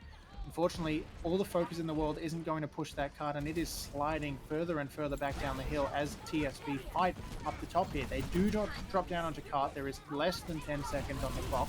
They have control, but can they keep it? There is Blimp getting stunned and slept on the high ground, and both tanks are up here now, but are they going to lose the fight in the background? No, it looks like Crockett on the cart, nano boosted, but then slept. King Penguin with the ultimate. The bomb is going to drop down. It's on the high ground. No, they managed to hide from it, but can TSP come and touch? They do. Alfred at the last second. Ilku is there with him. Multiple rolling his way back in for the support. It's not going to be enough. Multiple just touching. Ilku just touching. Both of them dropping. Alfred getting pushed away from the fight. Overtime ticking down. That is the end. They cannot roll around the corner. It is an Agony win on Gibraltar, taking their points up 2-1. Whew, that was a game and a half. Agony proving their expertise on Watchpoint Gibraltar. They are 2-0 on that on stream at the moment. And here we have Thos on the trace. And that is a filthy stick, actually. Holy smokes. Really solid trace to play from Thos all the way around. But they aren't even my MVP of that map. I think King Penguin, as always, was incredible. But a lot of credit has to be given to Coffee as well. They played so well. And we saw another big, the big compositional difference there was the reluctance of Maltma to swap over to that Brigida. They really, aren't, excuse me, Maltma not being able to play that Brig or not just electing not to, is allowing Crockett so much more free space, and Crockett is getting so much more value than Blimp at the moment. And that is a really big difference maker, and something that should probably change, because Blimp, they had a really good fight towards the end. They got the nano, they were building up towards that primal, but it still wasn't enough. Yeah, exactly. You raise a really good point there in that monkey pick, that Winston pick, taking the space there, it was ever so slightly outplayed on the hand by the side of Crockett against Blimp. That's what really won that fight for them in the end there. As far as I can tell, from what I can see, Crockett did a really, really good job of holding position there and making enough space for Agony to come through. It's proven them. It's what's won them the 2 maps that they've got so far, I think, although that is definitely not to discount King Penguin, the DPS and supports playing on the side of Agony. Everyone is doing an amazing job. Zach is popping off defensively with Brigitte. There is a lot of prowess from Coffee and Thos here. Safe Plays are doing an excellent job, but it's going to be very tough for them, and they're going to have to give it their all to see if they can take this back from Agony, put their points back on the board, and regain control. Yeah, and the map pick has been confirmed. We are heading off to Hanamura. This is the first time at all this tournament that we will be heading to 2CP, I'm pretty sure, unless there was a draw in one of those series in the round robin stage that we didn't catch. But yeah, we are heading off to lovely Japan, and the coffee pick could definitely be really large here. They could bring out a long-range hits game, which they've been good at. They could even play the Farah that they've also been rocking, or the Echo. But on the defense, we saw it on Control Center very briefly, but they've been they played a lot of Junkrat there, and on the defense, a Junkrat in this choke could actually be kind of large. But we'll have to wait till they're on the defense to see that one. So instead, we are seeing the Torbjorn defense from the safe place. So there's a few places you can put this turret, hopefully in a safe place. So there's a rock that you can put it by, or you can just put it on the point to stop any telestrats. They also have the Hanzo spamming down the choke, so there's a whole lot that you could get done with that Torbjorn pick. A turret in the safe place means pain on Agony's face. Let's go with that.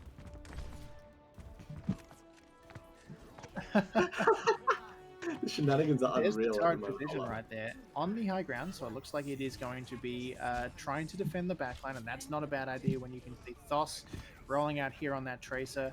King Penguin on the Diva, it's going to be important to defend that backline. As I say that, they're put in a little bit more of a normal place in the backline where Ana usually sits defensively.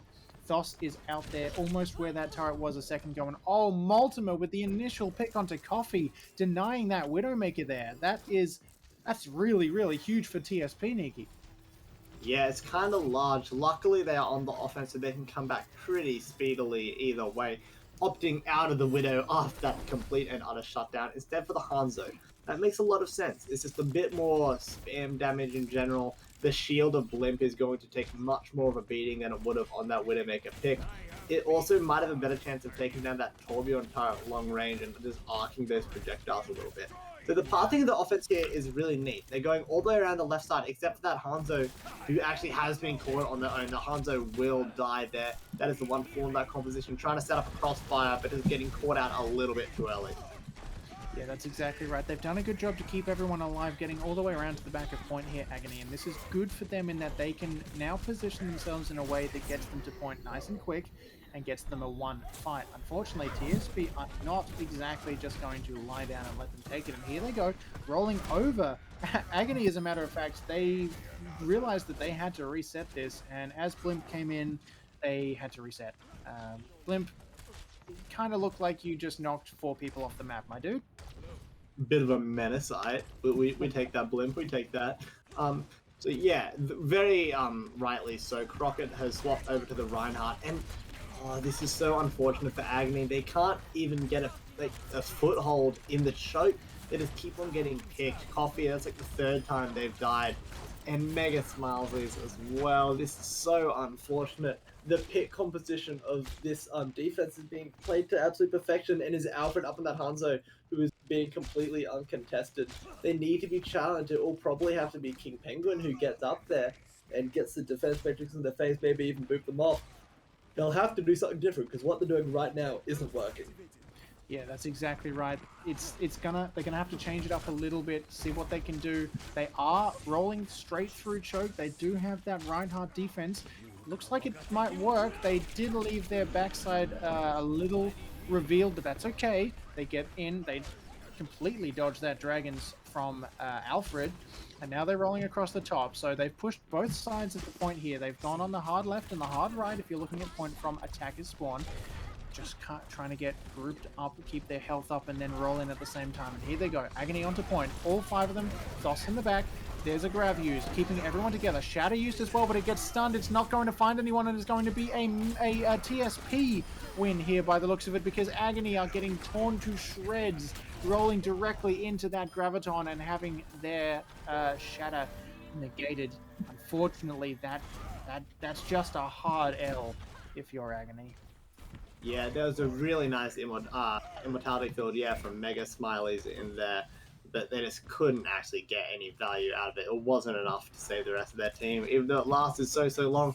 And since the offense, is trying to pull this puzzle apart and try and figure out what composition they want to play to actually beat it, they're making so many hero swaps that they actually aren't getting any ultimates, and that is obviously a massive deficit because ultimates are ultimates for a reason. They're the best abilities in the game. Yeah. And this is the final fight territory. They're on the Sombra. They might be able to land a stray hack, but that EMP is a well ways off. And here is the Dragon Strike. This will make it so hard to contest the objective in time. Will anyone even get to it? They do. There's a charge off the coast. Oh, Crockett gets on and touches, but it costs him his life. And now the bomb is getting committed in, but is the bomb going to find anyone? It doesn't find anyone except for the Immortality. High Noon, though, able to create a little bit of space, and TSP pushed back a little bit. Agony are touching, but it's trading picks here. The turret finding Coffee, and Alfred taking King Penguin out of the fight. Ilku and X4 are there to also clean up the end of this fight, and it is a TSP first point hold with 0% on the clock for Agony. That has got to have you in. Yeah, and the win condition is so good to keep this series alive if you are the safe place. They just have to get 4 minutes to get a single tick. Even better odds than they had on King's Row, and that was monumental as well. So this is looking pretty good. Worst case scenario being a draw for the offense here. Yeah. And I don't even know what to expect from this defense, honestly. I was theorizing about a Junkrat, maybe even an Echo coming out from Coffee, but at this rate, I don't even know what to expect. They are trying to bunker up by the looks of things. Just get up on the point, and with the Hanzo and the Ashe, this makes a lot of sense. But they just have to be really careful of how they position and how they play it, so they actually have the space to work. Because if Blimp closes that gap on the Reinhardt really, really quickly, the range advantage for the sniper will obviously just diminish straight away. Yeah, you're spot on the money there, Nikki, and that's exactly what they're thinking about right now as they roll out with their setup here. Thos, a little bit of a sniper of himself, and he's going to be trying to defend this on the high ground, so that's a good pick for Agony. TSP are going to roll out with a Hanzo of their own, but check this out, they're also rolling out with Symmetra, so they're going to go for that quick teleport to point. This might be the smartest move they can make, or it might be the dumbest, and they're going to have to switch if it doesn't work, but there is the teleport. They're actually going to take it to the high ground here, Nikki. Almost the whole team gets through. Alfred is stuck in the choke. That might not be the worst thing in the world. The entire team can rotate around, and then what they can do is have Alfred pour in the DPS in the back. Going to work out for them by the looks of it with the amount of DPS that Agony is taking. Forced to back off here. They do have Orisa's shield set up in the choke. They can just touch this. Thos on the outside taking a lot of damage, and it is Thos to find the first pick onto Armor Bagger, as well as knock the I can't think of the word out of this fight, but it is a TSP win. Agony dropping left, right, and center, and TSP have the point. Safe place, take the win on Hanamura and take their points up. It is now 2-2, Nikki. Yeah, everything is on the line. And as our tiebreaker map, I believe, will be Busan. So it will all be decided there. The top-ranked team in Koalas Esports will be decided in the next very short moments, hopefully. There's Blimp just getting a few kills, knocking fools off map. It happens.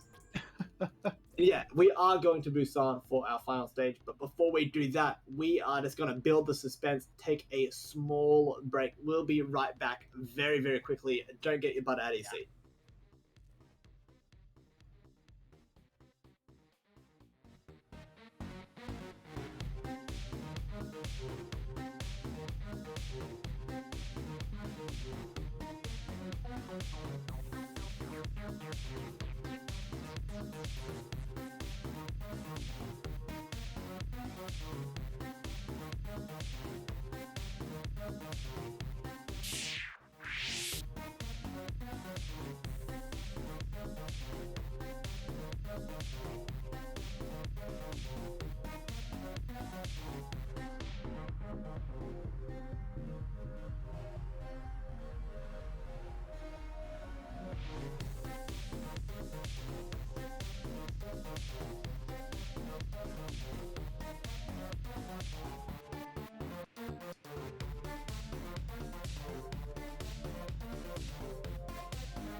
Boo!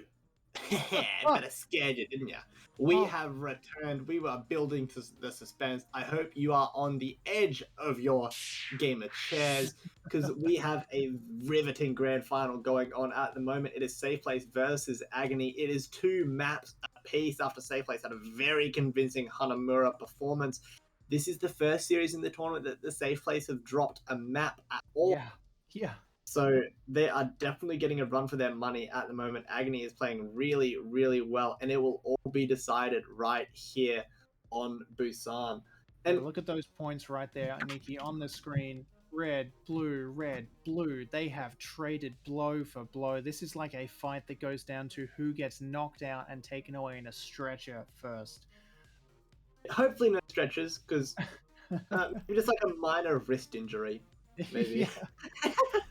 No, I was going for the metaphor of noses being broken and people's ears being clapped and everything, but at least that doesn't happen in Overwatch. So it's all good. And as you can see on the map, set really quickly, we are playing on control at the moment, and it was Agony who took our first control map of this series, which was over on Lijiang Tower. And there, Busan and Lijiang are like eerily similar maps. Yeah. They are so. I really just thought about it while on that break, and I was on the loo. I was like, wow, these maps are exactly the same. The 3 stages, they can all be compared to one another so closely. And if that is true, and my theory of comparison holds up, that means that Agony should be in a really good spot to take this, but also the momentum is in the favor of Safe Place. They just took that map really convincingly. They didn't miss a beat. But as we go out onto here, we have a really interesting situation. We have a dive versus a brawl, and I didn't expect that at all. Most of the time it has been a mirror matchup, so it'll be really interesting to see who budges first here. Yeah, check out the way these two teams have rolled out. Really, really tight. One on one side of the map, one on the other. There's the initial engage, and Alfred finds the first pick with the Sonic Arrow onto Thos. This is enormous. If you are the safe place, this is exactly what you want. Okay, they get to regroup a little bit, though. Alfred finding a second, though, and the Immortality is down. Ilku with a third. It's going to be an initial TSP win on the start of this map, and there is the cleanup. The safe place take the first part of this map, and Agony are going to have to regroup and come back in. First trade goes to TSP. Agony can roll back here though, Nikki, and they can take this back pretty quickly. Yeah, I just don't know if they can with that composition that they are running. I think my biggest issue is with the Mei. Even though Coffee is a phenomenal Mei player, no one's going to argue that. It's that there's not many really good places that you can actually land decisive Mei walls. So it's going to be a really tough balance to do. Like, see, they wall off the point, and it's just it's so easy to walk around those walls. Yeah, very true.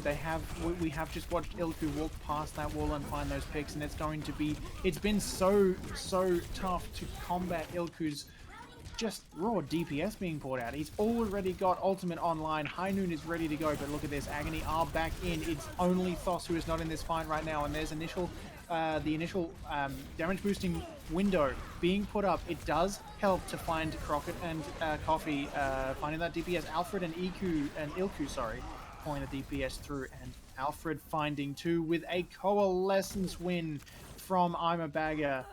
That's going to be a a keep for TSP, and check this out, guys. 60% on the clock right now. It has gone from 0 to 60 in that much time. Agony are going to have to get on this quick if they want to win this fight.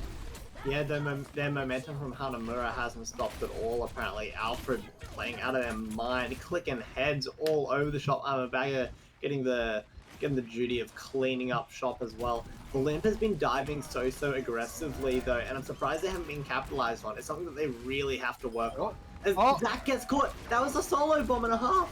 Oh yeah, absolutely. It was right on the edge of the map there, and X4 finding Zach is actually really big in this fight because Zach is, if he doesn't have it, he already is close to that beat, and as we can see, he has it, and it has been a huge counter to stop him from being able to use it. The safe players are pushing their advantage now. They know that no one can touch this, and oh, Zach came so close but so far. 0 to 100. The safe place dominating on this control point. Our initial prediction for Agony to be in control here is not coming true yet. Zach tried so hard and got so far, but in the end, it doesn't even matter. Doesn't even matter. It is Zach losing that. Well done.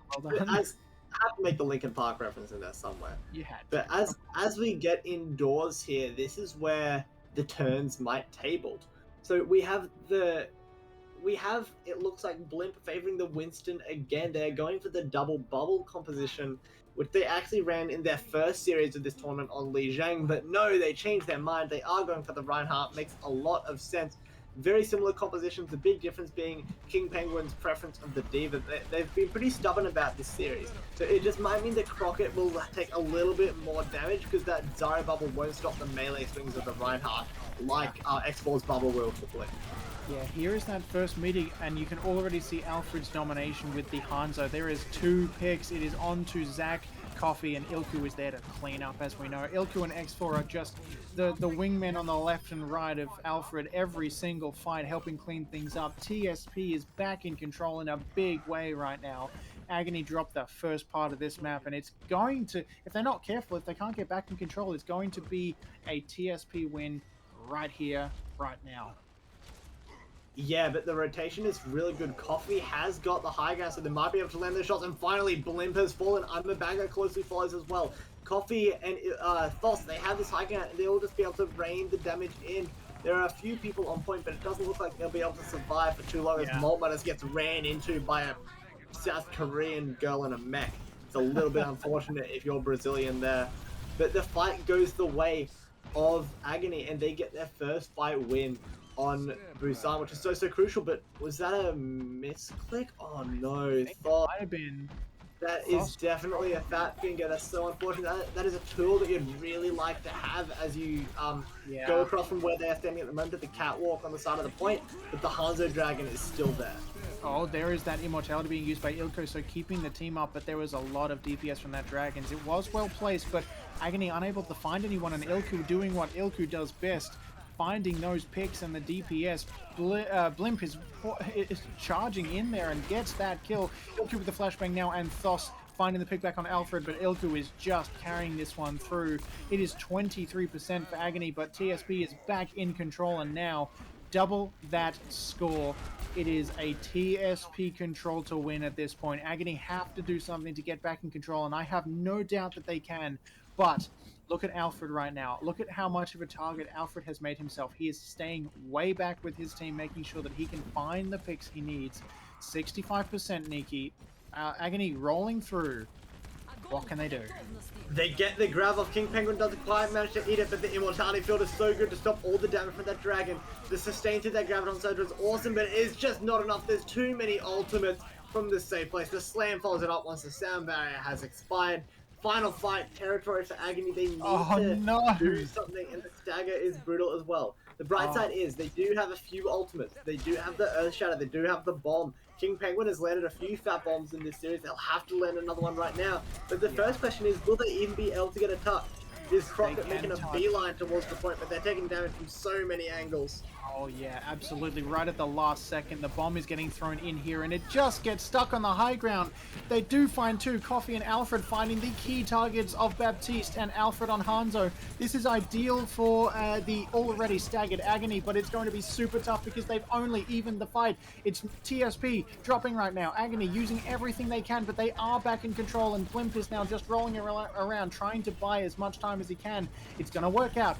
TSP on their way back in. Agony trying to stay in control, but everyone is dropping so low they don't have enough health to last this one through. Nikki Coffee has that ultimate online, that pulse bomb, able to use it, does find I forget who, does find Alfred, sorry, Ilku. Oh, right at the end there, as I say it, TSP, they maintain control, and it is King Penguin, the only one nearby who cannot quite touch point. The safe place in a quick 2-0 on Busan take home the entire series 3-0. Or 3-2, sorry. I'm talking about this map being 3-0. No. I'm getting all of my numbers mixed up, Nikki. You're all over the place, man. I'll do the talking for a bit if you want. We've had a long day. No, but that is the safe place that I was expecting to see entire series long, given how they went throughout the rest of it. But it took a little bit of time, but they found their form in those final two maps, Hanamura and Busan, about as one-sided as you get. And that's it. Let me find this really quickly. Our Koalas Esports 2021 Eucalyptus Tree Ranking Tournament champions are safe place. And they made a monstrous upper bracket run, not dropping a single map until the finals. So really wonderfully played by them all tournament long. They are very, very deserving. And unless I'm mistaken, their prize is first team on the Discord that you see? Exactly, yeah. After this, they will get ranked at the top spot in the server as the ultimate victors of the tournament. They are the best in the Discord, and they have proven it against everyone else, with Agony taking a very, very close second place to them.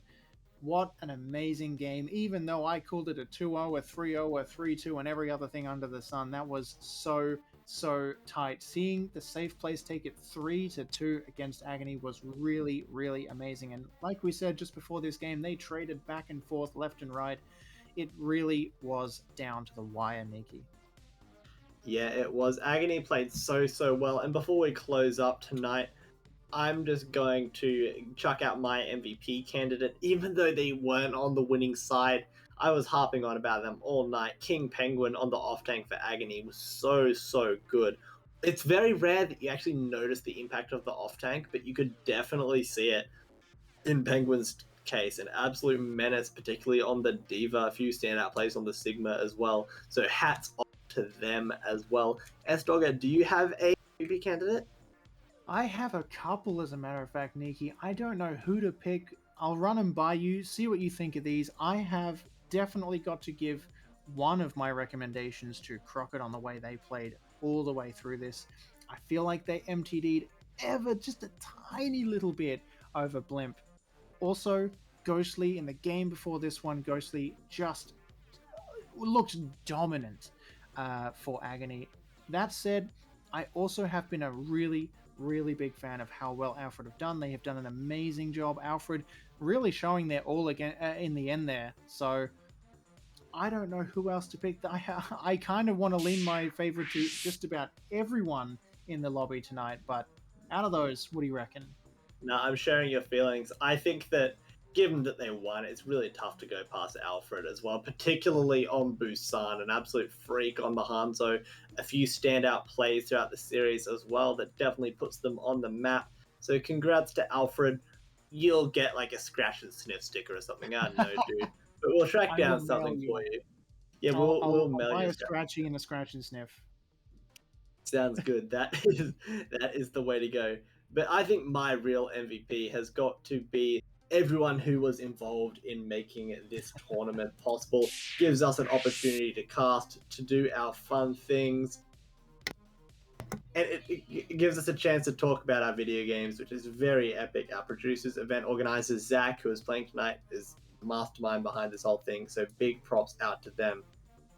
Totally, yeah, spot on, Nikki, and that's a very good point. It would have been very, very difficult to do this without everyone involved. So a really, really big thank you to everyone who put this on, everyone from Zach and Corvus for helping out a lot with planning this, getting this all set up.